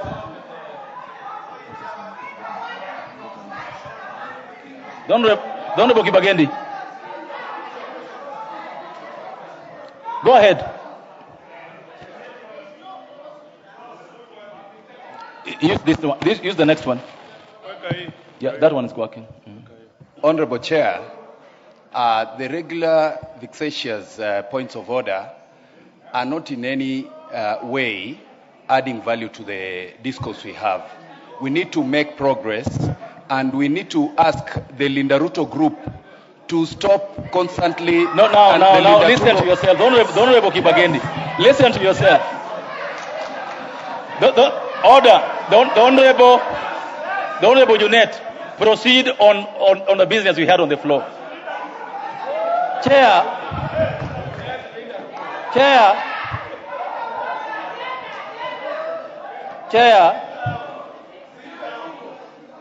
it is a matter of fact. It is a matter of fact, Chair, with your permission, that now we have Wamunyoro group and Wamitego group. There is also Wamitego group. They are also smaller in number. They are very few. Wamitego group. Wamitego are not in parliament. They are found outside parliament. And Wamunyoro is found inside parliament, but they are few. It's a militia group that we want to deal with. But having said that, Chair, I want to disagree with my member, Honorable Kaluma. Chair, KRA can sometimes issue notices of agency without any proper audit, in a frivolous manner. Chair, if we don't allow Kenyans to appeal against that, then Kenyans will suffer. Chair, Thank you. There are many business people who have suffered in that manner. Even the Constitution says you are innocent until proven guilty. Even the members, Constitution. I now put the question. This is the only thing I agree with the Munyoro group. And there are only 5 of them in parliament. Only. Members, I now put the question that clause 45 be amended as proposed by the chair of finance committee. As many of the opinion say aye. As many of the opinion say nay. The ayes have it. I now, this was a deletion, and therefore clause 45 is effectively deleted.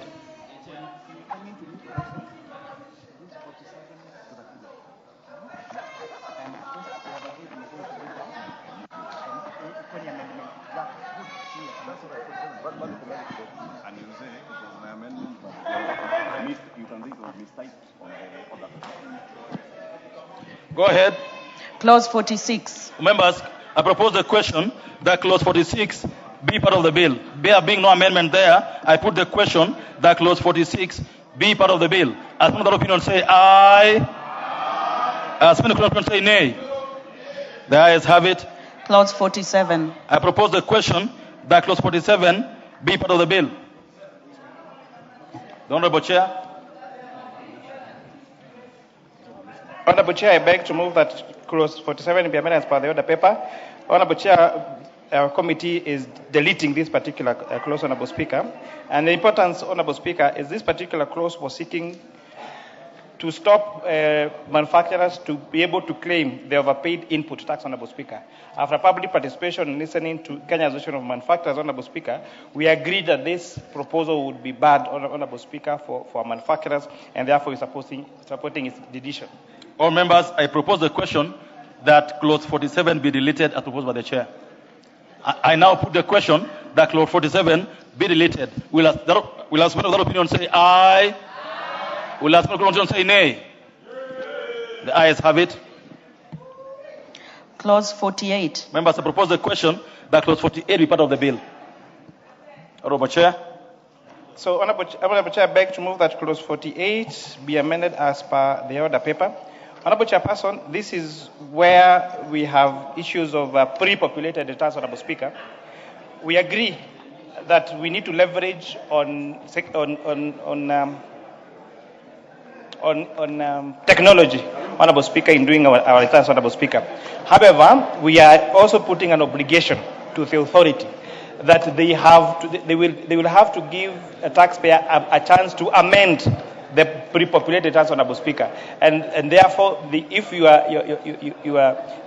your populated returns shows that this is your liability, you will be given a chance to amend, Honorable Speaker, and to prove, so that we do not have KRA now coming for everyone and giving fictitious, Honorable Speaker, assessment that the taxpayer is not able to amend, Honorable Speaker. We are also putting a requirement that you have, even when you do not need to amend, we are requiring the taxpayer to be the one to accept those particular pre-populated returns, Honorable Speaker. So basically, it's to ensure that if you're using technology and there's an error, you're able to correct the error. Members, I propose the question that clause 48 be amended as proposed by the chairperson of Finance Committee. The Honorable Member for Nandi. Thank you, Honorable Speaker. From the onset, allow me to appreciate the committee and the people who took part in the public participation for this particular amendment. Honorable Speaker, we must honestly leverage on the issue of technology, and most importantly, Honorable Chair, we have had people who have had penalties from KRA because they did not know what to put. So the introduction of the pre-populated return has been a lifesaver, and we appreciate that it is actually given to the person who's supposed to file the returns so that they can be able to see what fits into their business and even ask for an amendment or an addition or subtraction of the same. So I do support this particular amendment, Honorable Chair. Members, I put the question, therefore, that clause 48 be amended as proposed by the chair. Will someone, as many of that opinion, say aye? As many of the opinion say nay? Ayes have it. Members, I put the question, therefore, that clause 48 as amended be part of the bill. Will as many of that opinion say aye? Will as many of that opinion say nay? Ayes have it. Clause 49. Members, I propose the question that clause 49 be part of the bill. Chairperson. Honorable Chair, I beg to move that clause 49 be amended as per the order paper. Honorable Chair, this is where the proposal on the bill was to delete the exclusion of public holidays and weekends on the days that are calculated by Kenya Revenue Authority. Honorable Chairperson, witnesses of taxpayers that appeared before us were telling us, for example, on a Friday, sometimes the system is down, and therefore you're not able to do your filing or your amendments until on Monday. And therefore, therefore it's important that we exclude these particular weekends, Honorable Speaker, and public holidays, so that it's also fair to the taxpayer, Honorable Speaker.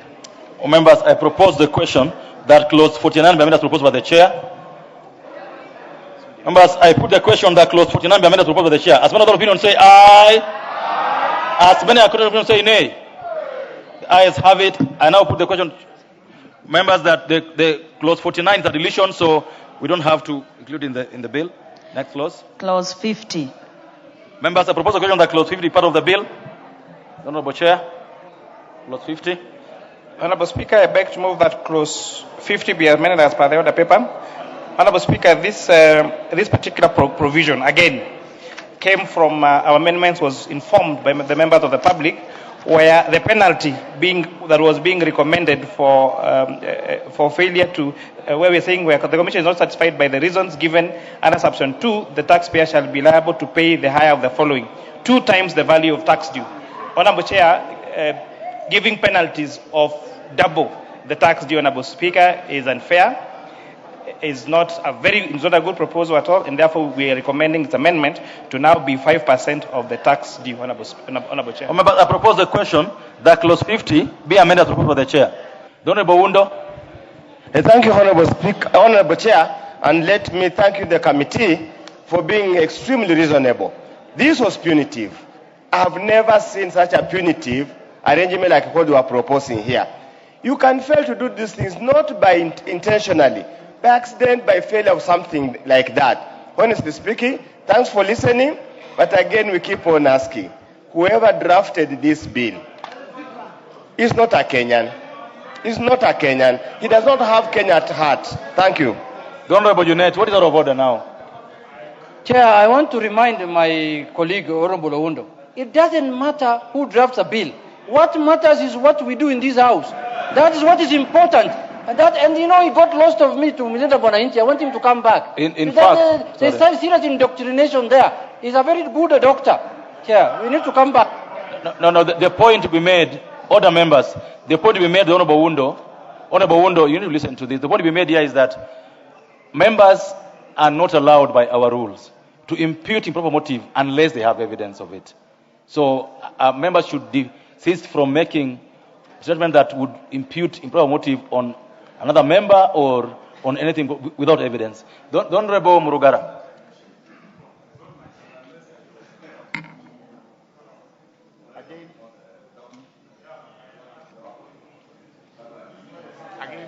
You can use the Sir George. The George of Thank you. Or Sir George. Thank you very much, Honorable Chair. A punishment must be proportionate. Sometimes it's required that we have to look at what is reasonable and what is unreasonable. I think the proposal to double the punishment was a bit unconscionable. And now we feel we've agreed with the population of Kenya that what is reasonable is what is being proposed by the chairman, and we thank him. Number 2, for this house, remember there are various ways they bring laws here. Whether they come from the Star Chamber, which is known in history, it doesn't matter. What matters is what we do as the representatives of the people, Thank you. which is what we are doing now. Thank you very much. I support. You know, Honorable Speaker, I was standing on a point of order when Honorable Oundo was speaking, and he spoke very well to support the amendment that has been done. But, you know, I was wondering, Honorable Oundo, when it comes to now voting, he votes the opposite. And don't you think that is gross misconduct? Because, and even Honorable Mbui, he supports the bill, but when it comes to voting, he votes the opposite way. He says nay. Now, order. The Honorable Pukose, how did you know that the Honorable Mbui and the Honorable Oundo are voting no? Honorable Speaker, you know there are just a handful of them.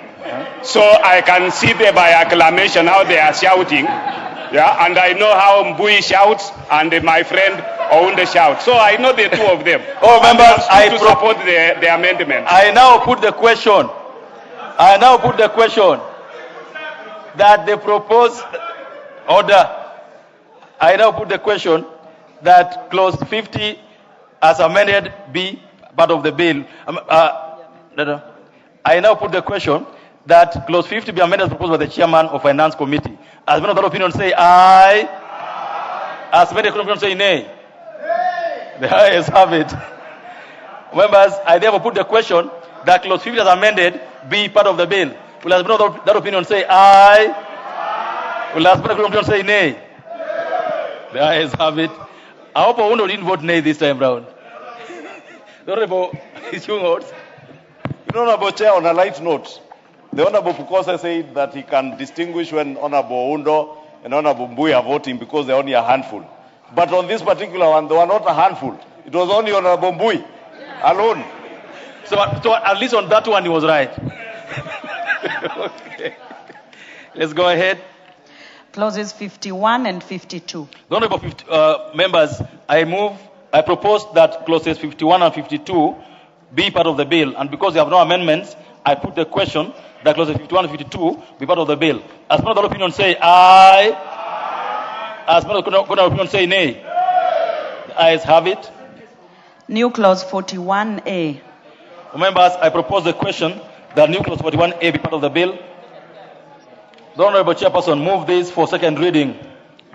Honorable Chairperson. Clause 41A. Yes, Honorable Chairperson, beg to move that new clause 41A be now read a second time. Honorable Chairperson, this particular provision is a provision that is seeking to require exporters to maintain particular documents, Honorable Speaker, and maintain them for a particular period of time. What you've seen, Honorable Speaker, is some mischievous manufacturers. Instead of them being manufacturers, they become repackagers, for example. And you can remember even the case we had, I think, a year ago of edible oils, where oils were coming in this country as being called it's a refined product, but only to know to find out it's a raw material. So two problems: they get tax exemption even when they're not manufactured, Honorable Speaker, and they export jobs to other countries. So this requirement, therefore, we require them now to have these particular import documents, so that in case the Revenue Authority needs to check with them, Honorable Speaker, they can do that. Remember, I propose the question that new clause 41A be now read a second time. The member for Kirinyaga. Honorable Chair, thank you. I rise to vehemently oppose this provision. Honorable Chair, what the Chair of Finance is not cognizant of is that majority of Kenyan importers do informal sourcing. They consolidate, they ship via third parties. Demanding for provision of these documents will kick out small traders and small importers in the industry and ensure that it bolsters and only leaves cartels to that importation industry. Further, Clause 4 also gives the Commissioner ultra-vires arbitrary powers to ensure that they can disregard any importer's claims unless those documents are provided. They know that the people in River Road, Kirinyaga Road, Gikomba, and everywhere where small traders import will be impeded, and this will be a barrier to importing for small traders. Thank you so much. The Majority Leader. Majority Leader, give you the chance to speak. Thank you. Thank you, Honorable Speaker. Honorable Speaker, I rise to support this amendment. And just to clarify, Honorable Speaker, this, if you look at the amendment, the way it is drafted, it is actually doing the opposite of what Mheshimiwa Honorable Njeri is saying. What has been hurting our small-scale traders in Nyamakema, in Kamukunji, wherever they are, those who import even the consolidators of goods, is because the situation as it pertains today, if we were not to do this amendment, you will be required as an importer of goods whether you are importing 2 cartons or a container load, to have a certificate of origin from every manufacturer of what you bring in, even for consolidators. And what the chair and the committee has done, having listened to all our small-scale traders, is to cure that problem, and that is what now the amendment seeks to clarify. And therefore, I want to say, if we truly value the people who suffer because they are not importing from in bulk, and they are not importing from... Leader, I would like to listen to a point of order, please. Let's listen to a point of order. Honorable Speaker, the majority leader is misleading the House. I can confirm because I have been a small-time importer. There is no point where someone who is importing 2 cartons or 3 cartons needs a COO. Inform yourself. Do not mislead the Kenyan people or members of parliament. Order. So before you come in, the Honorable Majority Leader, so the Honorable Member for Kirinyaga, what do they provide now? When they import into the country, what this document do they provide now? If you consolidate goods, you do not require a COO. You pay VAT, you pay customs, and your goods are released to you. What do they use? Order. What do they use? What do they use to know that? An invoice. Okay. Mr. Chairman. No. The majority leader was on his feet, so it is his chance yet. No, you're going to come in. Okay, do you want to be informed by the chair? The chair can inform me. Okay, go ahead. You know, Honorable Chairperson, that is why it is very important to take your time to read. And I mean to read. Section 44A of the Tax Procedures Act currently states as follows, and this is the law. This section applies to all goods imported into Kenya. No person shall import any goods into Kenya without presenting a valid certificate of origin to the commissioner or an authorized officer. That is the law. So if the honorable member has been importing without a certificate of origin, she says with an invoice. She has been a smuggler. With an invoice. Okay, Honorable Chunga, please proceed to wind up your... Honorable Speaker. Honorable Speaker. Honorable Speaker, order. If you can allow members to also contribute. The Honorable Order, the member for Kirinyaga, you have debated well. You've raised a point of order. I've given you a chance. Let Honorable Majid also have their chance, please. Go ahead. Honorable Speaker, you know earlier, Honorable Chair, the Speaker, when the substantive Speaker was here, he said, he quoted Shakespeare. Was it Shakespeare? Yes. And said, the law is an ass. The Honorable Njeri Maina is a lawyer. The Chair of Finance is an FCPA.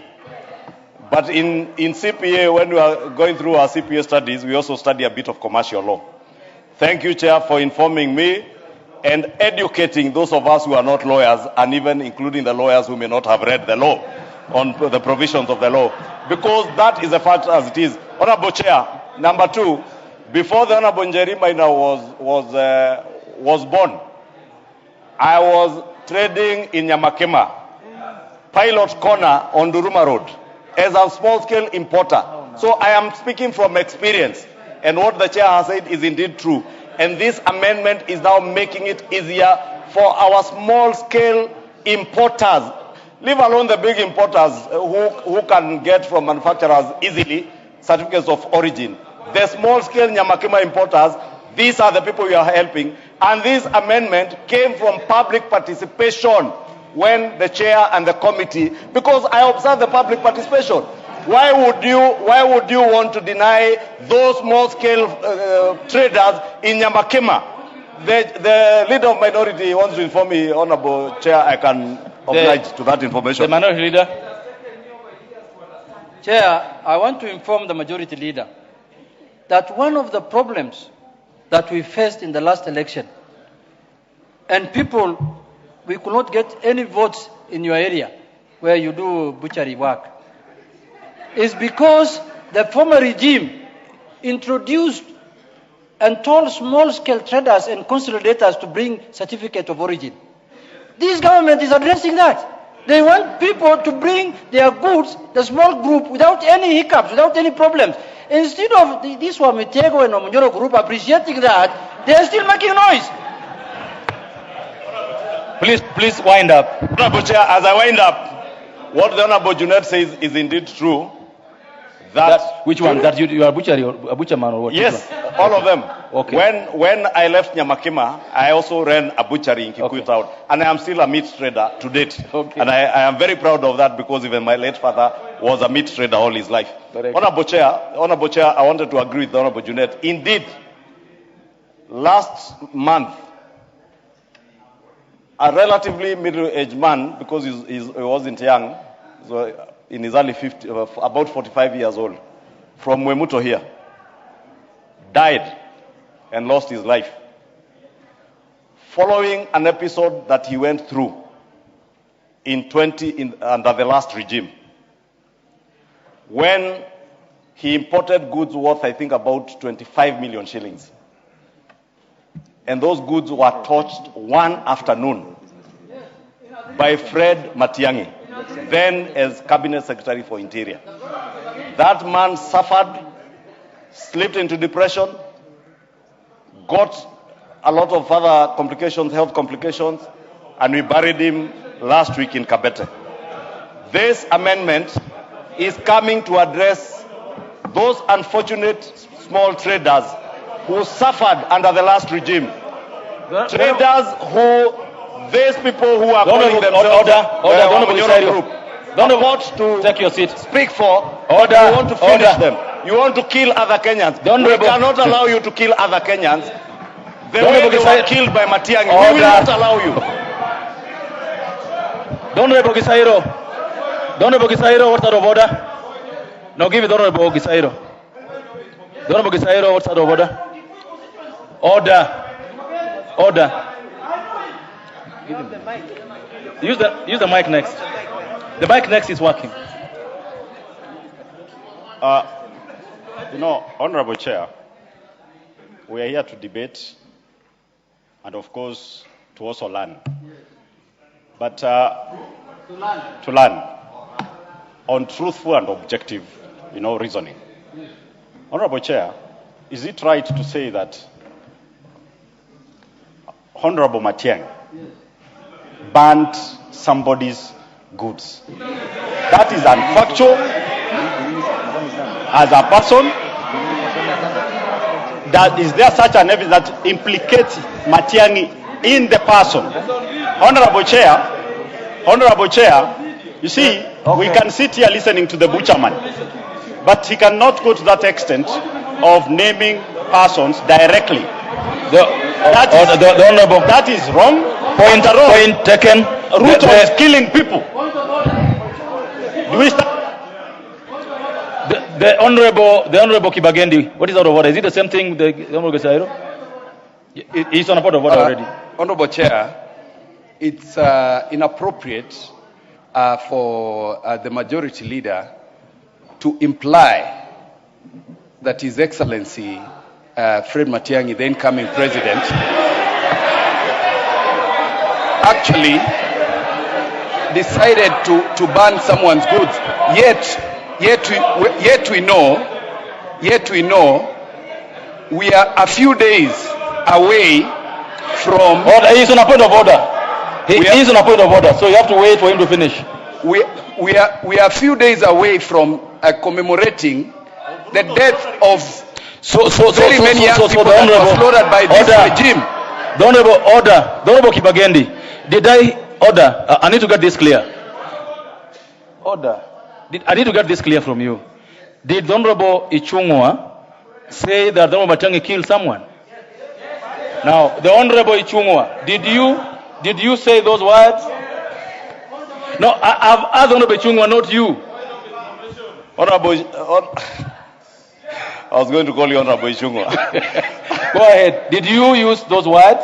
What I said, Honorable Speaker, Honorable Chairperson, I said a man from Kabete Mwemuto died out of depression. What I said Honorable Matiang'i did as Cabinet Secretary was touching the goods worth 25 million shillings. Why were they touched, Honorable Speaker? Let me even make my point so that I finish this debate. This is very personal to me, because these are people I traded with in Nyamakema. They are people I know in person. I know their families. I saw the suffering that that person went through. He used to live in Kitisuru. He moved to a one-bedroom house in Memuto. Honorable Speaker, why was I saying it? Because the Honorable Njeri Maina purported to be speaking for these Nyamakima traders. Why are you required to provide a certificate of origin? So that you certify that the goods you are bringing into Kenya are not counterfeit goods. Why was that gentleman's goods touched on the 23rd of January 2018? Because they were said to be counterfeit and no verification had been done. These are the painful episodes I'm talking about when Junet said that they could not get votes. It is so painful, Honorable Speaker, and I'm at pains. I would rather not even go beyond it because I don't want to break down. But it would be very shameful for any member of parliament today not to protect the small traders in Nyamakema, in Kamukunji, because you want to play politics of Aminyo, I don't know. Well said, Majority Leader. Thank you. The Honorable Junet. Chair. Go ahead. Chair. Order, members, order.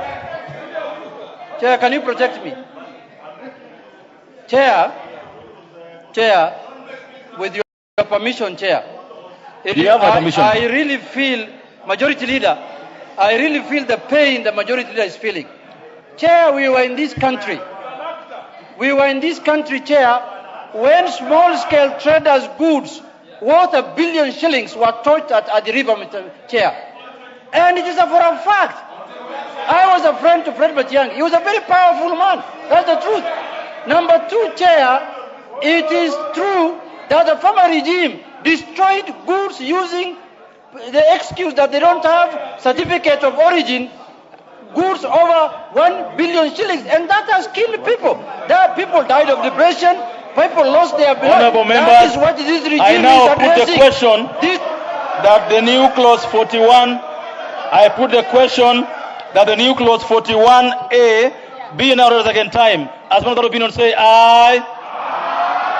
As one of the opinion say nay. The ayes have it. I now propose the question that the new clause 41A be part of the bill.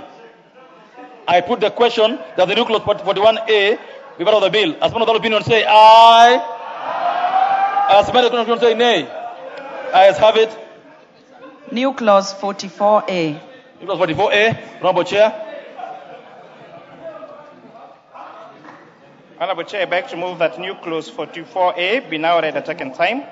Honorable Chair, this amendment is interrelated with the new clause 47A that's coming next to address the challenge of taxpayers using the court process and to pay their outstanding principal taxes.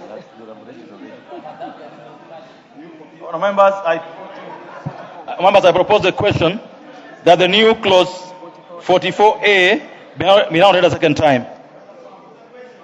I put the question that the new clause 44A be now read a second time. As one of the opinion say aye. As many of the opinion say nay. Ayes have it. I now propose the question, members, that the new clause 44A be part of the bill. I put the question that the new clause 44A be part of the bill. As one of the opinion say aye. As many of the opinion say nay. Ayes have it. Next. New clause 47A. The new clause 47A was amendment by the Honorable Majority Leader. Thank you, Honorable Speaker. Honorable Speaker, I beg to move that the new clause 47A be amended as proposed in the order paper. Honorable Speaker, this is in a way interrelated to the clause 45 that we just had a debate on. And the justification for this, Honorable Speaker, this amendment seeks to remedy the abuse by taxpayers who want to evade the payment of taxes using our court processes to avoid payment of their outstanding tax liabilities, and it provides very good safeguards of refund or offset of the amount, so that you do not go to the Court of Appeal or the High Court on frivolous appeals, and if you succeed with your appeal, you will get your full refund of what you had paid to KRA. I beg to move. Oh, members, I propose the question that the new clause 47A be now read a second time. I put the question. The Honorable Mwenje wants to say something on it. Please allow him. Now, Honorable Speaker, Honorable Speaker, I think we need to be serious as a House. Because this clause, and I just want to address the majority leader on this, this is very easy to defeat in court. Why propose a clause that you know goes against our Constitution? If you look at Article 48, 47, and 50, it will be very easy to defeat this provision. KRA cannot, it is not in the business of refunding. And how many times have you seen KRA refund money? This issue of even offsets, it doesn't happen. So let us be serious. Denying businessmen the chance to have their money to continue trading it in exchange to giving it to KRA that they will be refunded, whether it takes 1, 2, or 5, 10 years. That is the most unfair system that you've ever seen. Thank you. And I believe this clause should not go through. The Honorable Junet. Chair, I stand to oppose this amendment. Chair, this is an affront. It is against the Constitution of this country. Because, Mr. Speaker, fair hearing, administrative justice, you are innocent until proven guilty. Mr. Speaker, Mr. Chair, this thing reminds me when Tom Mboya brought a bill to this House to create the one-party state. And when people opposed, he said, what are you fearing? If it's not, if you have no problem. Chair, this is something that is going to kill the businesses of this country, and we must oppose it as a House. Chair, this one we must oppose.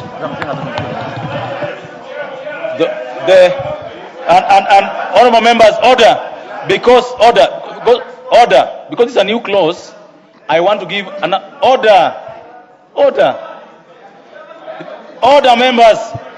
I want to give more members on this, but please, I want to plead with you. Please debate the matter on the floor. Don't go on a tangent, please. The Honourable Nyikal. Chair, thank you, Chair. Chair, the simple fact of this amendment is, if a decision has been made against you and you want to appeal, this thing is saying you have to pay first, then you appeal, and that at the time you are appealing, you first of all pay the tax. So in that case, this is actually... Yeah, you'll allow, why don't we wait for the... You'll allow Honourable Nyikal to make his point. So, Chair, this is intrinsically wrong. You have appealed, and a decision has been made against you, or you have been taken to the tribunal, a decision has been made against you, or you want to appeal that decision, you are being told you pay first, then you make the appeal. That at the time you are making the appeal, you actually pay. And if then the appeal, you succeed in the appeal, then the tax will be refunded. And then you may choose to use it to offset the tax. Thank you. Honourable Kajwang. Me, I oppose this one. Thank you. Honourable Kajwang. Chair, I have not spoken since this debate began. But members, be careful.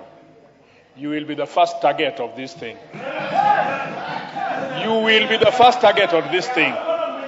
As long as KRA decides that you have not paid, or that you have filed nil returns, or that something is wrong with you, you will be the first one to pay. They will take all your money. They will put Kaluma. Now listen. Order, members. Listen to senior lawyer speaking. Order. There's a member on his feet, and all of you are all up there with your hands up. It's not right. Honourable Kagusha, put your hand down. Yeah. Allow the member on his feet to contribute. Vote for this at your own expense. Thank you. The Honourable Kirima. Chairman, what I know is first, I raised a point of information, Chairman, to the minority leader, that whoever brought the law of Chairman, can I be protected? Chairman, I need protection.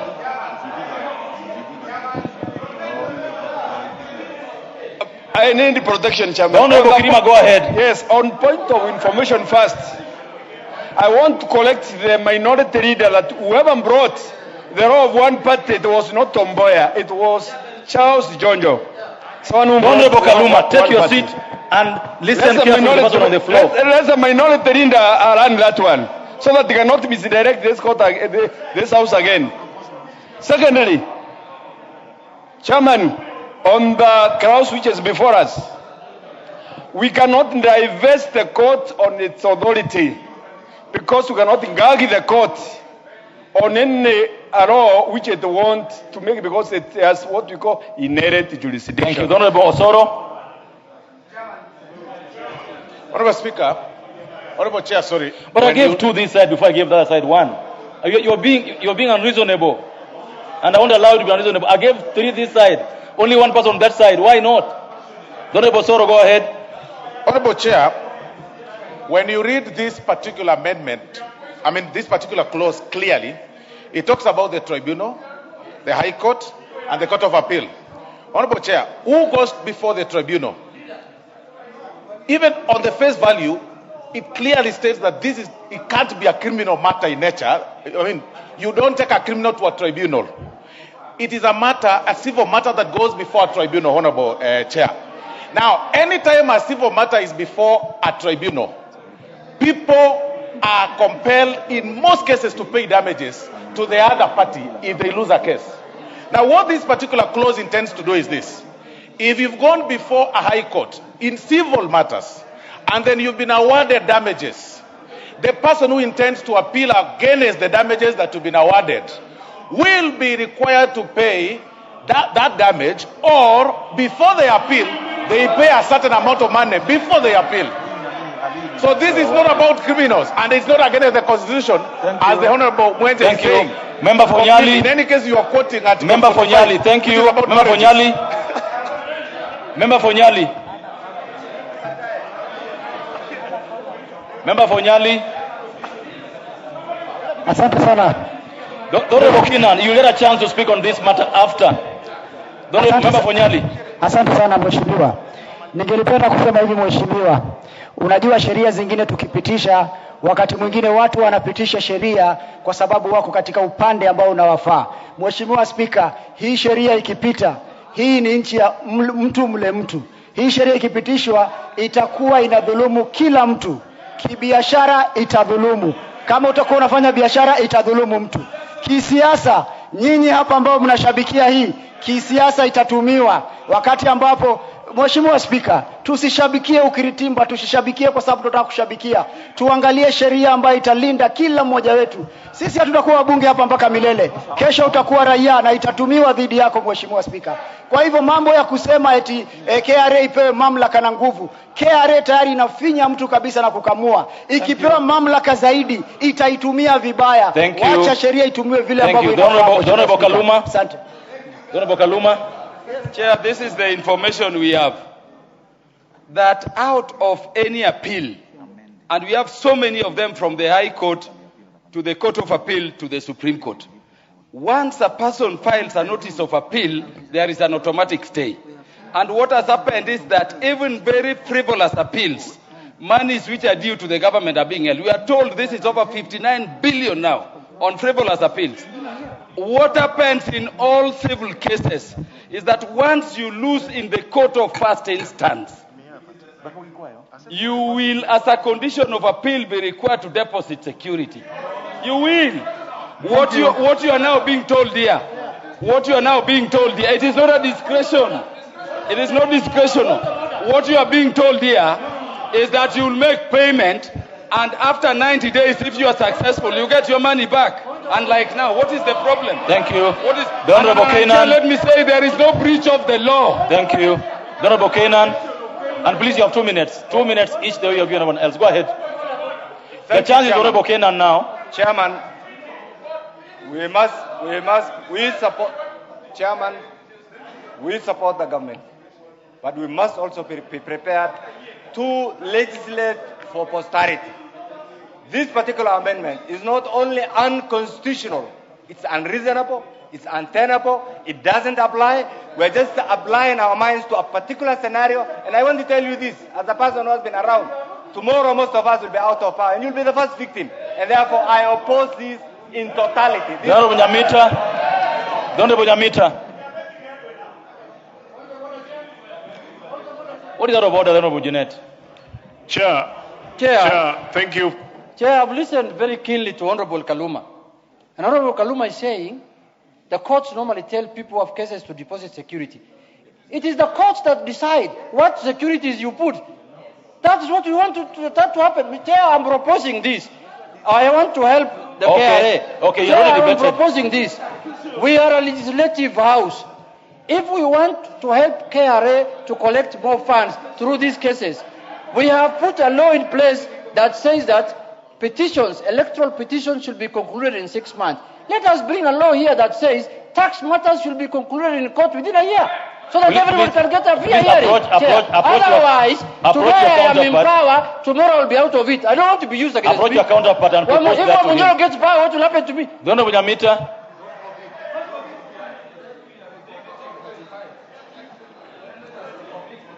The Honorable Nyamita. Just give him the mic. Any mic around there. Chair, thank you.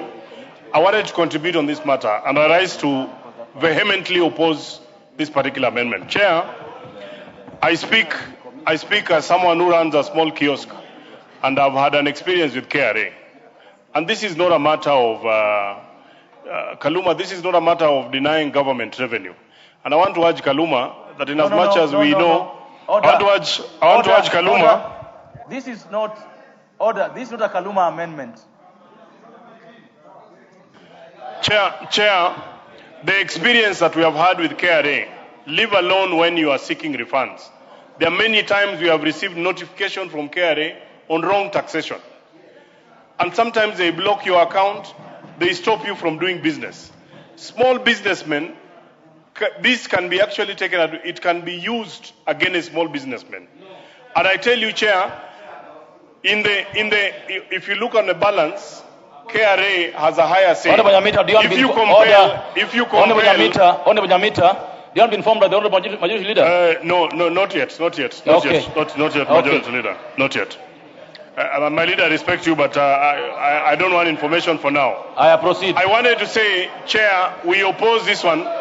If there is a matter that people are actually procrastinating within the court process, this particular house has the opportunity to pass a legislation like my member, so that we ensure that it is. But this we oppose in its totality. It will affect all of us.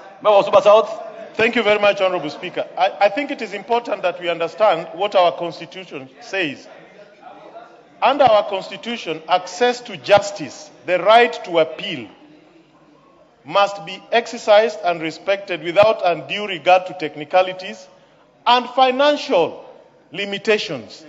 What this provision implies is that if you do not have the money to pay what has been demanded of you, you cannot appeal.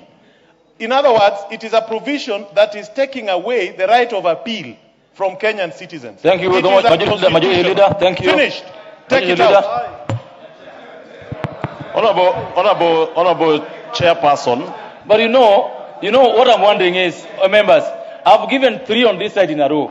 I've not given anybody this side. Why don't you allow me to also give here this side too? Honorable Chairperson. Go ahead.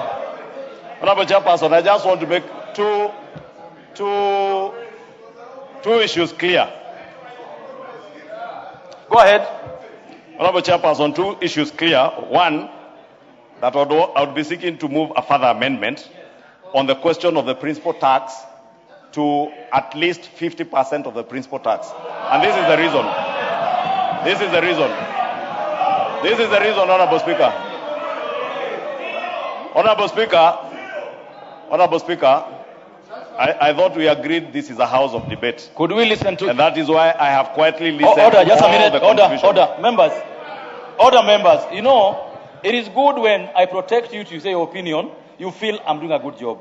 I should also protect him so that he gets his opinion. It's not just fair that when you're saying yours and you think you're right, it's fine. It's not a good thing.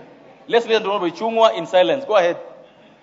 Honorable Speaker, I was seeking your indulgence to move the amendment in an amended form to at least 50% of the principal tax. This being the reason, Honorable Speaker, and Honorable Kaluma has said it very well. One, your first point of call once you are assessed by a KRA is not the High Court.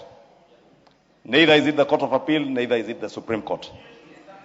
The Tax Appeals Tribunal is your first point of call. And that, Honorable Speaker, if you can protect me, Honorable Speaker, from the heckling by the member for Suba South. No, you're protected. You go ahead. The member for Suba South, you've had your chance. Go ahead. Honorable Speaker, when you get to the Tax Appeals Tribunal, who is the Tax Appeals Tribunal? It is appointed by the judiciary. It is a quasi-judicial process. So nobody is denying you a right to appeal the decision of KRA. That being said, Honorable Speaker, what pertains and what informs this amendment? And that is why I'm even moving the further amendment to at least 50% of the principal tax. KRA will send me an assessment, if I use myself as an example. They will tell me, you owe us 100 million shillings in taxes, you owe us 20 million shillings in interest, and further, Kaluma, will you listen to the 10 million shillings as penalty. The principal tax is 100 million. What has been happening today with tax evaders? Honorable Speaker, I seek that you lend me your ears for a minute, because we are speaking about taxpayers. Not all taxpayers are assessed the volumes of money I'm speaking about. And not all taxpayers have the luxury of affording to even to go to court or even the Tax Appeals Tribunal. The large taxpayers, large corporates, are the ones who are misusing this particular provision in our laws. What are they doing? I get assessed 100 million. I go to the Tax Appeals Tribunal because it is a quasi-judicial process independent of KRA, because it's a court by itself. Or after mediation with KRA, you first mediate with KRA. KRA tells you, okay, we agree, do away with the penalties of 20, pay us 120. I am not satisfied. I go to the tribunal. At the tribunal now independently assesses my assessment and tells me, we agree with you, you should not pay 120, pay the principal of maybe 80 and interest of 10 million, pay 90. What do I do as an intelligent business person? File notice of appeal in the High Court, get a stay. KRA in the meantime doesn't collect any revenue. Honorable Speaker, I begged, and I want to beg the member for Kirinyaga. You have had the opportunity, let me be No, go ahead. You go ahead. Don't use a tone of voice. You go to the High Court, you get your stay. Probably the High Court says, we agree with the tribunal. You go to the Court of Appeal. By the time you get to the Supreme Court, not less than 78 companies have wound up when the process is still in the process of courts, and they go and form new companies. So what am I seeking to do, Honorable Speaker, in this amendment? To protect taxpayers, diligent taxpayers, Honorable Speaker, ourselves, for those who don't have side hustles here, we are diligently paying our pay as we want. Diligently. So are millions of other Kenyans, struggling Kenyans, who are diligently paying their taxes. People are registering companies, including foreigners, and they use these processes to evade tax.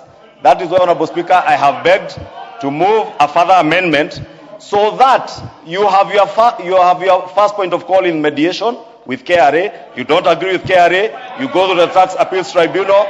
After the Tax Appeals Tribunal, Honorable Speaker, when in commercial law, those of you who are lawyers, when you have your property being auctioned by a bank, you know, after, I think, the High Court process, by the time you are going to another court, at times the court does ask you, what is not in dispute, please put it in an escrow account in the court or with the court. Should you succeed to get back your money? Should you not succeed? Somebody asked here, Honorable Speaker, because I was keenly listening, who will, and it is actually Honorable Mwenje, if you can finish, because I want to answer him. If you can allow me 1 minute to answer him. When does KRA ever refund? That is why, if you look at this amendment, we also say that you can even utilize the money in your future tax credits. And Honorable Speaker, the money can also be put in an escrow account. And if it is only 50% of the principal, not principal plus penalty. Thank you. Plus Leader, this is and my I beseech you, we support order, this order, to protect the small taxpayers who have no wiggle room, who have no powers to fight in court. We protect them. Thank you. I beseech you. This is the direction. Order. This is the direction from the chair. The Honorable Majority will amend the proposal he has on the floor, and then we'll vote on it. With order of order. But you know, I respect the majority leader and I respect the chair, but a ruling was made here by the substantive speaker. Thinking through it, has the majority leader complied with Article 114 as read with the PMF Act?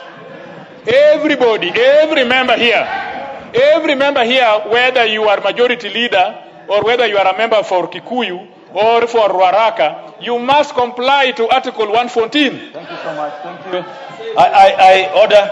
I confirm that this amendment we are dealing with is not among the ones that were excluded, because order. It is not being brought. Order is not being brought now.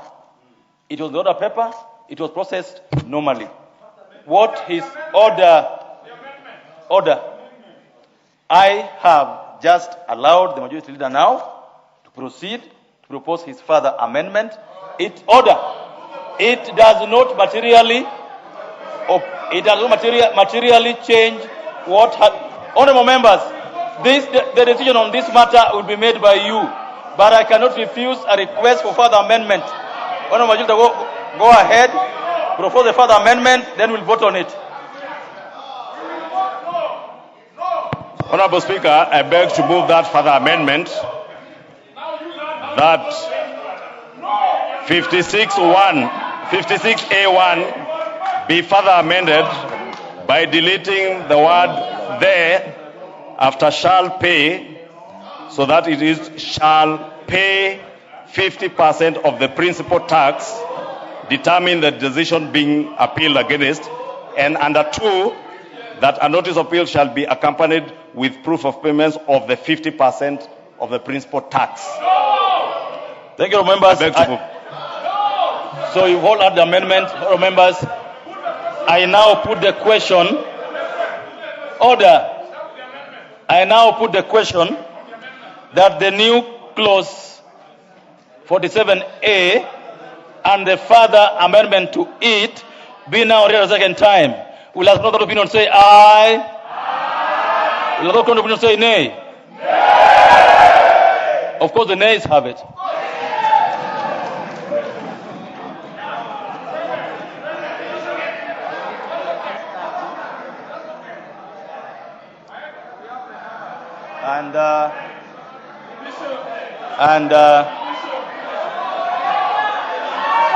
All members, order, members, order. I confirm that the numbers for division are therefore order the division bell to be rung, so that we will get this to a division. It will be rung for 3 minutes.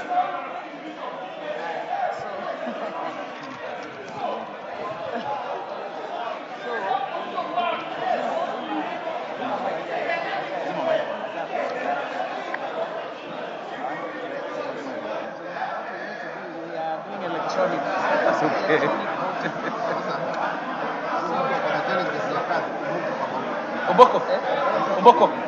Nicho Omboko akae kidogo na pamoja mkogo.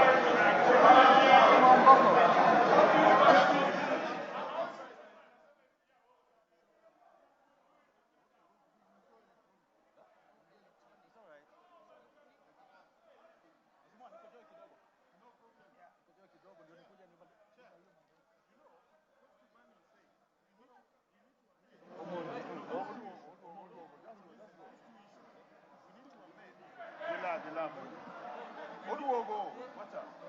Oduogo. I'm offering a solution. Okay.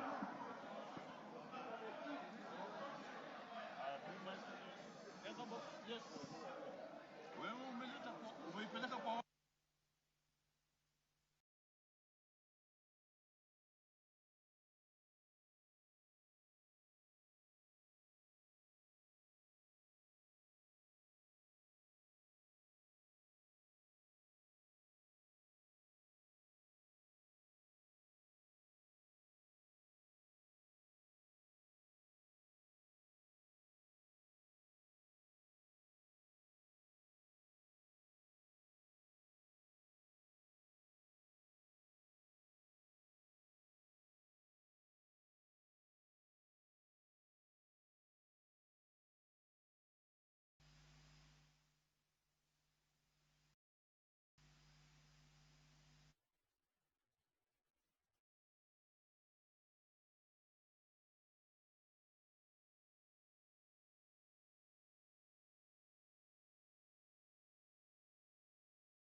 Order, members. I now order the division bell to be stopped. Order, members. Order. I now order the division bell to be stopped. Members, resume your seats. I order the division bell to be stopped and the bars to be drawn.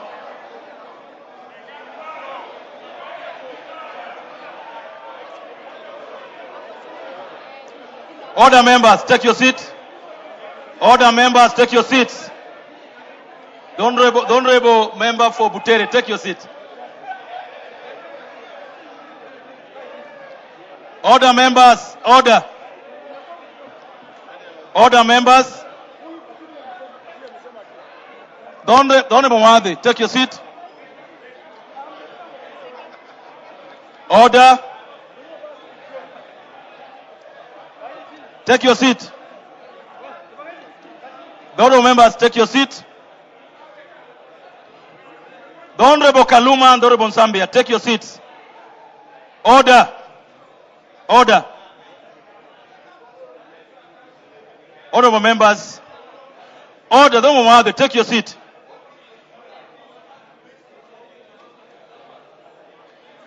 Honorable members, order. Order. Order. Oh, members, I must appreciate your patience this afternoon and evening. Order, members.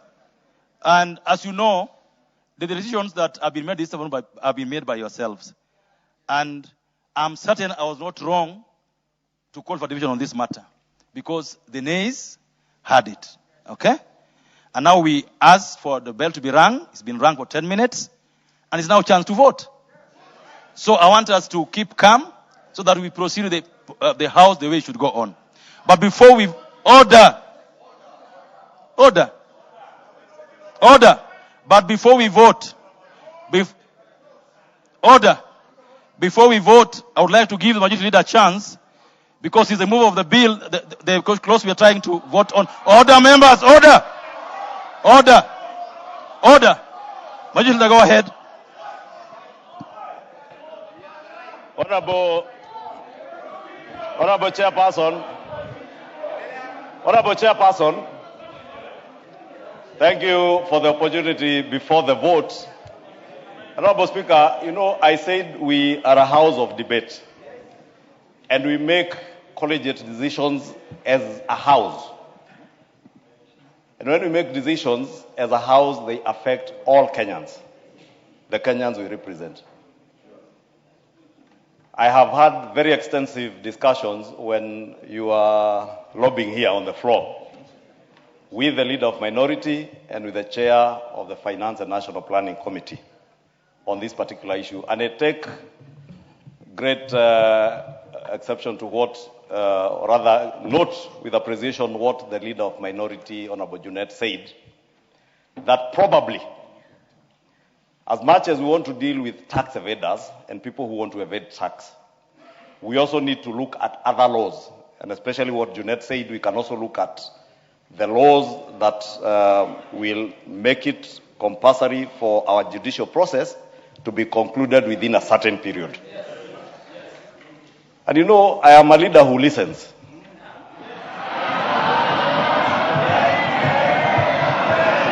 And I have listened.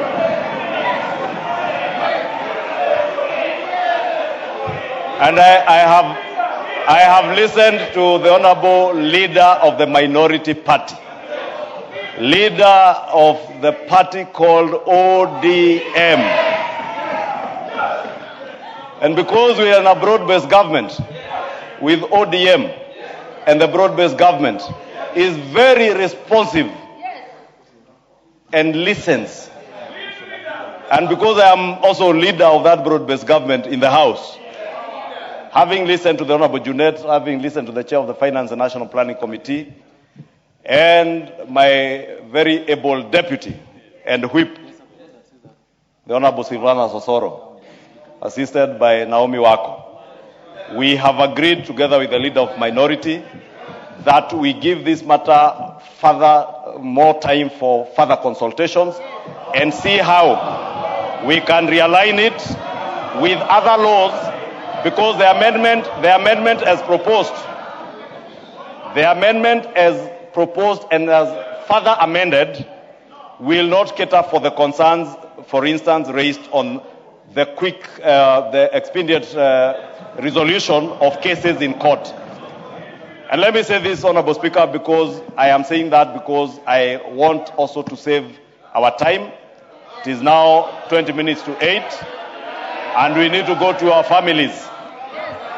I will ask your indulgence that I withdraw both the amendment and the further amendment pending further consultations so that we are able to proceed. And I thank you all for your energy and determination to do what is right for Kenyans. Thank you. Thank you. Thank you so much. Honorable members, the Honorable Junet, go ahead. Mr. Speaker, sir, Mr. Chair, I would like to take this opportunity to thank my counterpart, the leader of the majority party and the leader of the broad-based government in the House, Honorable Kimani Ichung'wah. Mr. Chair, this is a listening majority leader. This is a man who wants this country to prosper. This is a man who wants this country to go and become first world, Mr. Speaker. Majority leader, Mr. Chair, this is a listening government, and this is a listening leadership. On that note, Chair, I want to say this. Mr. Chair, I want to say this on that note. Chair, the minority traditionally sits on the left side of the Speaker. Of late, I have been invaded by a very few militia who are making noise behind me. Thank you. Called Wamunyoro and Wamitego. They have just invaded where I'm sitting, Chair, and I am giving them, I'm giving them space to sit here. Otherwise, they should be on the other side of the house. But they are shouting more than they are right on this side. What I'm going to do from next week, I am going to excommunicate them from this side so that they become partyless, they become stateless, and they become committeeless. Thank you. Yeah, I conclude. Please do conclude. Chair, I'm concluding by saying this. Yes. We had extensive consultation with the majority leader.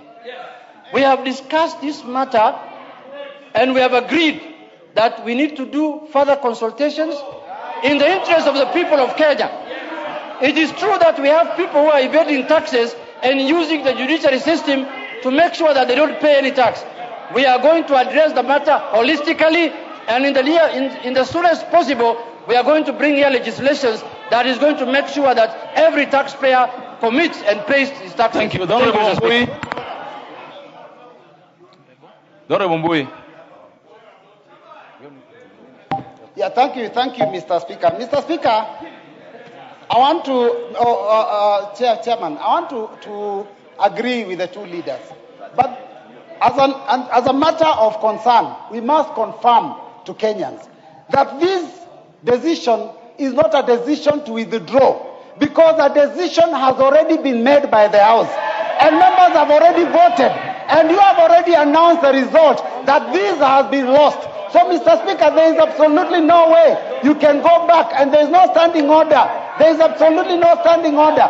This has been lost. It is no longer in law. We move on to the next clause. Honorable, order. Honorable members. Honorable members. You know our rules. That voting by acclamation, or what you did earlier, is a procedure of voting. Voting by division is a procedure of voting. So until this is done to the end, nothing is spent. And so the voting by division is a process. The clause concerned has been withdrawn before we finish that process. So the matter is callous, finito, withdrawn, and no further amendment on it. Let's proceed with the matters that are remaining. I order the bars to be opened, and we proceed with the matter. There's nothing out of order. The matter in question has been withdrawn. We will proceed with the next clauses of the matter.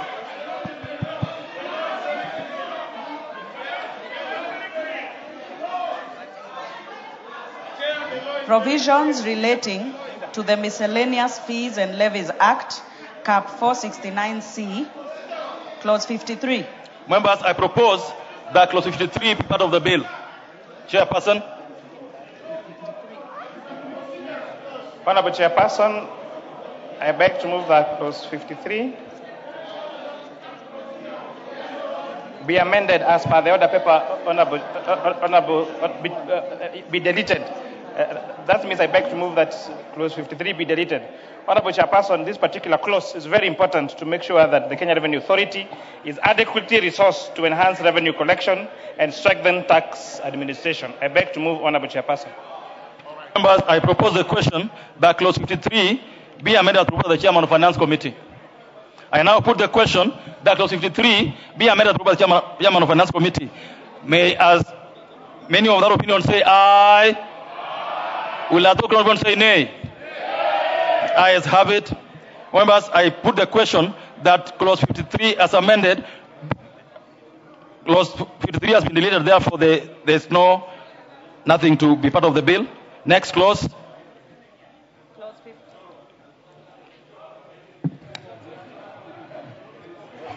Clause 54. Members, I propose the question that Clause 54 be part of the bill, and because there's no amendment to it, I put the question that Clause 54 be part of the bill. Will as another opinion say aye? Will as another opinion say nay? Ayes have it. Clause 55. Members, I propose the question that Clause 55 be part of the bill. Chairperson. Honorable Chairperson, I beg to move that Clause 55 be amended as per the order paper. Honorable Chairperson, this particular amendment it also speaks to what I had spoken to earlier about manufacturers of LPG gas. With the recent things we have seen happening in Hamus and what has happened to our prices of fuel, Honorable Speaker, it's very important to look at alternative sources of energy. And one of the alternative sources of energy is LPG gas, and therefore we are incentivizing investment of at least 5 billion shillings in this particular sector for petroleum gas storage tanks and related infrastructure in Kenya. I thank you, Honorable Chairperson. I propose the question that Clause 55 be amended as proposed by the Chairperson of Finance Committee. The Honorable Wundo. Chair, much as I support the amendment, but Honorable Chair, the figure of 5 billion, or even if it's 2 billion, is excessively high. It means then we never have any local participate in this industry or enjoy these incentives. Is it possible, Chair, you can review the amount of investment required to make it much acceptable and affordable to a common mwananchi, a common investor in Kenya? We should not always benefit the foreigners and let the Kenyans themselves have no such tax benefits. It's not fair, Chair. Chair, so plead with him with consider reducing the threshold. The Chair of Finance Committee. The Chair of Finance Committee. There is a proposal, a request to you by the Honorable Chair of Finance Committee. Honorable Chairperson, in as much as I appreciate the remarks by the Honorable Undo, investment in LPG gas is very expensive, and therefore having a threshold of 2 billion shillings, for example, as proposes, will be defeative. The minimum you need to invest in a plant for LPG manufacturing is at least 5 billion shillings, Honorable Chairperson. So the risk of reducing this is where we have manufacturers that produce something else and they claim, Honorable Speaker, that they are producing, for example, LPG gas, Honorable Speaker. Thank you, members. I now put the question, therefore, that Clause 55 be amended as proposed. Honorable Karoli, what is... Many members may not know, but this clause is a clear example of what state capture is doing in this country, where public decisions are being made for private interest and not for public good. Let us be fair. There should have been a declaration of interest from the executive as to who is putting an LPG gas facility that requires tax exemptions. Is there a member in this House who has those interests that you know? Yes. Could you please name them? Mr. Speaker, no, we need to get to the bottom of this. We all know what I'm talking about. I put the question now that Clause 55 be amended as proposed by the Chair of Finance Committee. Will another opinion say aye? Will as many opinion say nay? Ayes have it. I now put the question members that clause 55 as amended be part of the bill. Will as many opinion say aye? Will as many opinion say nay? Ayes have it. New clause 55A. Members, I propose a question that the new clause 55A be now read a second time. Honorable Chairperson, I do propose that this clause 55A be now read a second time.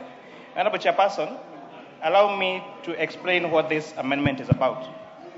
When this Honorable House passed the Affordable Housing Act, they gave the responsibility of collection of housing levy to Kenya Revenue Authority. So Kenya Revenue Authority collects affordable housing levy and remits it to Affordable Housing Board on behalf of Affordable Housing Board. However, Honorable Speaker, the law did not give KRA enforcement powers for this affordable housing. And therefore, we have got very many employers who are deducting housing levy from the employees, but they are not remitting that particular deduction to the Affordable Housing Board. So what this House has done in a previous amendment is, in the amendments we did yesterday on the Kenya Revenue Authority Board, is to give Kenya Revenue Authority enforcement powers. As a result, therefore, Kenya Revenue Authority has additional responsibility to enhance enforcement and make sure that those that are not remitting aggregate to remit. The rate that we put as agency fees for Kenya Revenue Authority for the amount of money they retain after they collect the housing levy, the law says up to 0.5%. And therefore, it was observed that that agency fee is very low, and therefore, the proposal is to increase it from 0.5% to at least 2%. However, again, I insist, however, this does not affect the rate at which Kenyans are paying affordable housing levy. It does not change the rate of affordable housing levy. What it does is allow Kenya Revenue Authority to retain up to 2% of the housing levy they collect, so that in line with the extra responsibilities we gave them yesterday of enforcement, Honorable Chairperson. So it's very important, because I saw, Honorable Chair, some media houses reporting that we have changed the rate of affordable housing levy from the current rate to 2%. Far from it. There is nothing like that. And those media houses should be very embarrassed to misreport and disinform Honorable Speaker on those particular matters. I beg to move, Honorable Chairperson. Members, I propose a question that the new clause 55A be now read a second time. Honorable Makali Mulu. Yeah, thank you, Honorable Speaker. Honorable Speaker, I want to support this and say that the tax collector must be paid, and that this levy is justified, Honorable Speaker.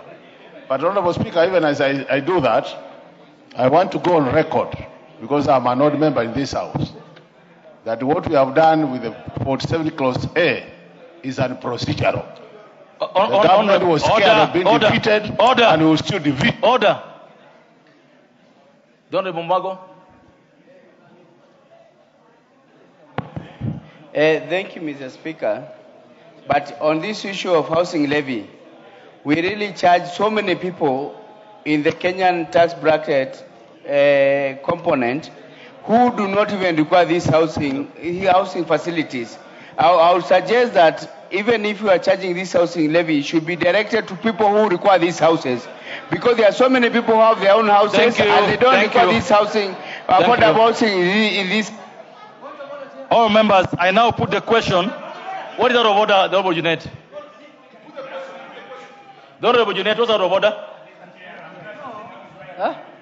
Chair, you know, my colleague here is talking about the housing levy. We are not discussing the housing levy in this amendment.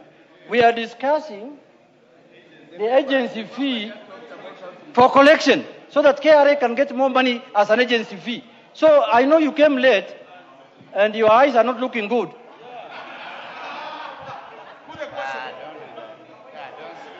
Members, there's a further amendment.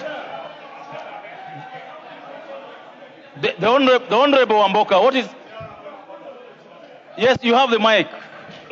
Chairman, let's debate with decorum. it is unfair for Honorable Junet Mohammed, my leader, to imply that the honorable member has come with something in the eyes. Honorable member. Did he say that? Yeah, that's what he said. That he came late and his eyes were not looking. You can confirm from the Hansard, honorable member. We must treat... Order. The Honorable Junet, the Honorable Junet, order. The Honorable Junet, did you say that? No. If you said that, proceed. Order. Mr. Speaker, I did not say that. I did not say that. No, sit down. Honorable, just sit down. The Honorable Junet, you and I have been in this house since 28th of March 2013. You don't do that. And if you... Order. This isn't a joking matter, and I don't want to go to... Order. We don't have time. I don't want to go back to Hansard. If you said that, order. Proceed and withdraw it. If you said it, if you didn't... Because I'll go to the Hansard. If I go to the Hansard and you said it, I'll throw you out of the house. Chair, first you did not hear what I said. But we have the Hansard. And you are talking as though you are sure that I said that. So what did you say? I did not say. Okay. Order. We shall proceed. I will check the Hansard as we go on. If you said something against a member of parliament, of course you know what will follow. We shall proceed as I check the Hansard. Let's proceed. Don't know leader, go ahead. Honorable Chair. Honorable Chair, I want to support that amendment. I just wanted to correct what Honorable Junet has also corrected. That one, because I saw one of the media houses, Honorable Speaker, when the committee tabled their report, one of the media houses actually misreported this aspect, and I think it's a journalist maybe who didn't get it the way it was captured in the committee's report. This amendment, Honorable Speaker, if you can protect me from the Honorable Member for Dagoretti South, who wants to put words in my mouth that it was deliberate. And I don't want to judge the journalist because they misreported one of the broadcast medias. This amendment, as the chair has said, Junet has confirmed, has nothing to do with the housing levy. It is the agency fee that KRA is given. And that is why, Honorable Speaker, if you listened when the chair was moving the bill for second reading, he said part of the amendments that he has are those that will help KRA get more resources to be able to mobilize revenue. And I support. The Honorable Chair, you have a further amendment to make?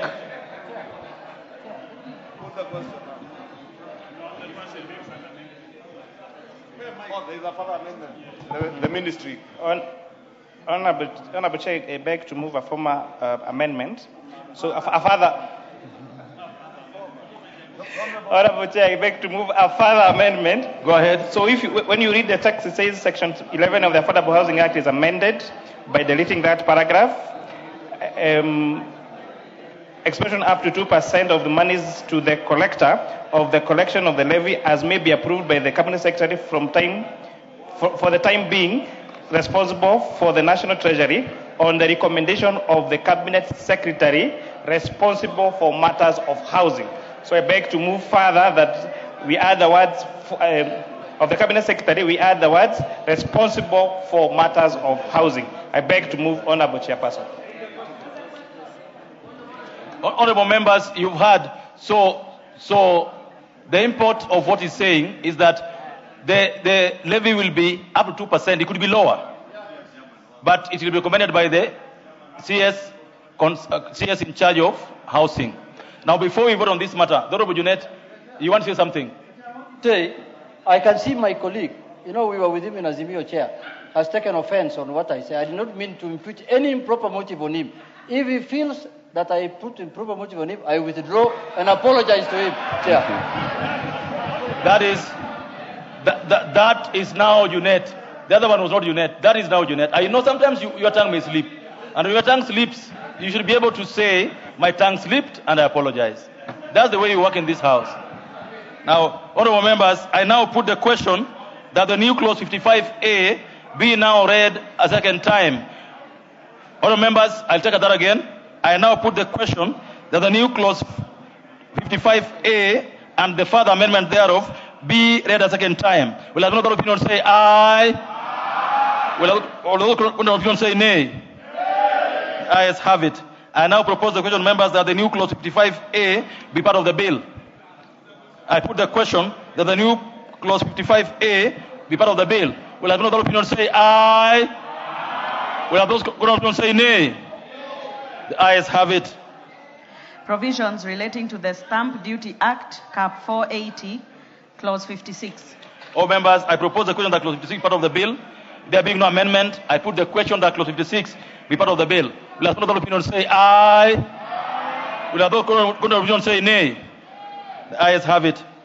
Provisions relating to the Road Maintenance Levy Fund Act, Cap 427, Clause 57. All members, I propose the question that Clause 57 be part of the bill. There being no amendment, I put the question that Clause 57 be part of the bill. Will another opinion say aye? Will another opinion say nay? The ayes have it. Title. All members, I propose the question that the title be the title of the bill. There being no amendment to it, I put the question that the title be the title of the bill. Will another opinion say aye? Will another opinion say nay? The ayes have it. Clause 1. All members, I propose the question that Clause 1 be part of the bill. Honorable Chair.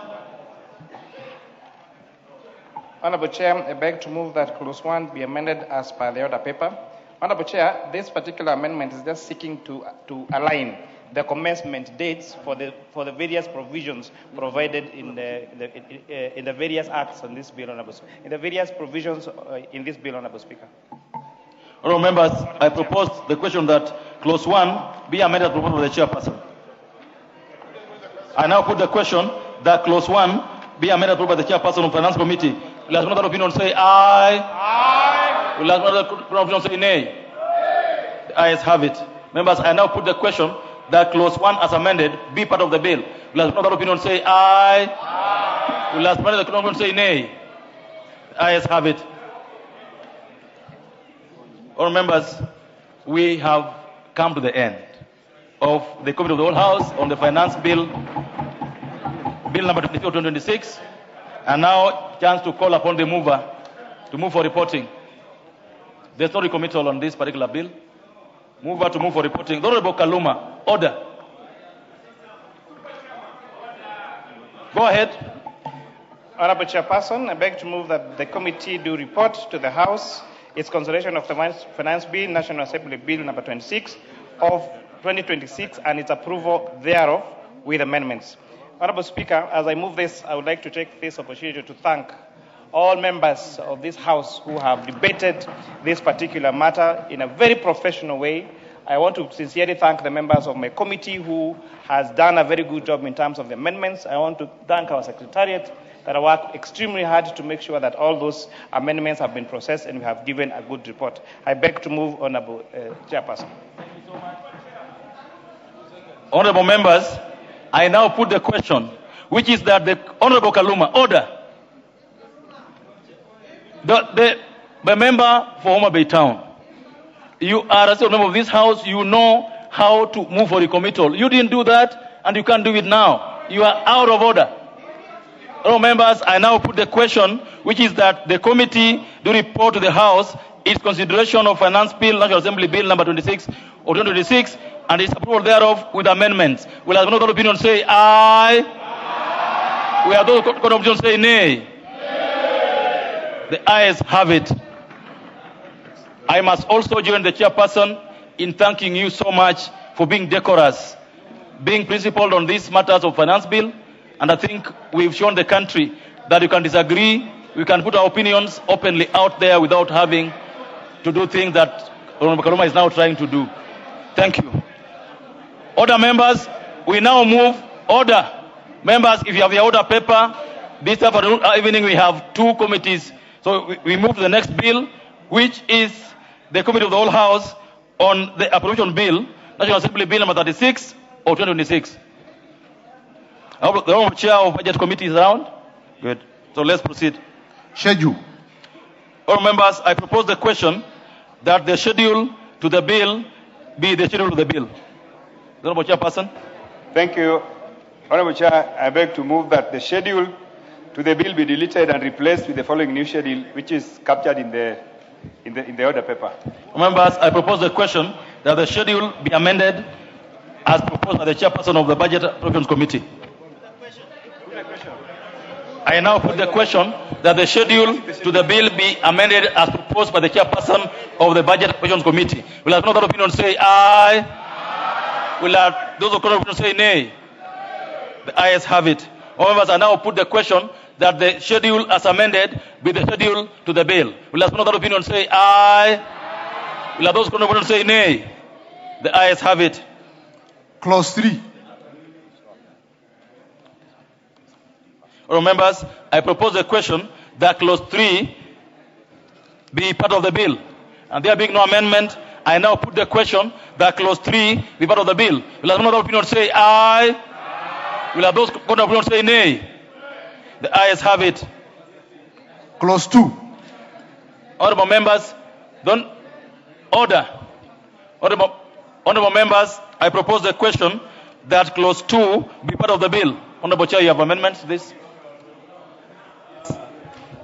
Thank you, Honorable Chair. Honorable Chair, I'd like to move that clause 2 of the bill be amended by deleting the words 2,187,580,892,628, appearing after the words the sum of, and substituting therefore the words 2,188,892,628.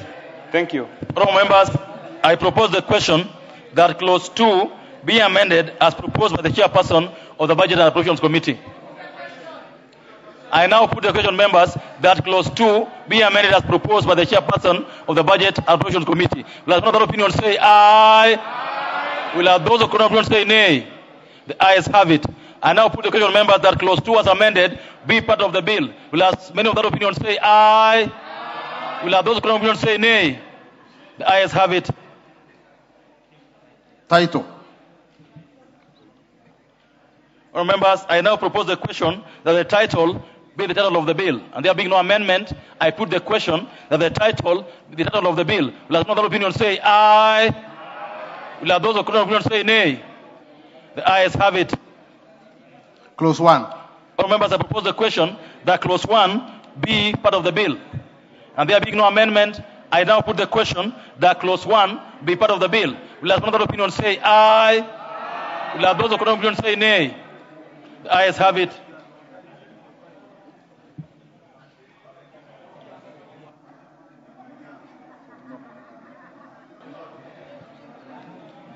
I now call, that marks the end of it. Order, members, order. The Honorable Makali Mulu, the Honorable Kaluma.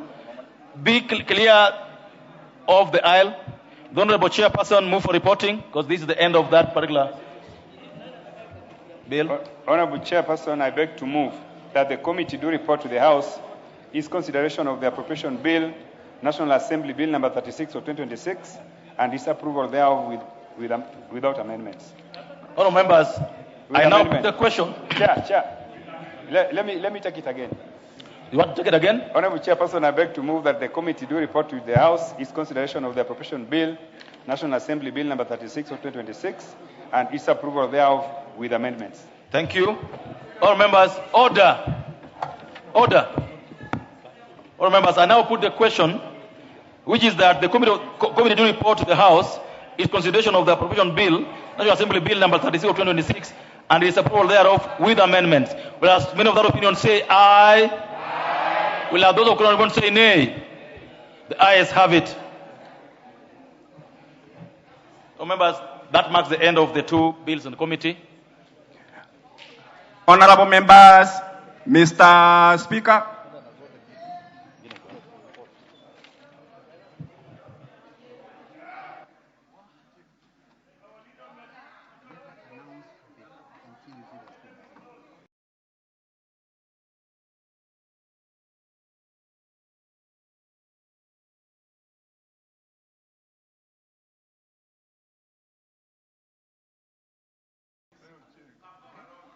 stand corrected. I stand corrected, sir.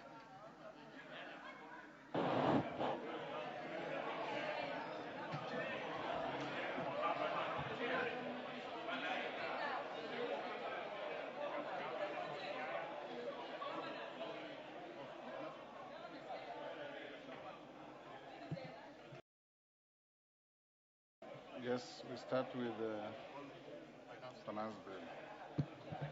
Call out. Order, honorable members. Order. Order, honorable members. Chair on the finance bill. Honorable Speaker, I beg to report that the Committee of the Whole House has considered the Finance Bill, National Assembly Bill number 26 of 2026, and approved the same with amendments.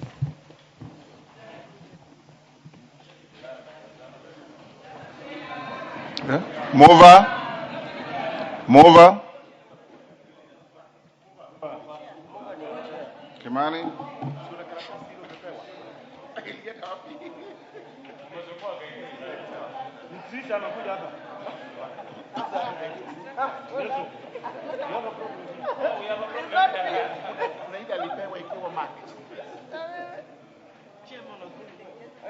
They're both my boyfriends. One is ex, one is current. Honorable Speaker, I beg to move that the House do agree with the Committee of the Whole House. And Honorable Chairperson, I want to reiterate that Kenyans that doubted that Committee of Finance and National Planning will not carry out extensive public participation, and that public participation was exercised in futility. I hope they have seen the work that the committee has done. The views of the public mattered in our report, and we based our report solely on the views of the members of the public in where we felt that they had reasonable grounds, Honorable Speaker. We have agreed with them. It's also important to say, Honorable Speaker, that even in our report we have identified, we have made replies to all those people that did submit to us their views. We have replied to them on why we agreed with them, and for those that did not agree with them, we have also written to them and explained why, Honorable Speaker, we did not agree with them. With that, Honorable Speaker, I beg to move and request the formidable leader of majority, the great member of Parliament for Kikuyu constituency, to reply. Second. Honorable Speaker, I rise to reply, and as I reply, Honorable Speaker, to second. Yes. Honorable Speaker, I think we are all a bit tired now. It's been a long day since morning. And as I second, Honorable Speaker, let me take this opportunity to, in a very special way, thank all of you members from across the aisle, those in the majority, those in the minority, those that the Honorable Junet has referred to with other descriptions, all of you, because you have done very well. You have done very well for the people of Kenya. We have transacted business all the way from second reading yesterday to the third, the Committee of the Whole House in a very mature manner. And I pray, Honorable Speaker, that this is the way we will be transacting business and allow every member to be heard. Because when you allow your colleague to be heard, you also get an opportunity to get heard. And Honorable Speaker, we all here represent different shades of opinion. And we can never all be aligned in thinking. But it's a question of you listen to me, I listen to you, and at times we compromise. And that is why, Honorable Speaker, even on what we were going for division on, after consultations we compromised. And that should be the spirit. Allow me again also to thank you, because, Honorable Speaker, we introduced our sitting this morning, and we asked you to be here this morning at 10 a.m. to help us transact with the business that are budget related. We have just finished with the Supplementary Appropriations 2 bill with led by the Chair Atandi. And I must thank you because we are all here on time. And it is now 8:15 and you are still here. It is a great job and a job well done for the people of Kenya. I thank you and bless you all. Thank you, honorable members. Before I propose the question, I have sat behind here since I left the chair.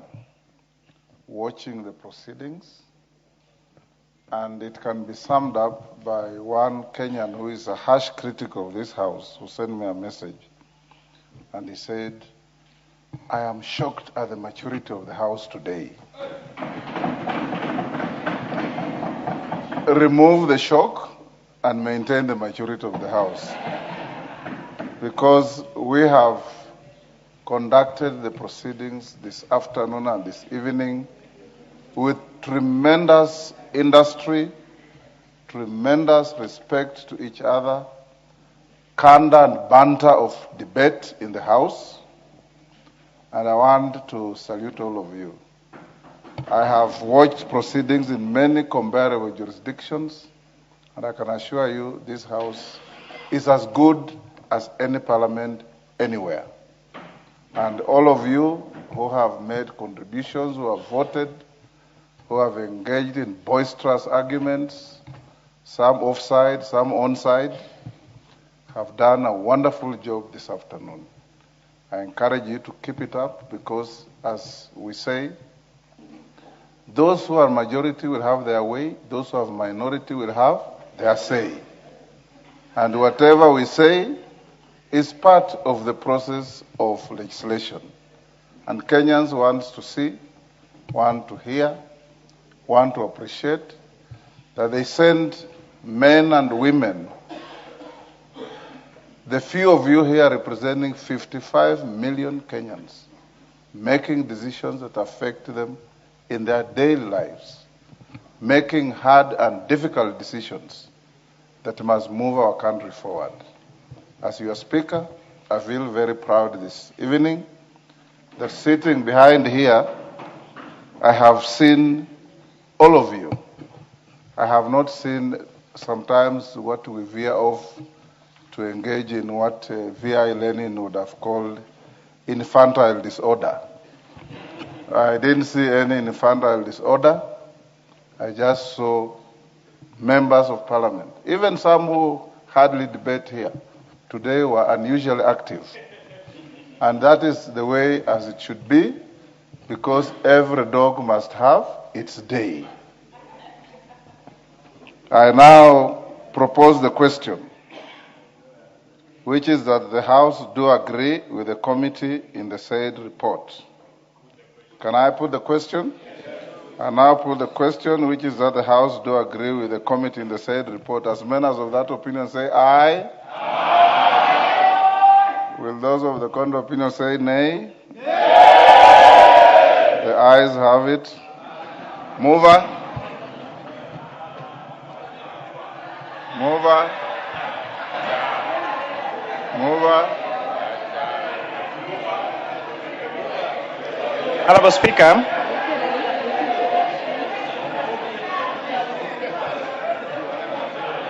Shivani?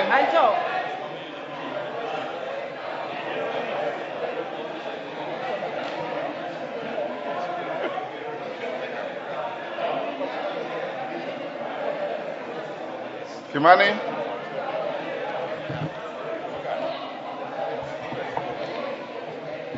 Honorable Speaker, I beg to move that the Finance Bill, National Assembly Bill number 26 of 2026 be now read a third time, and I want to ask the Honorable MP for Keses, the Honorable CP Julius Ruto, to second.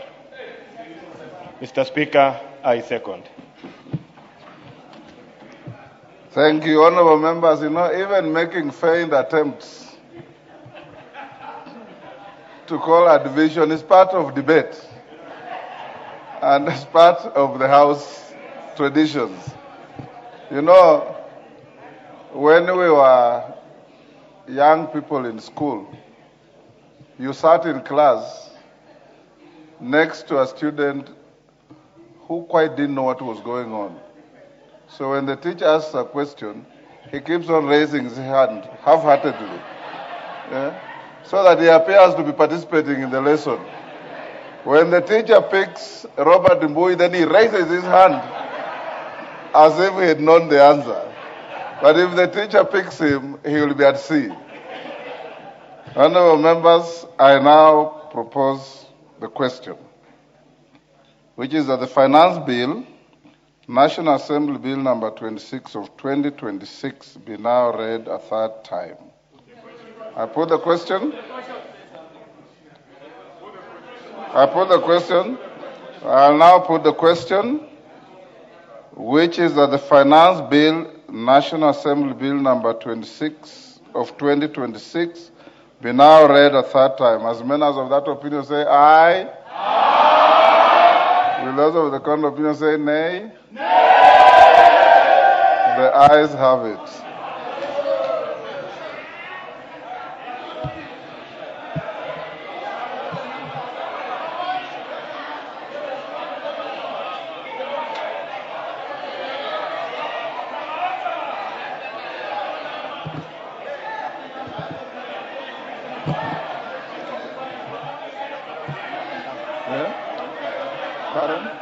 Order, members. Order. I see on your feet, nobody has claimed anything. Yes, when you rise on your feet, the standing orders require order. That when you this is a learning curve for many of you. When you rise on your feet to claim a division, you add on a claim for the division. So go ahead and lay the claim. You have the numbers. We'll ring the bell, but before the bell is rung, I want to instruct that in the interest of time, you will have electronic voting. Everybody get your card. Order. Take your seats. Take your seats. Order. Order. Order, members. Order. You have the requisite numbers. You have the requisite numbers for a division.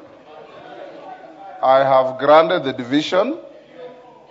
The rules of the House says the Speaker will decide whether you have electronic voting. In fact, that is the first point of call. Where we have any difficulty, then we'll allow those assisted voters. My direction is this. In the event you don't have your cards, the office is open. I'll ring the bell for 10 minutes to organize yourselves. Have your cards. We'll do electronic voting so that we don't spend 30, 45 minutes on something we can do in 5 minutes.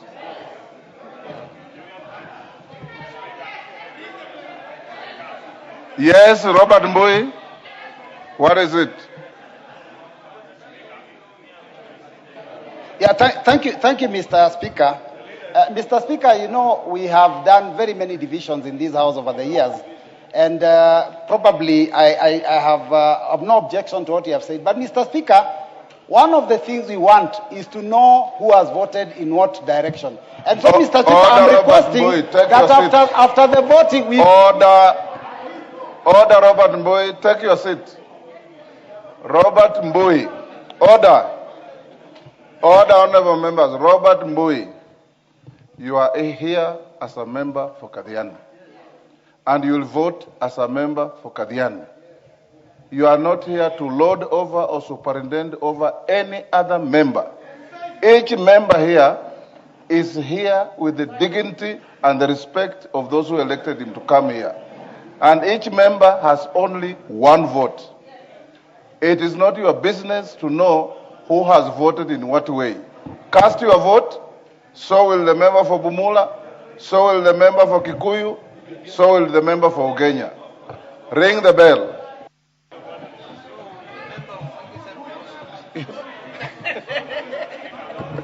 Yes. Yes, Baba. Yes. Yes, Baba. Eh? Yeah. Kadi zinapatikana watakuonyesha. I was requesting if we could dispense with the appropriation. Acha tumalize hii kwanza.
Well, good evening, and you have been following the National Assembly proceedings this evening, a time when the National Assembly chambers or members of the National Assembly have been considering two bills, that is the Finance Bill 2026 as well as the Appropriation Bill 2026 at the Committee of the Whole House stage. And the members managed to consider those amendments. Reporting for the approval of the bill with amendments also was done. However, as the bill was about to move into the next stage, that is the third reading, a division was acclaimed. And now the members managed to attain the number requisite for that particular division. That is with regards to the finance bill. So that particular number for the division stage means that the members of the National Assembly will be going into division regarding whether the bill, that is the Finance Bill 2026, be read a third time. Remember, that is the last stage. After the consideration of the bill at the Committee of the Whole House, after which also amendments were also considered and adopted or dropped depending on the decision that the members of the House took at that particular point. And of course, now the Speaker has directed that the division shall be done electronically. This is for the members to be able to vote on whether the bill be read a third time for the bill to having been concluded or to be concluded with at the level of the National Assembly. However, that awaits to be seen once the division starts. And this is as provided for in the House Standing Order number 70, that unless the Speaker, for the convenience of the House, otherwise directs, voting on a division in the House shall be by electronic voting.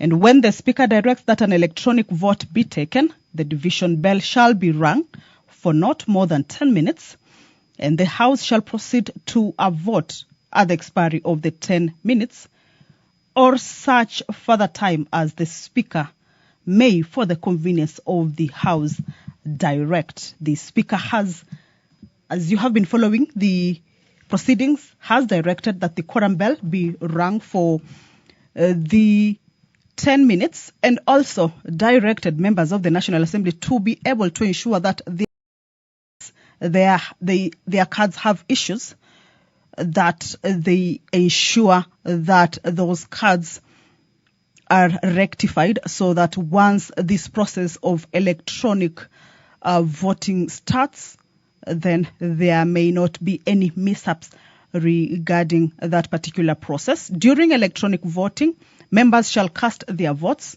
by pressing either the yes, no, or abstain button. At the expiry of 5 minutes or as soon as the results of the voting appears on the indicator board, the Speaker of the chairperson, as the case may be, shall announce the results. However, before we get to this particular stage, once the 10 minutes division bell lapses, the Speaker shall call the House to order and also direct that the doors be closed and the bars be drawn, and for the members to take their positions or take their seats and get ready for the voting on this particular stage of the bill that it has reached now. Just the last stage, the Speaker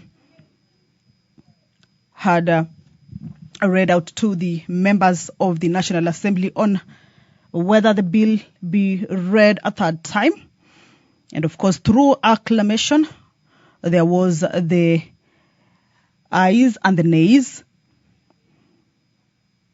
and a number of members stood claiming division, and that number reached the threshold for that particular division to be called. And of course, that is what has led to this particular point that the House is at this point. Consideration of the Finance Bill 2026. Right now, the division bell is underway, a 10-minute division bell, just for the members of the National Assembly to be able to put their cards in order. Those who have been having issues with their cards have been directed to be able to find out from the ICT department. Order, honorable members. Order. Order, honorable members. Take your seats. Honorable Mawade, take your seats. Order. Honorable Mawade, go and take your seat. Take your seat, Mawade. Order, members. Order. Honorable member for Embakasi South, take your seat. You have not been called as a teller yet. Take your seat.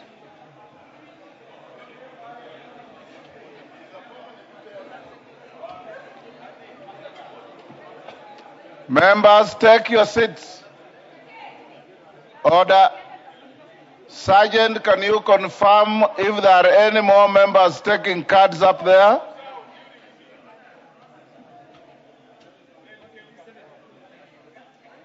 Whips, Osoro and your counterpart, are your members all back?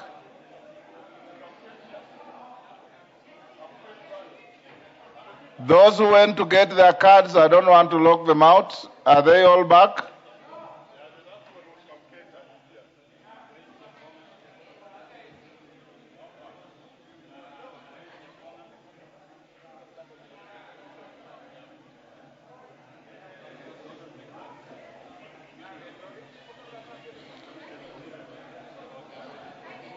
Sergeant,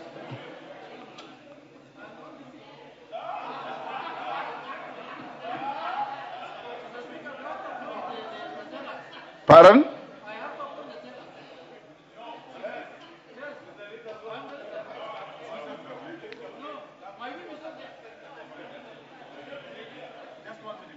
Yes. Okay. I'll give you the 1 minute. Who are you waiting for? Tell them to come in. We're about to lock.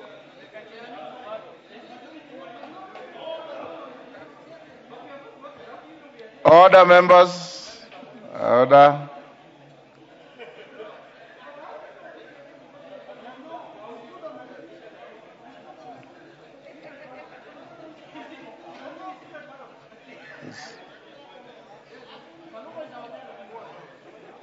Order, members. I think we now have. We now have, according to your whips, members have gotten their cards and are back. Honorable members, I have been advised that the following will be the tellers. For the ayes, Robert Bukose. For the nays, Julius Mawade, MP. Yes, Janet? Mr. Speaker, you know, in the House we have majority and we have minority. Yes. Voting is secret ballot. Nobody knows who's going to vote yes or no. The minority of the minority cannot lead us. These are minority of the minority. So who is your teller? My teller is Kaluma. No. Point of order, Chair. Point of order, Chairman. No.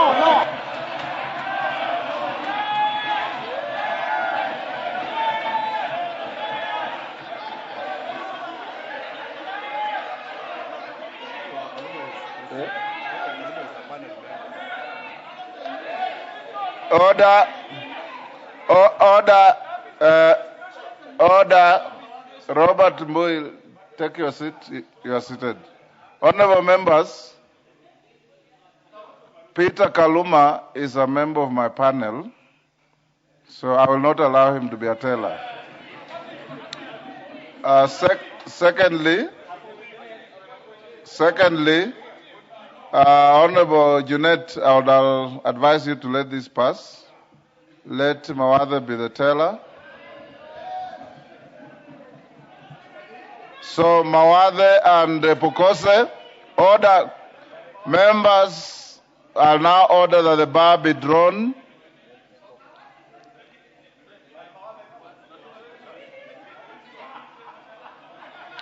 The doors be locked.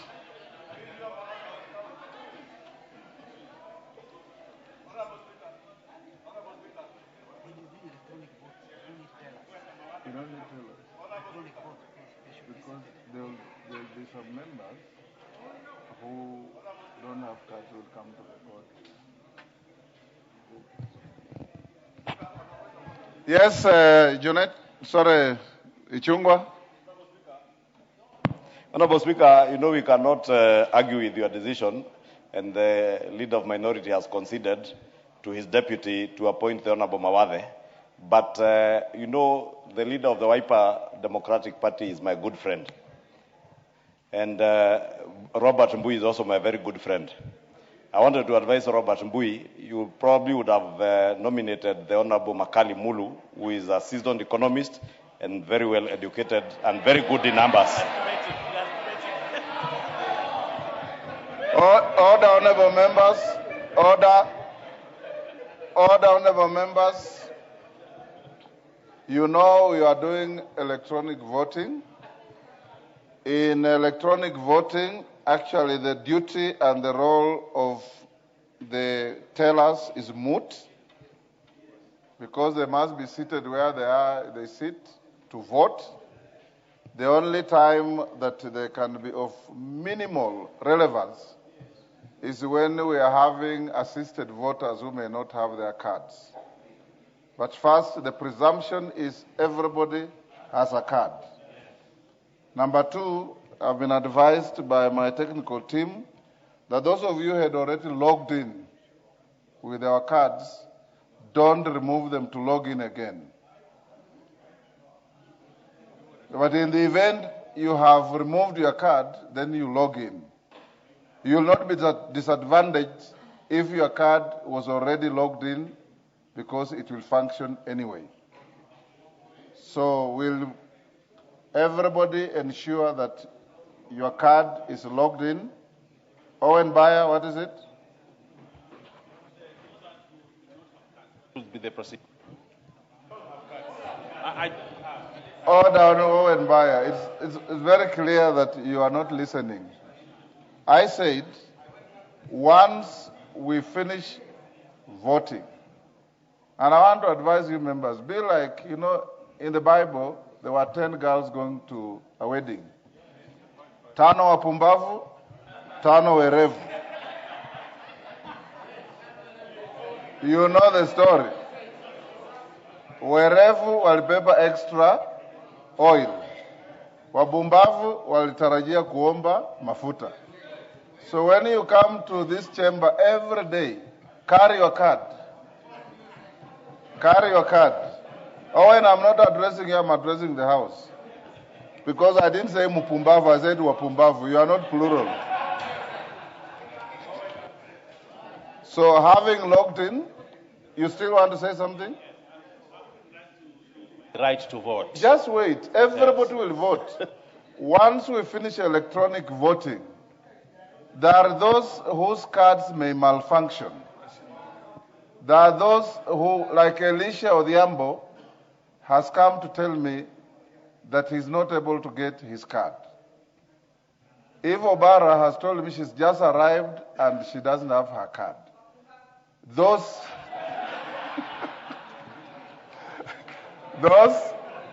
in that category, order, those in that category, once we finish electronic voting, you'll come and register here. Okay? No, Order, Mwafrika, take your seat. Be ready now. I'm going to call for the vote. Be ready. Honorable members, clerk, are we ready? Eh? Do you need to do that? It's not necessary. Just 60 seconds. Eh? Just 60 seconds. Pardon? 60 seconds. They should not vote now. Yes. Order. Yes. Let them not vote. Yes. Let them visit this.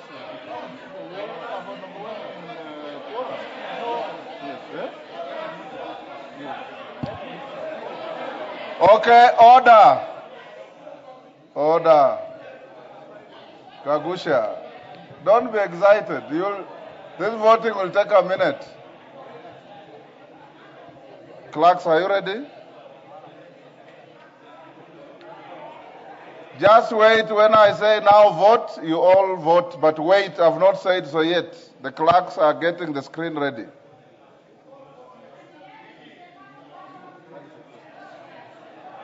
Are we ready? We're ready? Now vote.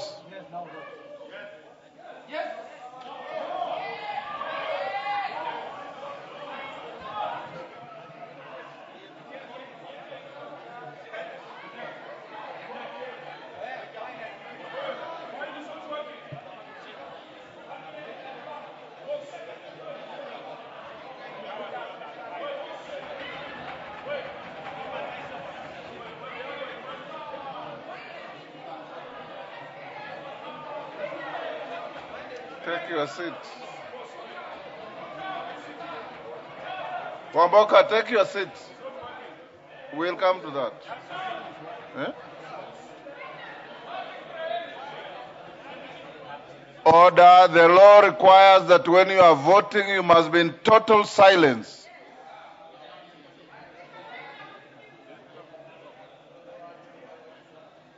Sit down.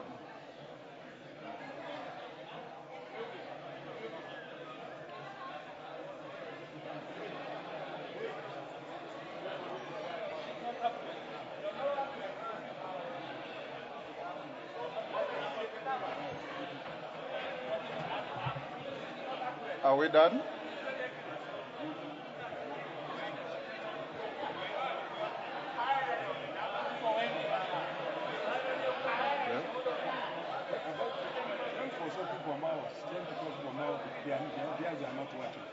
We'll come to that.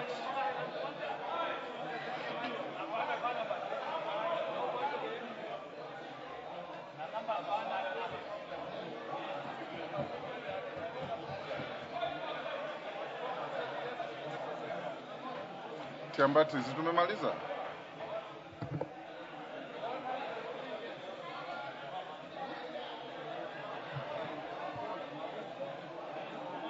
Hatujamaliza?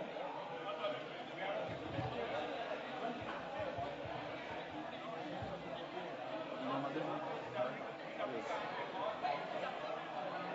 So we call those who may not have voted. How do we know? You have the list. So go ahead and print. Honorable members, order. The voting is over. Order. Honorable, take your seats. Honorable members, I thought my communication was very clear. I said, P.S. Mulyungi, stop raising your hand. I said, for those whose cards may have malfunctioned, or the case of Elisha Odhiambo and Eve Obara, we'll give you an opportunity, a few minutes to come here and register your vote physically. And this will only be done because knowing how sometimes we conduct ourselves, even honorable people can be dishonorable. They will print the list very quickly. When you come to record that you didn't vote, they will check against the list. If you didn't vote, then you are allowed to register your vote.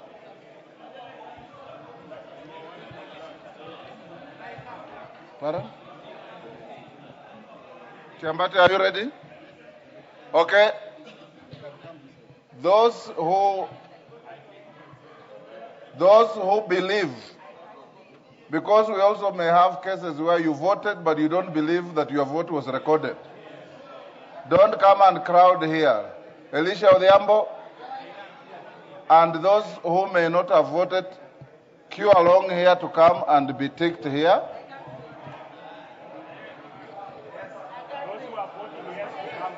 Those who are voting yes, come through this side.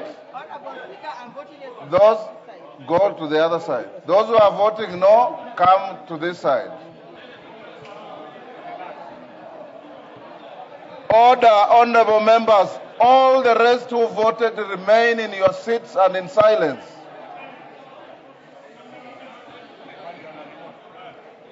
Order. Order, Mukunji, take your seat. The rules say, or we not discontinue a phone call. The rules say, order, members. Order. Honorable Engineer Kiragu, are you coming to vote? If you are not coming to vote, take your seat, remain silent. That's what your standing orders say. Okay, clerks, go ahead and act quickly.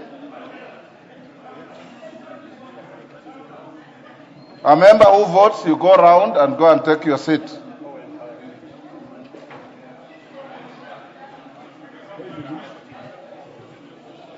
Naika, take your seat. You're out of order.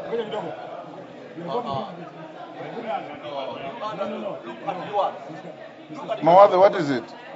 We are voting. Don't shout, stop shouting. They are voting without the list. No, we are using a list here. No, they are voting without the list, sir. I will have the final word. Thank you, sir. Thank you. Thank you. They are voting without the list. Yes. Mr. Speaker, sir. Go to your people. They have a list here. No, please. This is the Bunge list. We will cross-check with.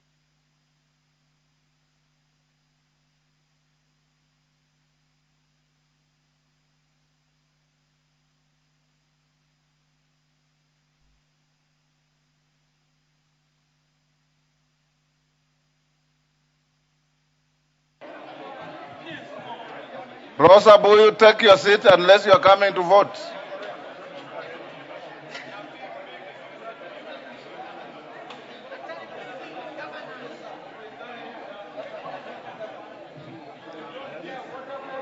Order, honorable members. Order, Nguna. You voted, take your seat.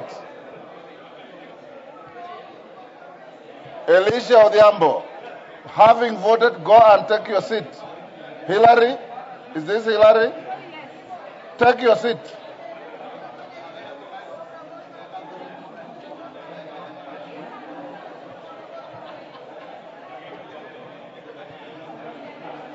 I will give you an opportunity after all this. Take your seats.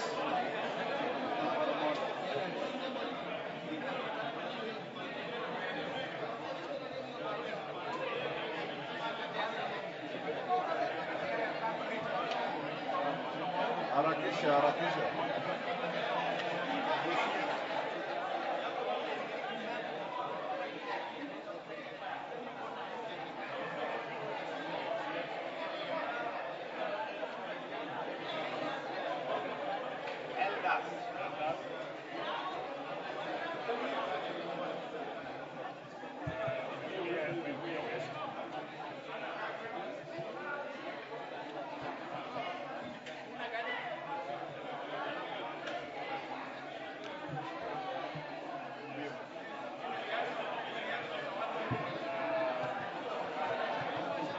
Order, honorable members. Kainan, go take your seat. Waitan, take your seat.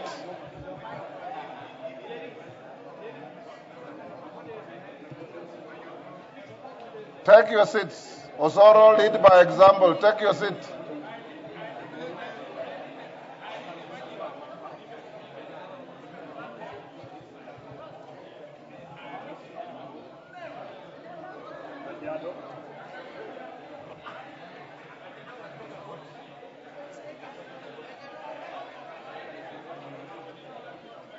Go take your seat.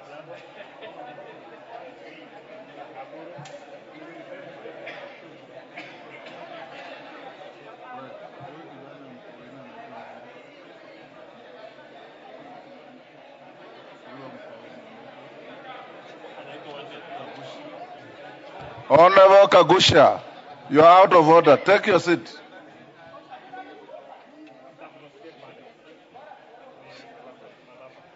You are a former Speaker of an assembly. You know the rules.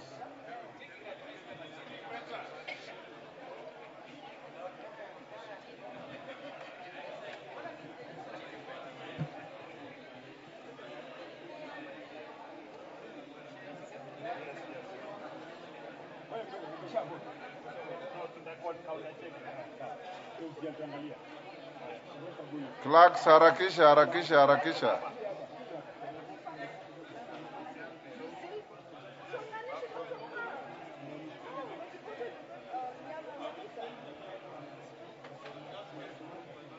Honorable Ngogoyo, you are out of order. Take your seat.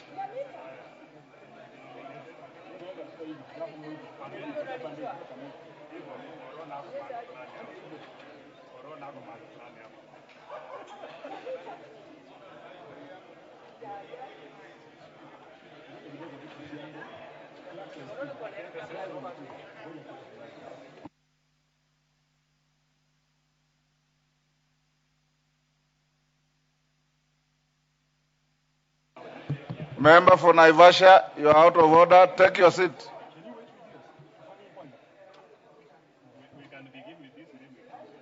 Have you finished?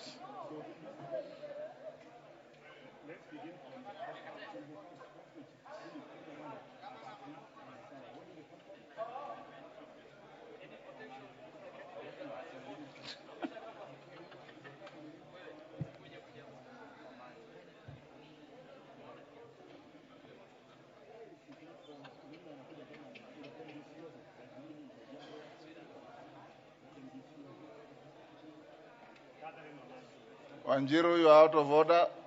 Take your seat.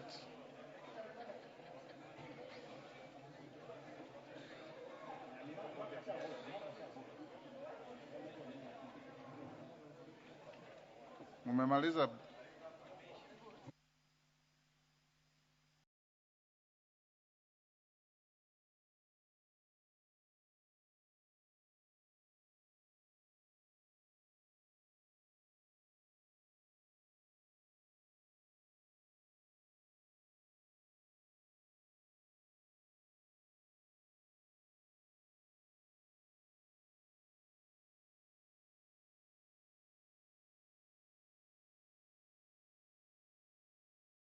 You are out of order.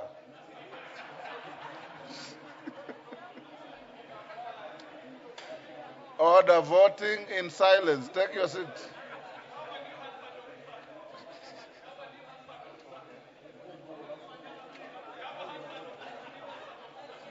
Oh.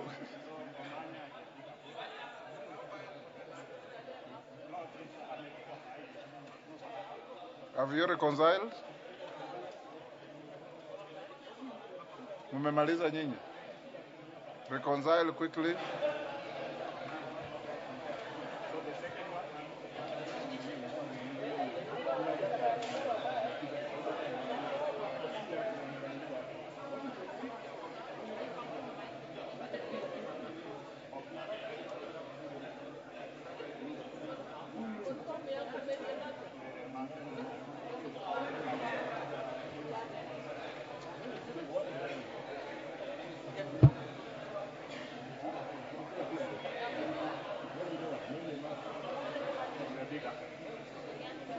Wamemaliza.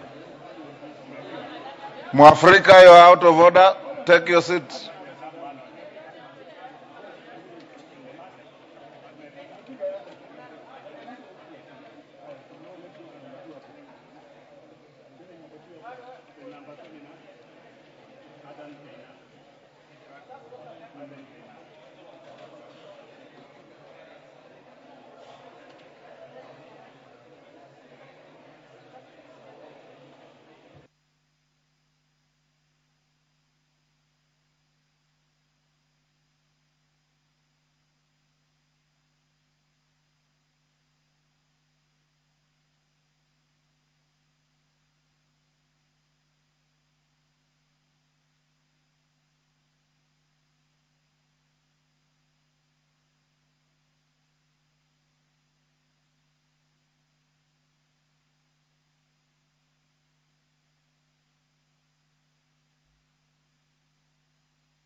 Is this Honorable Nyamita or who is this?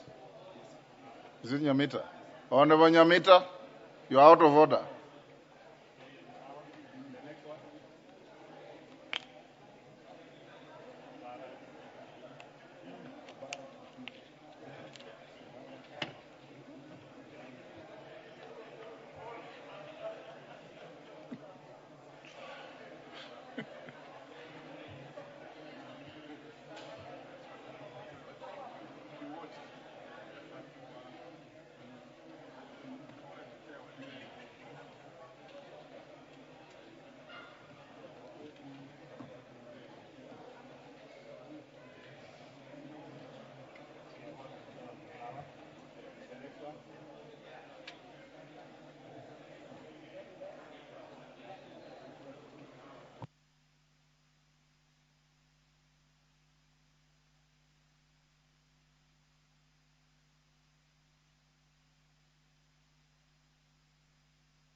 Go take their seats. Order, members, take your seats. The tellers, go back to your seats.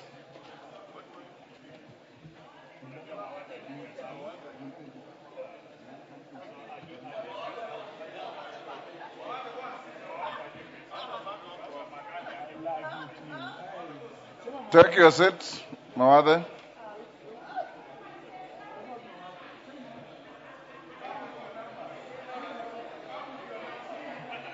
Order. Honorable Mawade, take your seat. Honorable members, the vote is done. We've taken a little longer than I expected because the results of the vote are as follows. On the third reading to the finance bill, the ayes, electronic vote 103, manual vote 19, total 122. The nays, electronic vote 36, manual vote 4, total 40. Order. Abstentions nil. So the results, the ayes have it.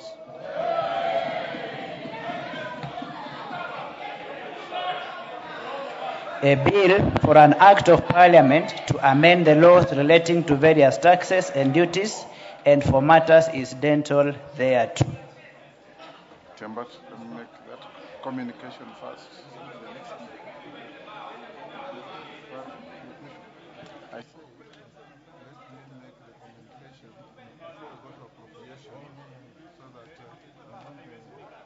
Order, members.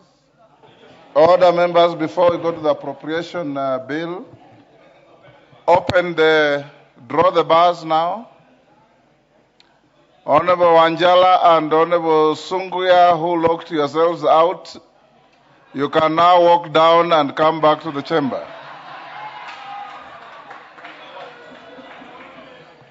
Order.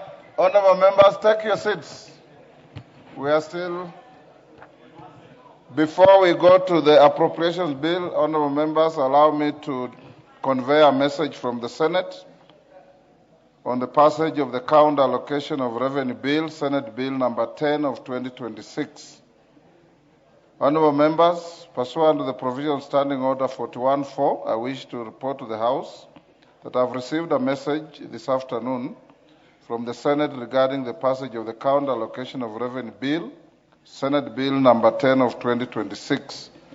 The message conveys that the Senate considered and passed the count allocation of revenue bill, Senate Bill number 10 of 2026, on 17th June 2026 with amendments.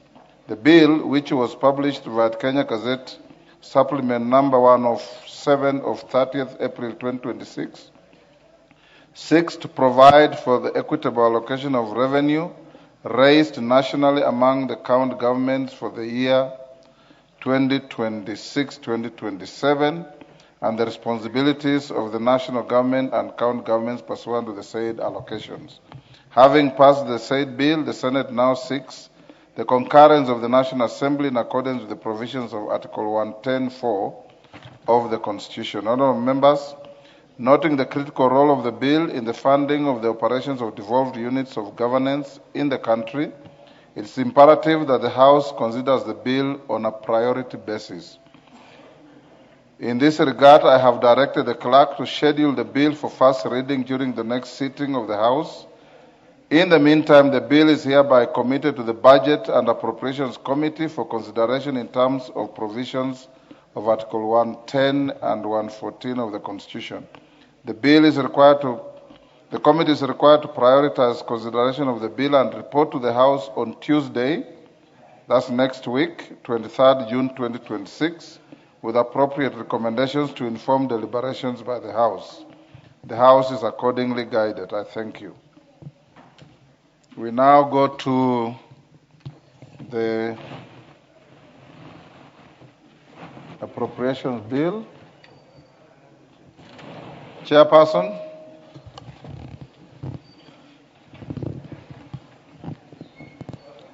Honorable Speaker, I beg to report that the Committee of the Whole House has considered the Appropriations Bill, National Assembly Bill number 36 of 2026, and approved the same with amendments. Mover.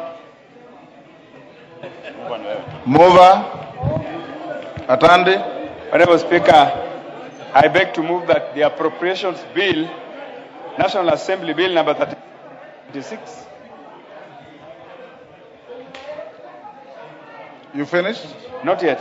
Go Honorable ahead. Speaker, I beg to move that the Appropriations Bill, National Assembly Bill number 36 of 2026 be now read a third time. Thank you. I also request the Honorable Leader of Minority, the Honorable Junet Mohammed, to second. Junet, second. Mr. Speaker, I second. Members on their feet, take your seats.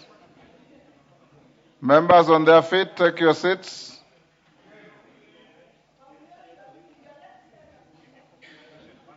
Take your seats.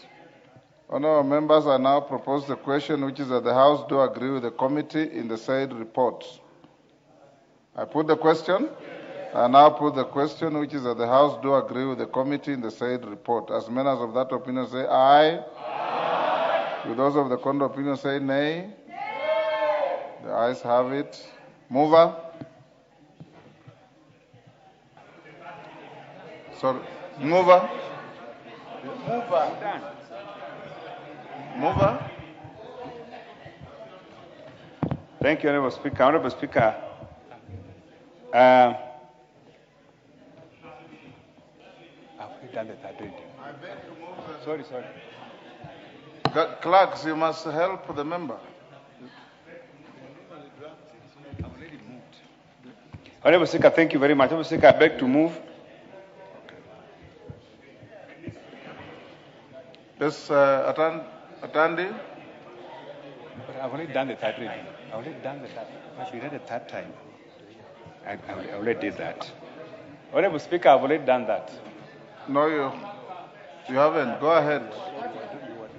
Honorable Speaker, I beg to move that the Appropriations Bill, National Assembly Bill number 36 of 2026, be now read a third time. And I also request the Honorable Junet Mohammed to second. I already did that. Mr. Speaker, I second. Honourable members, I now propose the question ordered. I now propose the question, which is that the Appropriations Bill, National Assembly Bill number 36 of 2026, be now read a third time. I put the question. I now put the question, which is that the Appropriations Bill, National Assembly Bill number 36 of 2026, be now read a third time. As members of that opinion say aye. Will those of the contrary opinion say nay? The ayes have it. A bill for an act of parliament to authorize the issuance of a sum of money out of the consolidated fund and its application towards the service of the year ending on the 30th June 2027, and to appropriate that sum and a sum voted on account by the National Assembly for certain public services and purposes. Honourable members, yes, Junet, you have something to say? Honourable members, we did pass a motion that will sit until we finish priority business or until the end of the day, which is midnight. In my estimation, we have finished priority business. I now ask you to be upstanding.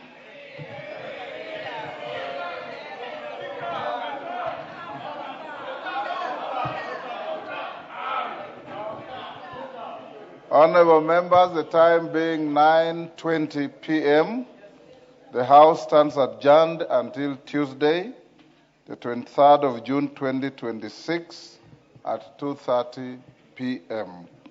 For those who are going to watch football, I wish you a good time.